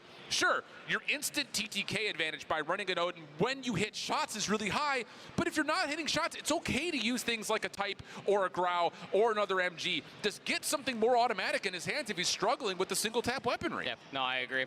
I think it's also just the comfortability when it comes down to the weapons, the average proximal distance for these gunfights as well. It's where a lot of people would rather have the MG being the bolt hose that it is. The margin for error with the MG, even comparatively to the Odin, is starkly different given the single tap and its nature of the Odin. But something does have to give. You almost feel like that this isn't the moment in time where you're just going to say, screw it, change everything, use this weapon instead. But you have to somehow figure it out. Either you match their pace if you're Wolves, or you try to slow it down by any stretch of the imagination. Yeah. And it's unfortunate to say, in the most forehead statement of the day out of me, at the very least, is you just have to hit those shots forehead. Yeah, it's just really interesting that evaluation hasn't come through yet for this Wolves team. Now, to be fair, you know, kind of watching them through Chinese Masters as well as at CDSI, they were, I think, on this current map pool, the most successful hardpoint team out of the 3 Chinese squads because, again, Slums was being played, Raid was being played. You know, they were really deferring to playing a lot of Summit and a lot of Hacienda before this event. But against this type of speed, they're not finding the same kind of success that I think they were hoping for. Now, that told, we can transition away. Look at the Kummeruttu Metro. I love this call for Elevate to get this in the pool, or at least allow it to be picked in the pool, because flat out, you just don't want to play Wolves on Tunisia. You really don't want to see firing range versus them either, but you put them on a map like Kummeruttu or Takeoff, where they have not historically had a lot of reps, it should tilt in favor of Elevate in a major way. There are some reps and potential of some VOD to go back and think about when you are Wolves preparing for this matchup, and honestly, some fellow countrymen, because let's not forget that Elevate yesterday did face up against Q9 on Kummeruttu. They did lose to them 3-7, so there is some data to be able to walk away from it. And again, going back to the overarching conversation from the patent aggression that comes out of this Elevate squad and why they found so much success in recent time, Search and Destroy on Kummeruttu could offer that snail's pace. You can slow it down pending that your sniper rifles don't over and egregiously chow through some of these very longer lines of sights, and you can manipulate the utility to really dictate the pace of those 3 different lanes. It'll be interesting because we've also seen a lot of teams that don't have a lot of rehearsal reps on this map just default to saying, let's play the sniper battle at mid, see who hits their shot. So we'll see if that roll of the dice comes through here.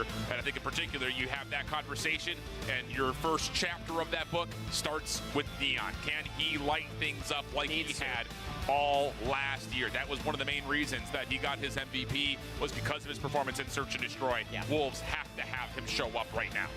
And it really does say something, again, much like how we were talking about Wolves versus Vitality, you and I, last night, is that for Search and Destroy, this is where you do need to step up in a big way, because you do have that shadow over your head as the worst Search and Destroy team to come out of a very good Search and Destroy region. Indeed the case. Spreading of the map here from both sides. 3-2 split for Wolves, looking at the exteriors of the map, whereas Elevate have more focus internally, kind of turn to mid. Trophy systems are also deep on these mid cuts between A and B, so it looks like Elevate want to try to stabilize the middle of the map and use that as potentially a retake contest and not take these long-range sight lines, at least not initially. The only one playing aggressively and off of reactions alone would be PJ for Elevate. Watch out for player number 4 of Zai from Wolves. He's just waiting for the go button to either hit through the A cuts or all the way back around. Honestly, if you're Zai, you're just trying to create noise over here. Yeah. Nade over the top doesn't get to where it's intended to go. Smoke will block out mid-window for Wolves as they're trying to feel things out, but honestly speaking, Elevate still hold a major advantage on the map. They're trying to play a B defense that will allow them to cut through B Street. And it's going to be expensive for Wolves because they've had to use so much utility just to clear this out. Deep smoke comes through, but again, Elevate not going to be affected by it because here's the crossfire. Close just playing for the timing. depending on the sound as well. Zai's going to start spraying some guns, but he has actually pulled two to the different Good defenders, stun. so Wolves do have numbers on this side of the map. That stun, though, coming out of the middle of the map should be enough to alarm this Elevate defense that they're playing on to be. First contact good, though. PJ will drop at mid. Same will be said for Klo. So this defensive setup leaning towards playing deep on the B site. Not going to work out. Sniper shot from Susano. Misses initially, but does connect on the second attempt. Wolves get in the plant. Post-plant setup can be deep here, and that's an issue. Elevate responding to it by trying to play through mid. All going to have to be a double stack together through mid. Maybe try to coordinate a pinch, but it's going to be delayed now. It's going to take a lot of time for Susano to read position. Yeah. Peg can just play an initial point of contact off an off angle here, as long as he predicts the correct angle. Timing is not initially great, but the follow-up could be, or maybe not. Elevate win the first two battles. Now it's just down to can you actually clear out the high ground spaces behind the B site. There's the tickle on the bomb. Oh, that's no. enough to force out the check. Susano, Wow. Yopi, both able to pull Wolves post-plant towards them. They find every single kill, and how about that for a little 3v4? A little 3v4 dissection through the middle of the map, just playing off of damage and information that was found. I honestly thought that Zai was the ace up the sleeve there for Wolves with the two picks that he was able to find for himself. He played it perfectly, pulled two players away from the A-bomb side itself, hit back through mid, found the flank, and worked out ever so wonderfully for Wolves until the 3v4 came true. Absolutely the case. Trophy systems again for Elevate can allow them to play inside the B cut. Defense still preferring to just stay away from the sight lines. I like it. Keep your hard scoped angles, force Wolves to make a play. It's difficult to get nades back to this position. Yes, there's a trophy there, which makes things even more difficult, but just getting it onto this corner, so tough to do. And Susano saying, I'll take that advantage all day. This is going to be the mental warfare, at least on this half, so long as Zai just continues to cause a ruckus on this A street. And it's currently trying to be set up for a very similar attempt over by B. That nade will cross paths with another nade, and most teams will not get any information from it. Nade smoke all going over towards Kendi's direction. He's just going to try to spam through, see if he can connect on anything, as the defense now has to be alerted to a play towards B. Problem is, Zai, who continued to try to play on an island, does get taken down this time by Susano. So 5v4, major advantage towards Elevate as we're underneath the 55-second mark. And they're going to try to rewrap this all the way over towards A main. Susano, don't bite off more. You can chew angles. Being held, catches Tiana. He was trying to reposition. That timing's immense. And now you've got Yopi in a spot where he can be kind of, you know, whatever he sees is what he can do. What a shot from King. This little jump peek, that will work out. Peg able to find one before dropping, keeps the numbers advantage in favor of Elevate. Follow-up good from Yopi. Man. And now it's just down to Shing, who does have the bomb, could plant this for potential to tilt the 1v3 more into his name, but this is still a difficult post-plant for him. Gonna have to try to isolate a handful of players, very active players on the map as well, Yopi and Klo. Never want to count on Kendi as well. Does find the first, expect the second, but not the third to come all the way through. But, I mean, that is how you utilize your numbers in a 1v3 retake for Elevate. It got super close. Jing almost made it come all the way through. But this is, again, back-to-back rounds where Wolves did have every slightest bit of the advantage. They tried to get back through mid, thinking that they pulled enough defenders back over towards A. B was not the case of it being fully vacated from the mid being held, and they lost their numbers along the way. I think if you're Wolves on this offense, you need to have the awareness to know that both the scopes are playing on safe angles on the outsides of the map. I would love to see Wolves do a little bit more focus to try to pull something in towards mid. Smoke that mid window. Try to get these mid-cut advantages by playing through mid, not just playing through the outside of the map, because once again, Susano's on one angle, Kendi's on the other. This time, Susano gets overwhelmed. Too many numbers to deal with, and Wolves are off to the races day. It's full-on sprint, but watch the mid cover through the smoke is currently being shrouded for Yopi. The timing off of the nade. Klo does find that first blow, but now Yopi gave up his position. And this is smart. Klo, I'm sure, dictates the comm that, hey, I threw this on the bomb, so they do not plant now. But Peg, pushing forward, takes down two. Means that you've got a 2v3 situation. Long wrap on the way from Kendi, and whoa, he's giving himself up. Oh, whoa, what a shot! So now it's just down to 1v1. Peg versus Kendi. And it's going to be, initially contact for Kendi. Misses the shot, takes a lot of damage, but both players will survive and reset. Regen's going to come through. Peg has the bomb. He wants the reach out as well. He's just laying prone around the backside of the box. His timing is everything. Oh, they are about to be He's not holding going to hands. flick there. We saw. Oh, the timing. Kendi just holding himself in a corner, was looking to see maybe there'd be a plant for me to move, but gets caught, and Peg comes comes away with a massive clutch. And it's a bold call still to hang around that area of the map, knowing dang well who you were going up against. You know that Kendi's probably going to be watching that box with a sniper rifle. Peg did have ample opportunity to get the hell out of dodge, which is why Kendi was no longer looking at the backside of the A site. So Wolves finally break the mold from a massive clutch out of Peg. Same situation with the scopes here for the defensive elevate. I would love to see a little bit more focus from Wolves at mid.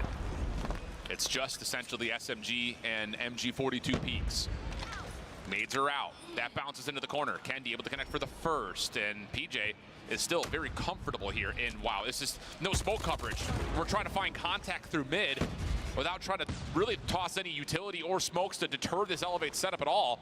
And that's enough for Kendi to come back, find a couple of kills, and now Elevate have dominated the early stages of this round. You got a sniper and an SMG. Peg and Jing. This would be Herculean to say the least. Clo, he's got a nice little timing. The head peek cannot get away with a kill. And after Peg found said kill, was able to get away, reset his life. There is time to try to dissect this defensive setup, but I like the response out of Elevate. Look, we lost one number, just go back to a standardized setup, cover the bomb sites, buddy system. Yep. And PJ is in a spot to where if he sees contact, he can finesse his life a little while longer. This time instead, he gets the timing. Peg drops the spam just in case. But Shing is not in the ballpark. Instead, he's over towards A Street. And there will be an opportunity for him to plant here and try to tilt this back into his favor, but I say that with such hesitation because it's still a 1v4. Nice little campfire moment going on over by that B-bomb site. A little powwow, if you will. Sorry, Chloe will fill you in on what the group chat says at the end of this round. Yeah. It says Jing is taking ample time and just making sure everything is cleared. Will commit towards this plant. We'll have to see how the numbers advantage will work this time for Elevate. Yeah, he needs to get one and get away. Get a reset in. He's not going to have a chance. Yeah, Elevate just sprint at him. Just like holding the three-scope, you just see 4 different blue players just run out of Yeah, for real.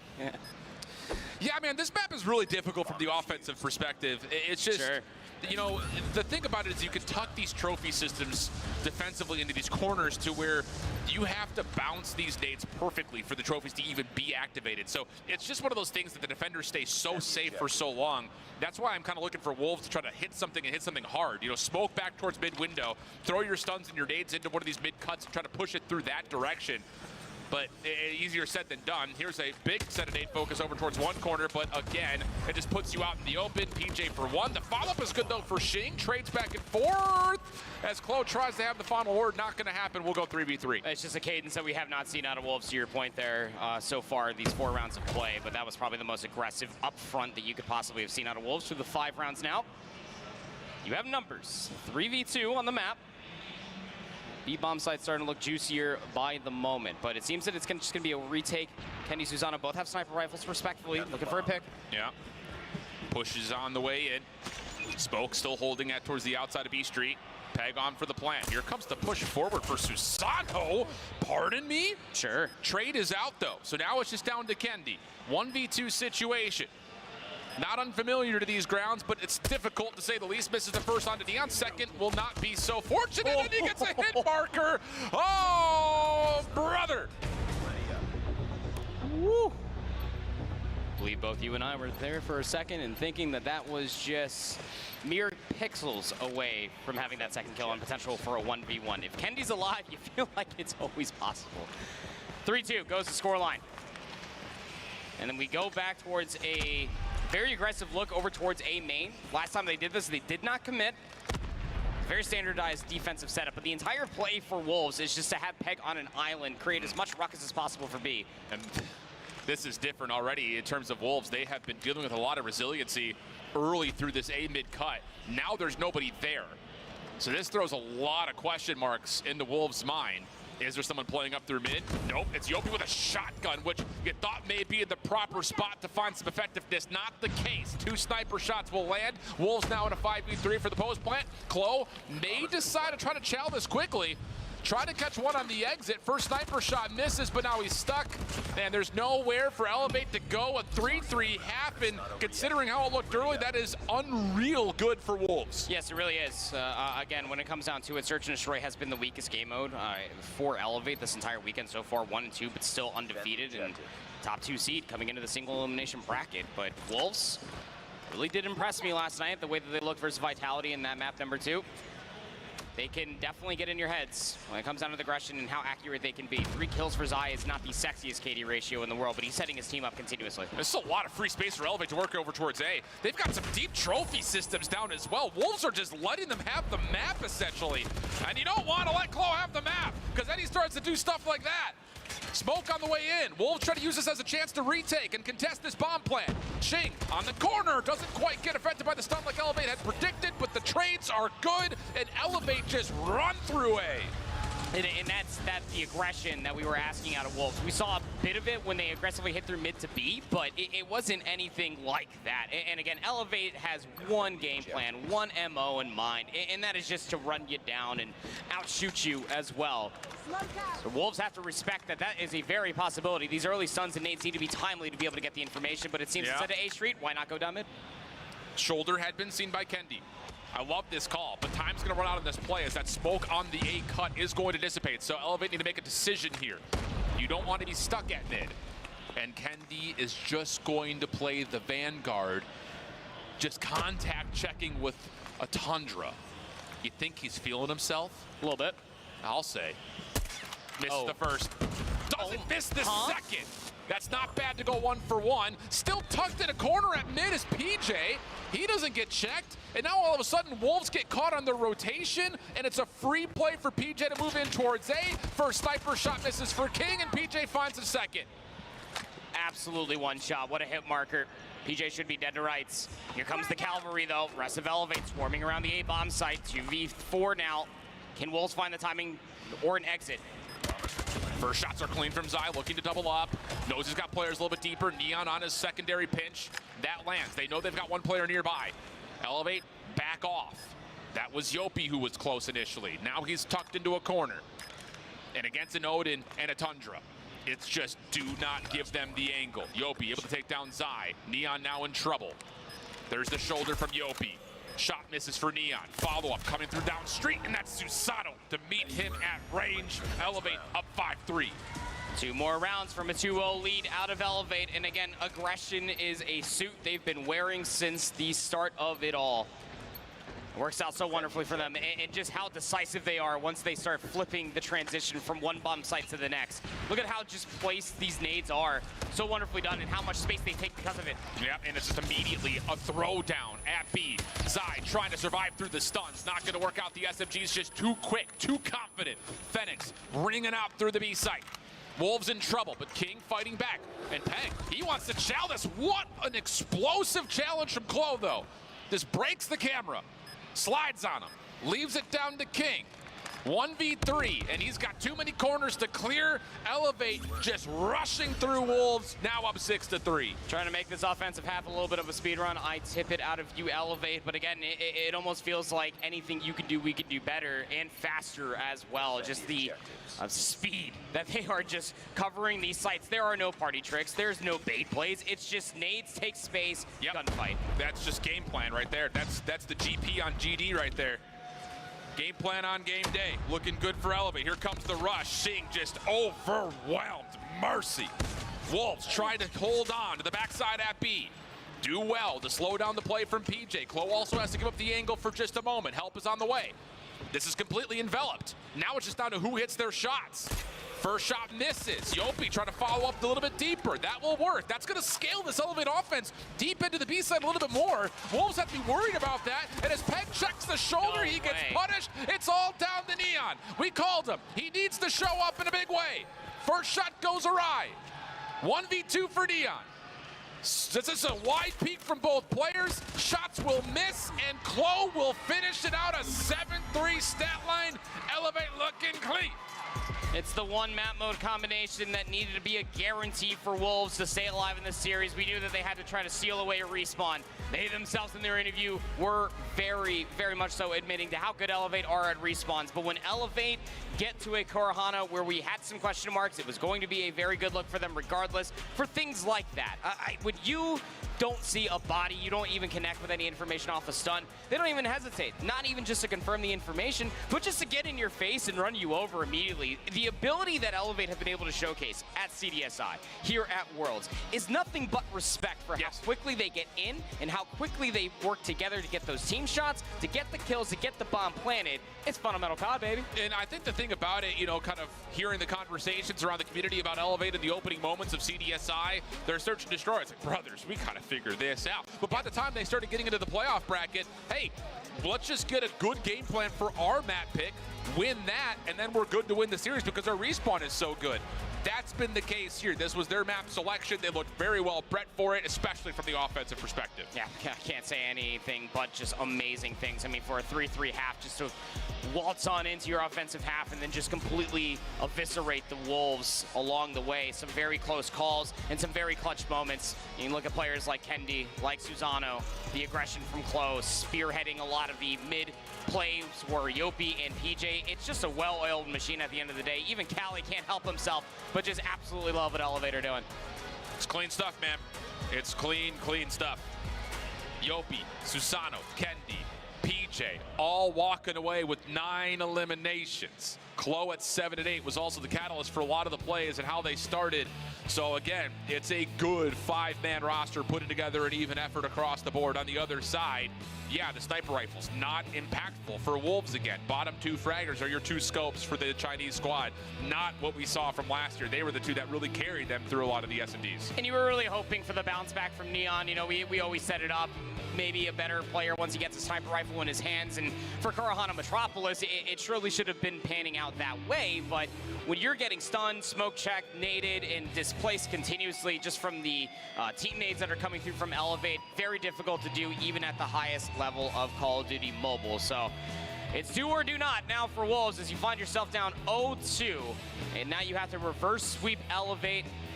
I want to say they've been here before because they absolutely have, but it finished in an absolute sweep. Now they have to reverse it. And the control has not necessarily been a staple for Wolves, No, let it has alone not. on the fact that they have to play it on Seaside, which they played once at CDSI. They were able to 4-0, but that was Standpoint, who are not here. So again, it just kind of comes down to how the map veto selection has worked. Elevate, because of their dominance and control, continue to hold edges in this 3-map pool set. So they get the Seaside. They have the choice between that and Arsenal. You take Seaside because you don't want Wolves to go to one of their strongest overall, you know, map mode combos. And again, it looks pretty clear that Elevate should be able to run through this and get a 3-0. Yeah, it's starting to look that way, right? I mean, even as far as the comparisons that we've gotten through both maps 1 and 2 at this point in time, the slaying prowess and just being able to manipulate whatever map that they're on. When I think of potential spawn trap at disastrous situations, specifically when it comes down to Seaside, I fear for what Elevate might honestly do here. Yeah, and the other side of this conversation in terms of putting together the second step of the reverse sweep, then you got to go to Elevate's map selection of Apocalypse Hardpoint. Yeah, and that doesn't feel necessarily all that great based on the results that they put together. I mean, it's just been one of those things, and you know, the numbers say one thing, but I think the narrative point overall is you go back to CDSI and you combine that with the Swiss, and now so far through the playoff bracket, Elevate have only lost 2 respawns in that time period. That's a lot of maps of respawn that they went through. Only dropping 2 is unbelievable. Yeah, I'd feel pretty confident coming into this entire tournament if I were Elevated. You can't necessarily blame that once you go up a handful of rounds. The jump challenges, even when they were down by a round or 2 out of Kendi, Susano feeling the swagger as well. Everybody has a target on this team. There's no doubting that. You did win the most recent major tournament at CDSI, so everybody wants to try to beat Elevate. Garena is now officially on the map, and it's nothing but just bright eyes, just trying to see who is going to step up to the task and try to take them down. Yeah. Well, with that, we have some comms, I believe, from the previous 2 maps. We'll check out some of the sounds of the game to this point.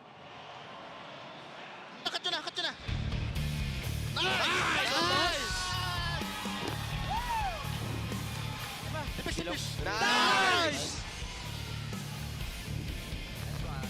Okay lang. Fucking hell, okay lang. Nice try, boy.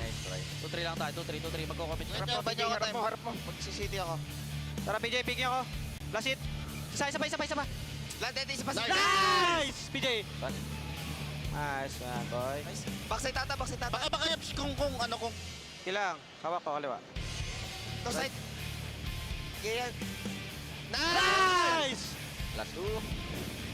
Let's go. Mamaya na. Nice. Last. Test niyan. Niyan lang yan. Sige, plan nyo. Huwag kayo matay. City. Kaliwa. Hapel. Kaliwa. Nice! Energy high for the Elevate boys, and why not? Up big 2-0 so far in this series, with the swing map going, again, very favorably towards their direction based on the history. Seaside for our control coming up here. And it just feels like by how we've seen Elevate play this map over the course of their region qualifiers, over the course of CDSI, they've got a really good handle for it. Oh, absolutely. I mean, you're looking at just the usual suspects coming through for Elevate, and why they've been able to find so much success. It's going to sound like a broken record, I'm sure, to you all at home by the end of the day, unless you're like us and are just such a massive fan to be able to see this Elevate team do super well. I think that it's just, when you're as confident as ever, when you go back, because I'm sure that they've also realized the simple stat that you just said of only losing 2 hard points across a very short and yet elongated time period, yeah, you're going to be feeling pretty darn confident going into the Seaside. Everything pans in your favor. Yeah, been really convincing stuff, man. So, who knows? We may have another region claiming the crown of the best COD mobile team in the world. Started off with North America, really dominating the conversation. Last year, India on the map, with China taking what felt like a trophy that was pretty much going to go their way eventually, seeing how things trend. But now all of a sudden, Elevate really coming into form for this Garena region. Definitely a chance to see them escalate in towards the #1 spot, not just in the Eastern region after CDSI, but in the world. And that's after, by the way, again, their Swiss schedule was stupid hard. They played 3 teams that all made it to playoffs and beat them all. So Wolves, a team they've already seen before in the last couple of weeks and have dominated. They're looking to really cement that if they could put them away here at the 3-0 tally. The 2 games that went all 3 maps yesterday for Elevate both ended on raid. It's the first time that they're playing Seaside all weekend long, but to Shift's previous point, not exactly an unknown venue to them. No. Well, it's going to be PJ on an R9 as Elevate defensively going to have to respond to the quick pressure from Wolves. Hitting the U stairs already in towards this bottom B point, and it's looking pretty decent. Even kills to this moment, but 2 ticks of progress locked. Great date, I guess. I mean, it bounces right into the lap, and there will be enough contest. I believe the second tick did get locked, but still, Elevate will reclaim control of the zone, at least for now. Sure will. Second segment got locked, so you feel like one more good push might just be the B control zone, but you already have a threat over towards A by their lonesome was Peg. Maybe biting off more than they could choose as the rest of the numbers for Wolves are trying to get down inside of the brick staircase, trying to take over the restaurant once again. Yeah, good kills from the side of Wolves. They know they got a player on one of the side stairs. That's a really brilliant win from Susano initially, but can only do so much with it. So now Elevate holding on towards barrels. Wolves not able to push up through Church, so they're trying to hit this right from the front. Peg, quick and in the action, trying to find these Elevate members onto the defense, but they've backed off just a touch, trying to measure the approach before they try to recommit, and as they do, it's Clo for a handful. That's 3 in a row for him as Elevate look to now step forward towards Checkers. 7 kills, and the closest one to him in the lobby is currently 4. Just a great start coming through for Clo. Just when you think that you fully cleared everything, Clo might just be working on a little bit of a pinch. Peg is pushing all the way up to the already captured zone. And one thing that you are benefiting from Wolves is that there hasn't been all of the space taken away from Elevate winning those previous gunfights. Yeah, and Elevate are very aware that there could be a push forward on the overextension. They've dealt with Peg initially. Next contested would be King in that department of the map, whereas the rest of Wolves are trying to stack themselves up for a hit from the front. Susano, really well done, as again, this front cupboard is being locked down by the Elevate defense. Wolves trade things out, but it's costing lives. 14 plays, 10 minutes, 12 on the clock. Got one player just pulling so many different numbers from Wolves. That's going to be Clo again, who's just finessing his life. Look how many numbers for Wolves. They do not want him in this position. Finally taken down. And I can shift their focus back towards the front. Just under a minute left to play, 12v10. Good opening from King, but they can't clear out Secret. Kendi, R9 in hand now, as they know that this defense is likely going to have to be resounded from inside the barrel. Susano deals with Peg. And where is the hit from Wolves? They have yet to even come close to hitting anything in any sort of concentrated form. Shing able to open things up, but I mean, what are we doing here? I think Neon still had a scope out. I mean, we're fighting inside of barrels. It doesn't get any tighter than this. Here comes the play from Klo to clean things out. Equalizer is tilting the advantage 7v4 situation. Klo's not done. He's not done in any form. How about the spree from Klo, 6v2? And I'm not gonna lie, Neon needs to put away the frickin' scope and get involved. Zai's last alive, 1 of 2. You know exactly where they're located at now. 1v4, not enough time, you would think, to isolate the last 4 remaining players, but a great call for Klo. Just exploiting the one thing that is lacking from Wolves, and that is a close proximal gunfight around barrels and inside of this A control zone. Zai will finally fall. Elevate will only allow 3 segments to go all the way through, which is massive for them, should this even go 5. And again, Neon's got the Odin out now, but I want to say throughout the majority of that first round, he's still pulling out a scope. Yep. It's like, what are we doing? 1-6 start for the MVP from last year. While in the meantime, Klo is having it his way. Early equalizers lead to now a pred, and you've got explosions all over the map. War Machine, Sparrow, all being used on either zone here. So you've got tons of trophy systems down for Wolves that counteract one of the 2 threats, but not the other. Klo in mid-map at Church is just going to kind of play a pivot point as Elevator looking for the spawn trap. Trying to work it. Any kills coming all the way through. Going to be into the waiting hands of the Purifier with PJ. Already finds 1 Predator missile. Tay sends Peg to an immediate spawn screen again. Well, this is going to be interesting because now all of a sudden the Wolves have cleared out their spawn and they're putting together a spawn trap of their own as we jump into a Wolves listening. 我帮你们断教堂。往前补，让后面的去。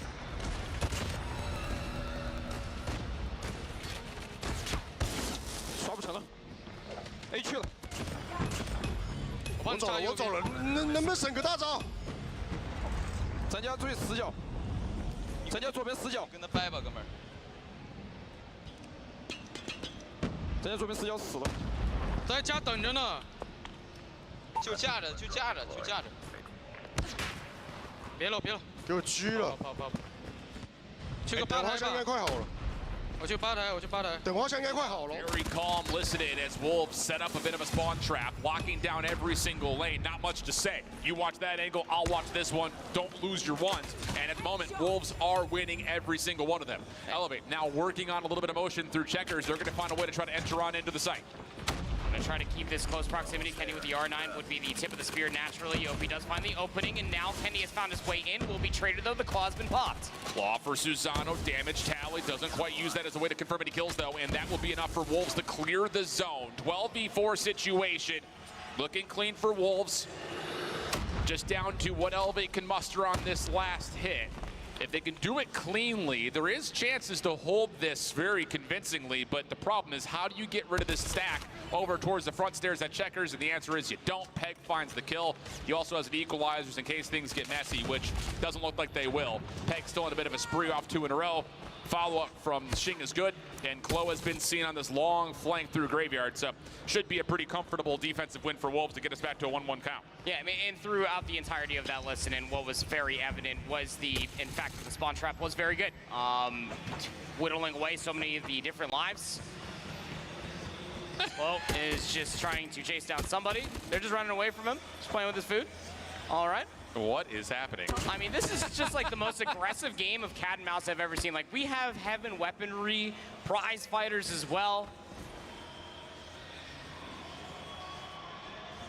What's going on? I don't know, but someone please cue the Benny Hill music. I'll say, no one wants the zone. It's like they're trying to allow Klo to get more capture done. What is happening? What is happening?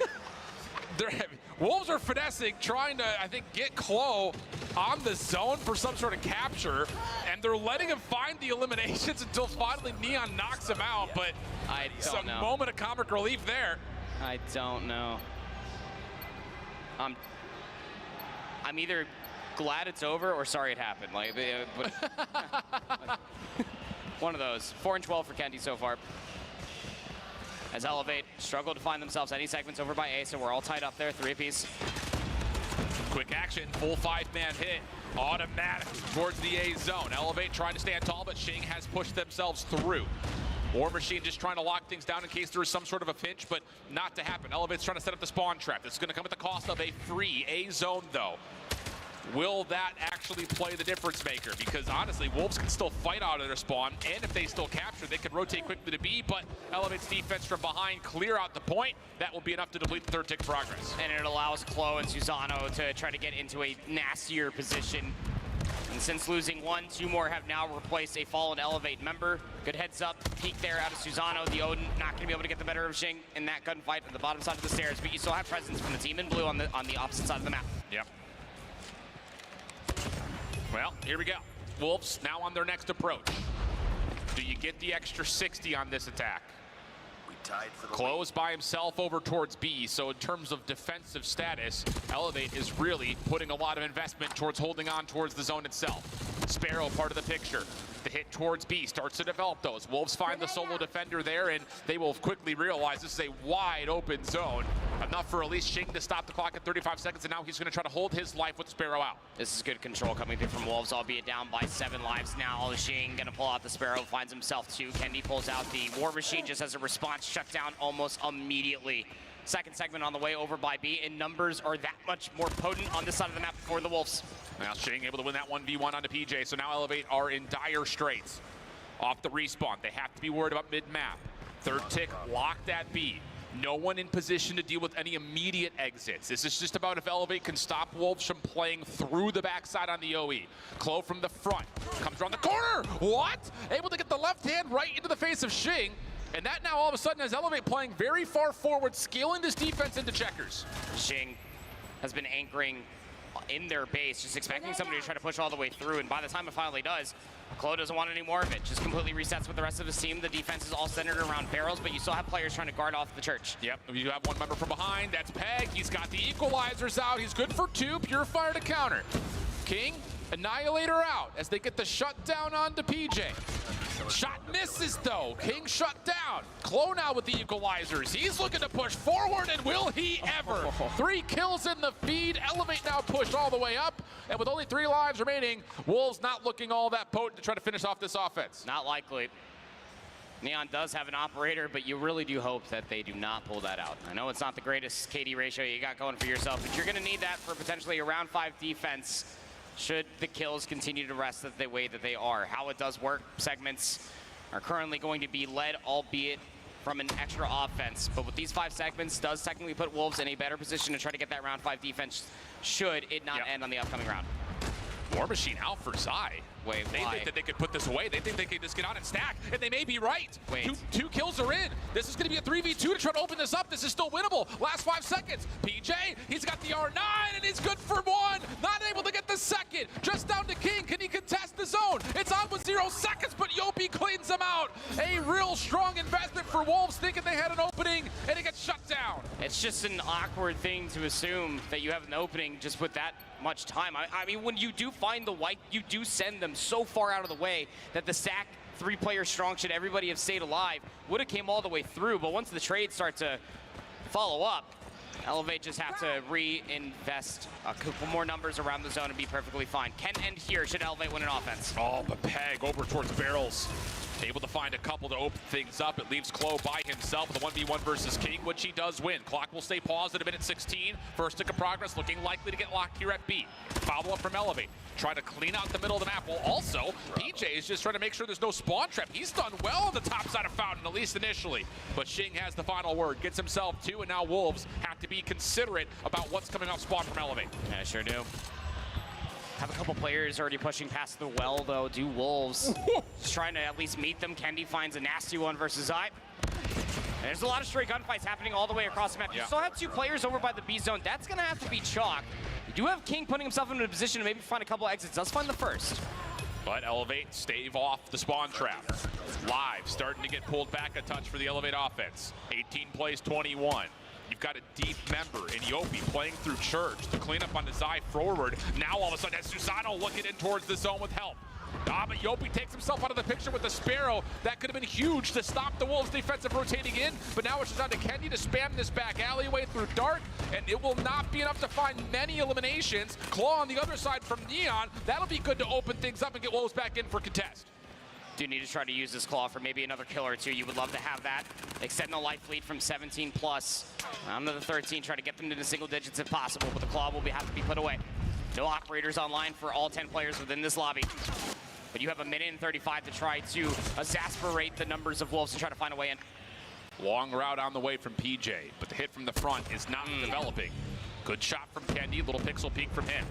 Shake, proactive with the Sparrow, able to find one, turns back over, Trophy System denies the final bolt, but still, the kill is in. And now PJ is trying to cause a ruckus inside the spawn. 13 plays 9 though. The hit from the front starting to develop. Yopi, how much can he finesse inside the zone? A couple of the Wolves members still alive, Neon in particular, playing the backside of the pillar, and that's enough for now Zai and Neon to start working things back with the War Machine coming through. Wolves looking good with an 11v5 to try to finish off this round and set us to a 5th.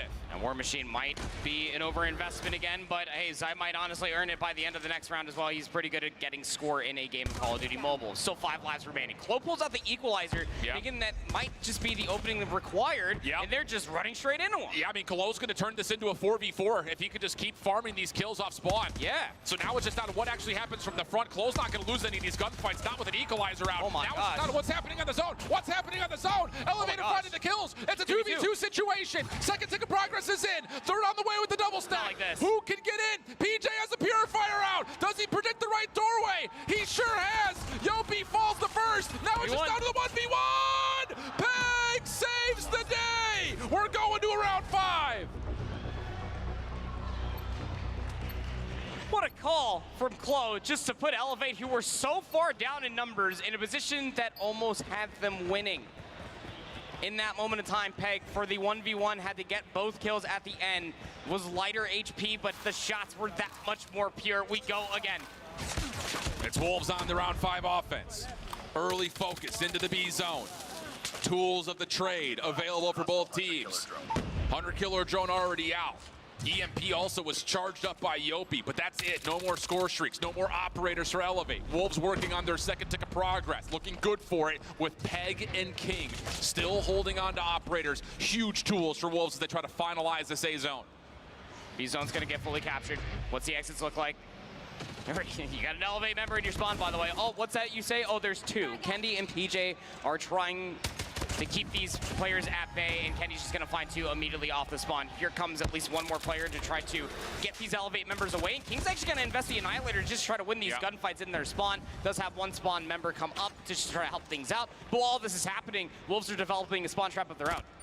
That's over towards Bakery side. King able to get the Annihilator to not just clear out the spawn, but also clear out the front closet.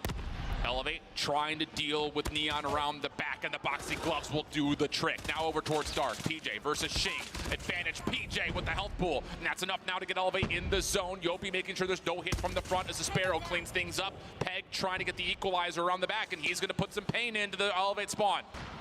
Isolated gunfight over on the left side of the map, and Klo's actually going to be able to win that one as well. Equalizer out from Peg.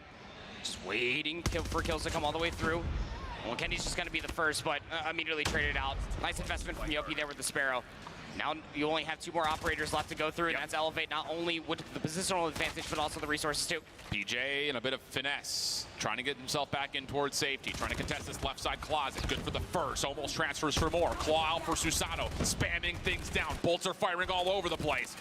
And that's enough to keep the Wolves offense at bay a little while longer. But the claw gets expired. Good patience from Wolves. We're still in a 13v15. Kendi now the next one up with the War Machine. And it's the resource management coming through. 1 gets expired, the next one gets pulled. Trophy system out, but Kendi still finds 2. The trophy systems can only stay alive for so long. 35 seconds left to play. 3 operators online for Wolves. Just comes down to the timing and the effectiveness of when they decide to use these under the 30-second mark. Long flank from King. This is going to be potentially a 1v1 between him and Klo eventually, but the hit from the front starts to get forced as Shing, when the War Machine for Zai start to be used together. Peg pushing through all the damage. PJ, the last one standing. Oh my God. He's going to fall, but Klo, are we joking? Klo's still alive, but only for so long. It's just the claw left. 6v6. Neon's not stopping the clock. Neon's not stopping the clock. Eventually, Wolves get on, but that's a lot of time drained. Kendi on the way forward. Shut down by Neon. Neon still doing a little bit of work. 5v5 action. Yopi on the re-entry. Not able to get there. The Purifier shut down. 4v1. It's just down to Kendi. The stack is in. Kendi's trying to hustle to get there. Can he find an angle? Peg holding it down. Wolves will survive into a fourth map. We go again. And you never really want to count out Zai getting just a war machine round after round.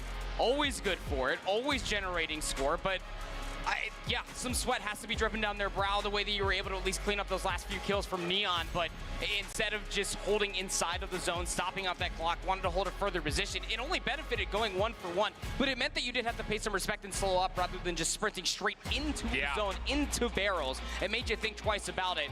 The Wolves, step in the right direction so far. You took away the control, but still so much more to do in this entire best-of-5 series, but a good step in the right direction. Absolutely the case. The heroics around 4, I think, take the cake.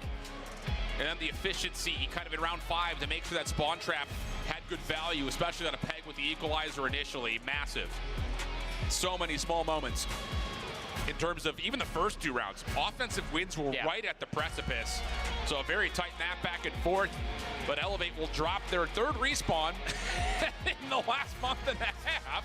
And now we go to an APOC hardpoint where, again, Elevate will feel really good about their chances to put the series away here. This comes down to, did Wolves wake up a little bit and get ready to go for a map that they are not bad at for any stretch of the imagination? You might need to go down there and tell those boys of Wolves that exact stat, because they might need it. They looked a little baffled at the end of even winning that map just to stay alive in this series, just for how impressive this Elevate squad truly is. 39-26 out of Klo, who was always a thorn in the side of the spawn. But as far as slaying is concerned, Zai in the respawns for Wolves all weekend long has been consistent from their CDSI performance as well. Just needs a little bit of help, and we could probably see a lot more out of this Wolves team. Yeah, absolutely the case.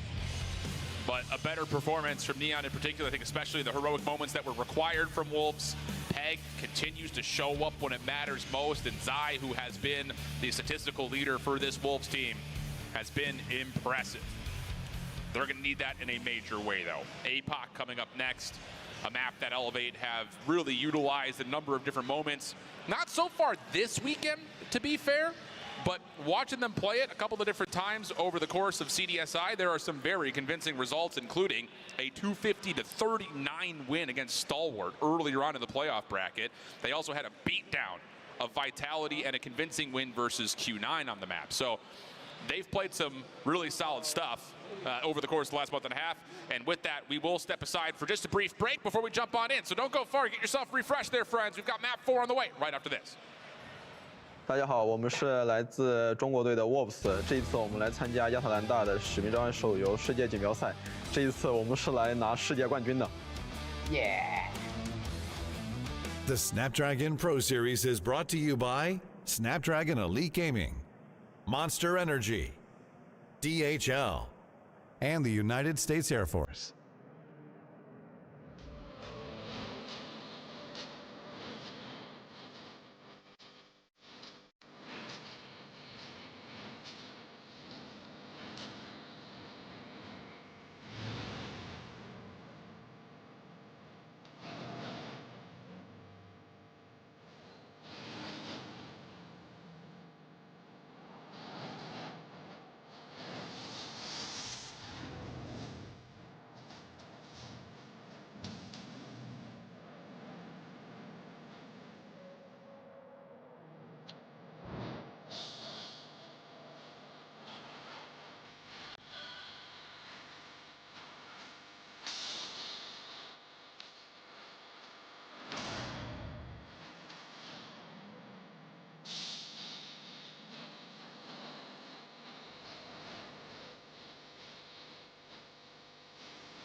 Buckle bar. Kasi yung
#1 for Wolves. Very much so could have swung that back in their favor should things gone a little bit differently within the first 3 hardpoints. So I'm interested to see this Apocalypse hardpoint for a multitude of reasons. Again, very well rehearsed. They know this venue quite well. Do Elevate. However, Wolves have historically, when it comes down to their overall region, have been much better at the respawns. That was indicative in that round 5 on Seaside Control. Really, for me, it just comes down to P2, P4.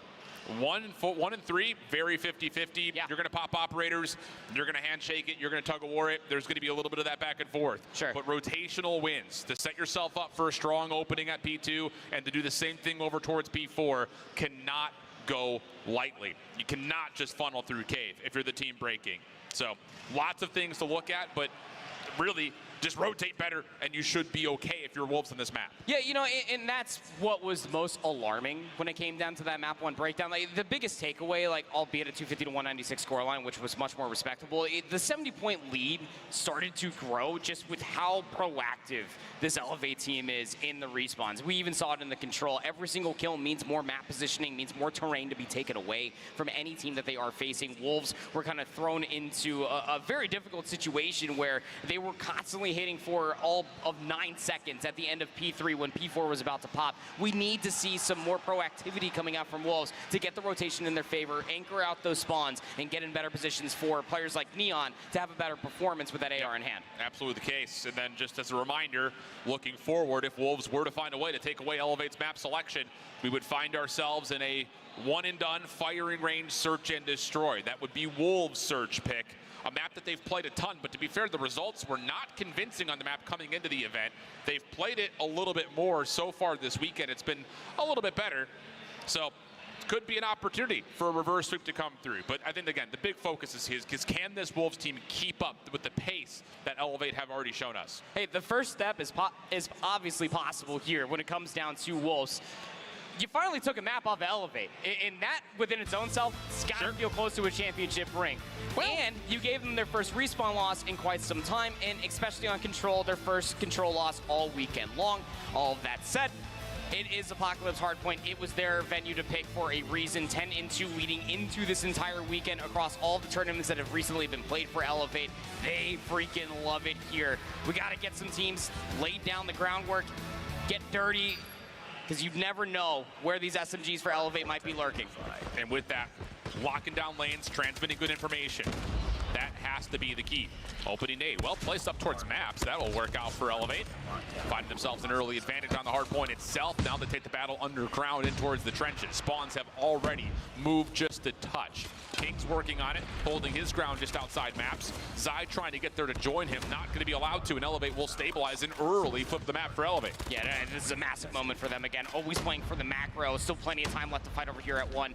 Great from the top down distance of being able to see how much of that smoke just covers, but it's only Elevate that are able to reap the benefits. If the problem is they pushed up a little bit too far forward, they've opened up the back B2 spawns. This is those moments where you say you're actually killing too good. Yeah. We're running these guys so badly that we've already pushed them into the back spawn, and wouldn't you know it, as soon as they get the recognition that they lost spawns, they've cleaned that out as well. So Elevate are sticking it to Wolves here early, who are down and down bad, 40-0, with P2 coming up next, and Elevate already in control as PJ and Kendi put Wolves into a bit of a blender. All right, the crossfire is immense. Kendi has full streaks. Predator missile also being called in by Yopi, because why the hell not? A hell of a start. The spawns flipped 4 times in total, and Elevate still maintain presence on the ruin side. Unreal. Bang. Unreal start. Not good. If you're a Wolves fan. Now you've got to try to fight up against Kendi with a War Machine at the ready. And at least Wolves are making the right read. You smoke out the jump wall, you try to hit over towards Temple, but the problem is the War Machine's there to meet you.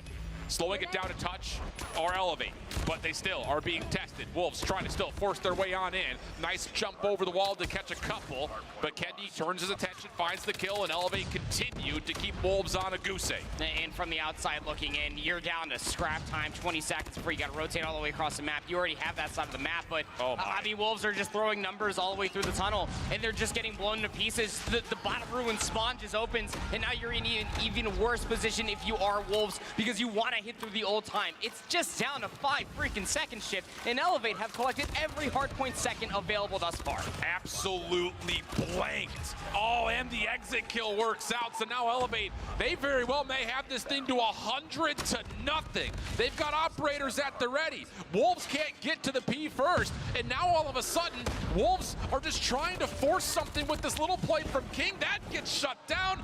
Elevate are perfect. Sparrow, Equalizer, Claw, all being set, and Wolves are being set into disarray. Equalizer shut down by Claw. The immediate response from Zuzana from the Claw, but Yopi's very much so alive with the Sparrow, and then PJ dips into a Purifier, gets shut down, but Yopi with the Sparrow is the absolute truth. Predator missile to add insult to injury. 25 seconds to fight over here at 3, and Wolves finally get on the board, but it's a red stick. No, Yopi! Huge double out of Yopi. Just really feeling themselves now are Elevate, and Wolves are being dismantled. Oh my God.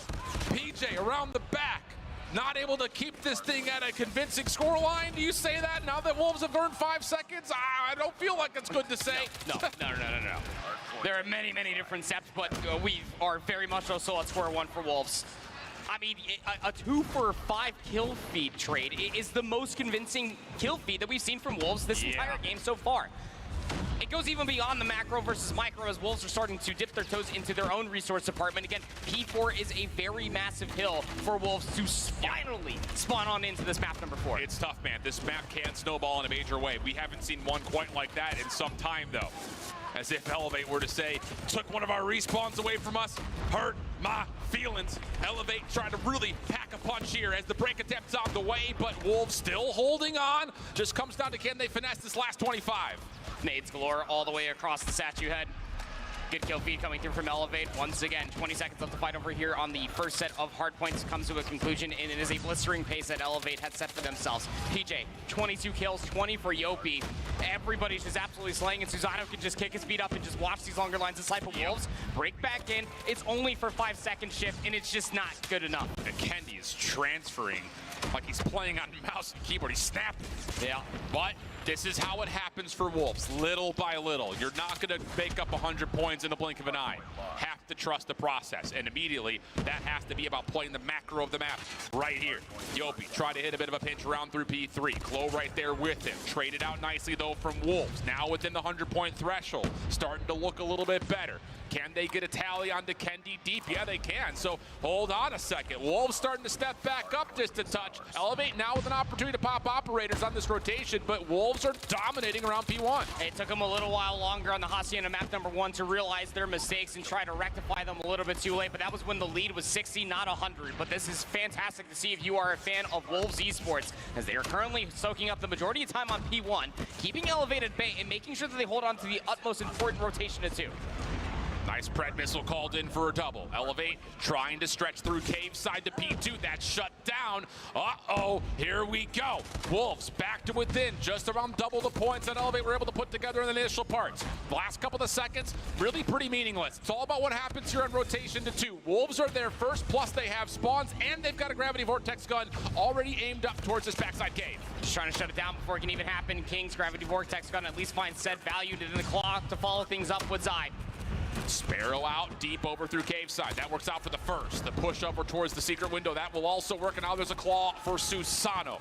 Now try to push over. Seeing if they can get Wolves displaced from this spawn. PJ with the purifier. Locking down the front door. Equalizer to a firm control. And PJ almost finishing things off. But Clo now knows where to turn his attention. And the spawns will flip with Elevate and control P2. Yeah, good call there from Clo with the equalizer. Just make sure you clean out everybody else in the back. And then you can shift your attention back towards the front. Might as well. Hunter Killer Drone to shroud yourself to move a little bit further forward, elevate, maintain control once again. Last 15 seconds here for Wolves. Have to control mid-map as Elevator already rotating out through the jump wall. Back to a 100-point gap. Time is running out for Wolves to put this comeback together. This has to be good, whatever it is. And it's not starting on the scrap time battle. Elevate able to win the last couple of seconds, and they've got members off spawn to get to P3 first. It's just tough to really gauge. I mean, Zai only had 16 kills. I know he's not too far away from the rest of his teammates, but had a great map number 1. Is a little bit silent here. King's going to be able to at least find 2 in the response, but Kendi's right there because of course he is. Another good kill feed coming through from Elevate as they maintain presence on the hill from the back. Shutdowns are decent. Wolves able to find 3 in a row. Peg setting up a bit of a pinch over towards the rafters. Good for 1. Off the reload, takes his attention towards the barrels. Good focus here from Wolves. Nice little team push coming through. That flips the spawns around. This is not where Elevate wants to be. Wolves do not have any operators to make this really hurt, but they can lock down this trench lane, and Ching nearly does it all himself. Elevate tagged up heavily. Neon trying to follow up on that damage to confirm these eliminations, but just a bitter eye. He just cannot lock in the shots. King trying to force it forward, but Yopi's got the Sparrow, and Elevate will break. Yopi's Sparrow efficiency this entire map number 4 is something you can absolutely write home about. Grandma's gonna post it on the refrigerator. Another kill to come all the way through for Yopi. It's 2-13 to 98, and Wolves are just not here to play. Have to find some sort of a break through this. You got to get chicken coop control. You have to dominate P4. Elevate have the setup that they want. It's just down to finding the final kills to possibly send themselves into the semifinals on Sunday. Close double is good. Claws out from the front, and it's absolute pain. Thrown in towards the choke point. Kendi, a war machine behind it. Last 20 seconds needed. Wolves have to find a way to desperately get in. They just gotta have to work this pinch all the way through Chicken Coop. 2 players strong, but of course it's being looked at. Neon comes through with a war machine, comes up absolutely dry. It just comes down to King, but PJ with the purifier answers it back. It has to be a play through cave side, and PJ is gonna melt everything in front of him. Elevate, the CDSI champions, 4-0ing Wolves back in China. Fast forward a week and a half. They're looking good to send them out of the tournament here at Worlds as PJ is lighting them up. Wolves still hanging on by just a breath. Susano from one side, the rest of Elevate from the other. Still time to work here if they want to try to put it away on 4. Otherwise, you can just get mid-map control and win it there. You got to go new, but it might not matter. 2:42 counting all the way up. The last little bit of scrap time here at the second set of hard points is just going to be another nail in the coffin for Wolves. Clo hanging out, can just step on in and find the final second. Wolves down to their last life. Can they find the kills they need? No, it's Yopi for the final double. And Elevate move on to Sunday.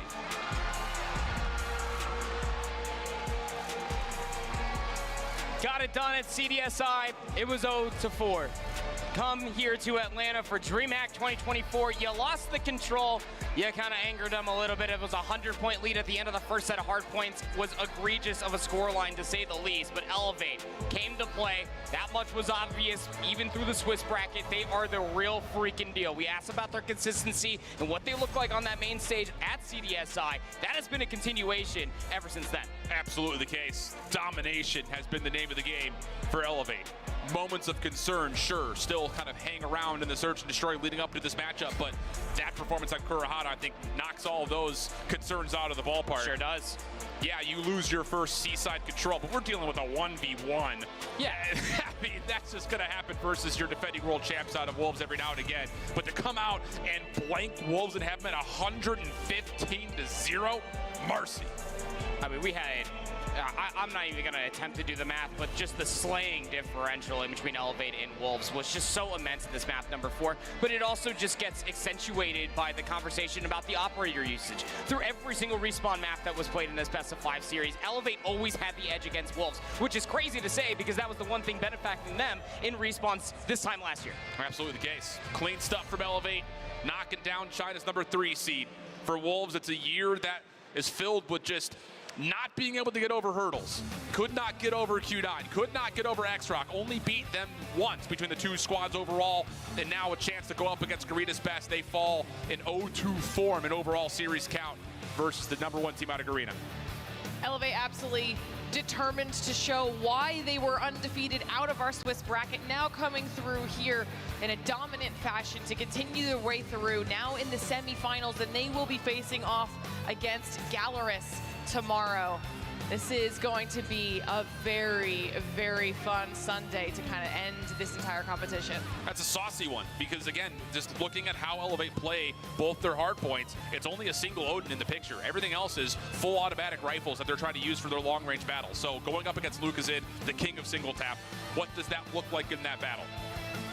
Well, we're going to find out here tomorrow. Before we do that, though, it's time to close out the day, which means one more interview with one more winner. F-Dot standing by. Thanks a lot, I'm here with PJ. Thanks a lot, friends. I'm here with PJ. And PJ is certainly here with us. You and Elevate, you went crazy. But here's the thing. All of these teams are talking about how good Elevate is. They think you might be the best team here. Does that give you added pressure, or does it make this more fun? It doesn't give me any pressure because why do I have to think of what others think about our team? So we just want to be ourselves. We just want to play. We win as a team. We lose as a team. And over here, you've got a team on the stage, but you've got a squad in this front row as well. Talk to me a little bit about who these people are and why they're supporting you so loudly. Some of them are our supporters from other countries. Some of the one particular family here is actually Tribe Washi's family, supporting a Philippine team, and we have some Filipino too. And thank you and shout out to all of you who are supporting. Please keep supporting us throughout the playoffs. We'll do our best. We promise that. It's about family, and it's about bringing pride to the region. You're certainly doing that, man. Congratulations on the win, and good luck tomorrow. Thank you. All right, so we've got Beef Mommy standing by with the rest of the bracket. Thanks for hanging out. Thank you so much, F-Dot. I'm with Chloe right now. My dude, what an amazing performance from you and the squad. How does it feel like to be the highest placing Filipino team in the Call of Duty Mobile World Championship? Of course, we're prepared. You know, it's good. It feels good, and I think I see the trophy. He sees the trophy also right up there on stage, but you still gotta go through 3 more teams tomorrow. And when it comes to support, of course, when it comes to really hard moments like that control game, how do you handle that pressure, especially when you have to go have that mental reset? What? How do you do that mental reset? What's your motivation? Is it your family up and on stage, or the family that's literally taking a video of you right now? You move on. Whether you win or lose, you need to focus to the next game. What do you have to say to the family that you have here with you, not only on stage again, and also the one that's over right here? Super cute, by the way. Mom and Dad, I love you. Thank you for coming here. Yeah. All right. Thank you so much, Chloe. You already know what to do.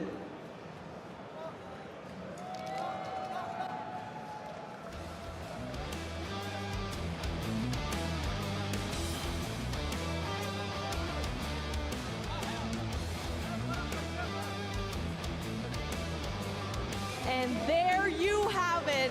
One more team heads up to the grand finals. I mean, we already know what's gonna happen. Glitter, Shiv, Proper, up to you guys.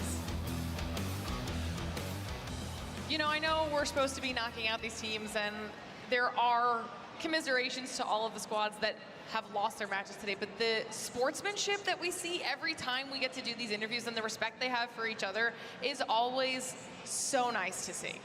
It's so heartwarming. I mean, last year we had people drawing full hearts around logos. Like, you cannot stop the sportsmanship that is currently being existed in that backstage amongst the pit. Gotta love it. I want blood. I want blood in the water. That's what I want. I want storylines. I want some rivalries. I want the drama. That's Call of Duty, baby. Come on, give it to me. Lucas gave it to you, okay? True, you did give it to me. That's fine. We got a little bit of everything, a full spectrum of reactions here to the wins. Our team's now being whittled down to top 4. Looking forward to tomorrow. We're focusing on semifinals, getting down to our top 2, and then, of course, heading into our grand finals. So take a look at the brackets. You can see a visual representation of that exactly. It will be X-Rock up against Q9, and then Gallerus against Elevate. That's going to be a banger of a day. Absolutely. The X-Rock Q9 rivalry continues. At one point in time, X-Rock had won 3 matches in a row versus Q9, but Q9 did get the better of them at CDSI. Yeah, I honestly think that X-Rock throughout the entirety of their tournament, I still am waiting to see how tested they can honestly be until either they make it to the grand finals. Q9 will finally be that test, but my eyes are all glued to be able to see what championship form does look like for Lucas. And again, top 2 player, he ain't number 2. Excited to see what he looks like against this Elevate squad.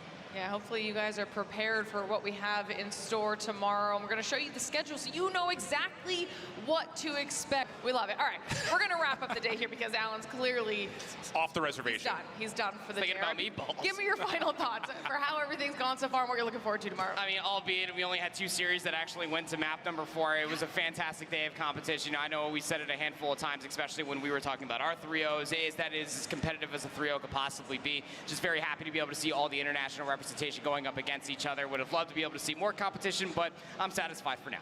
The West is still alive. Ooh. Don't sleep on the West. That's all I got. That's all you need. That's all you need. Okay, He's well said. Our top 4 are set. Tomorrow it will be down to X-Rock, Q9, Gallerus, and Elevate. Those teams will be fighting not only to just compete in the grand finals, but then to take the whole thing home. Who will be crowned the champion and the best in the world? We cannot wait to find out. As always, a huge thank you to Snapdragon Elite Gaming, Monster Energy, DHL, and the U.S. Air Force for helping us make this whole thing possible. And thank you to all of you both here and at home for hanging out with us and watching. If you're here for the rest of the day, enjoy DreamHack Atlanta. We'll see you tomorrow.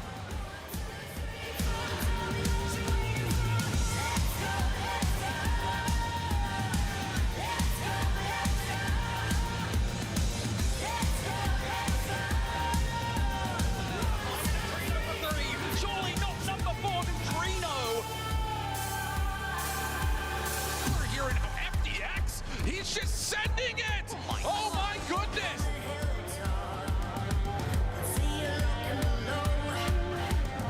Going their way, Luminosity trapped by a war on 2 fronts, but you're not going to get a war 1.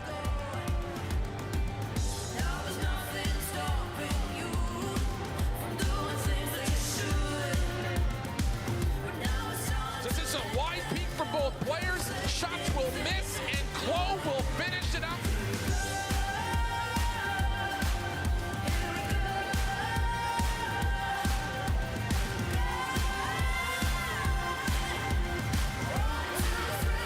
The Snapdragon Pro Series is brought to you by Snapdragon Elite Gaming, Monster Energy, DHL, and the United States Air Force.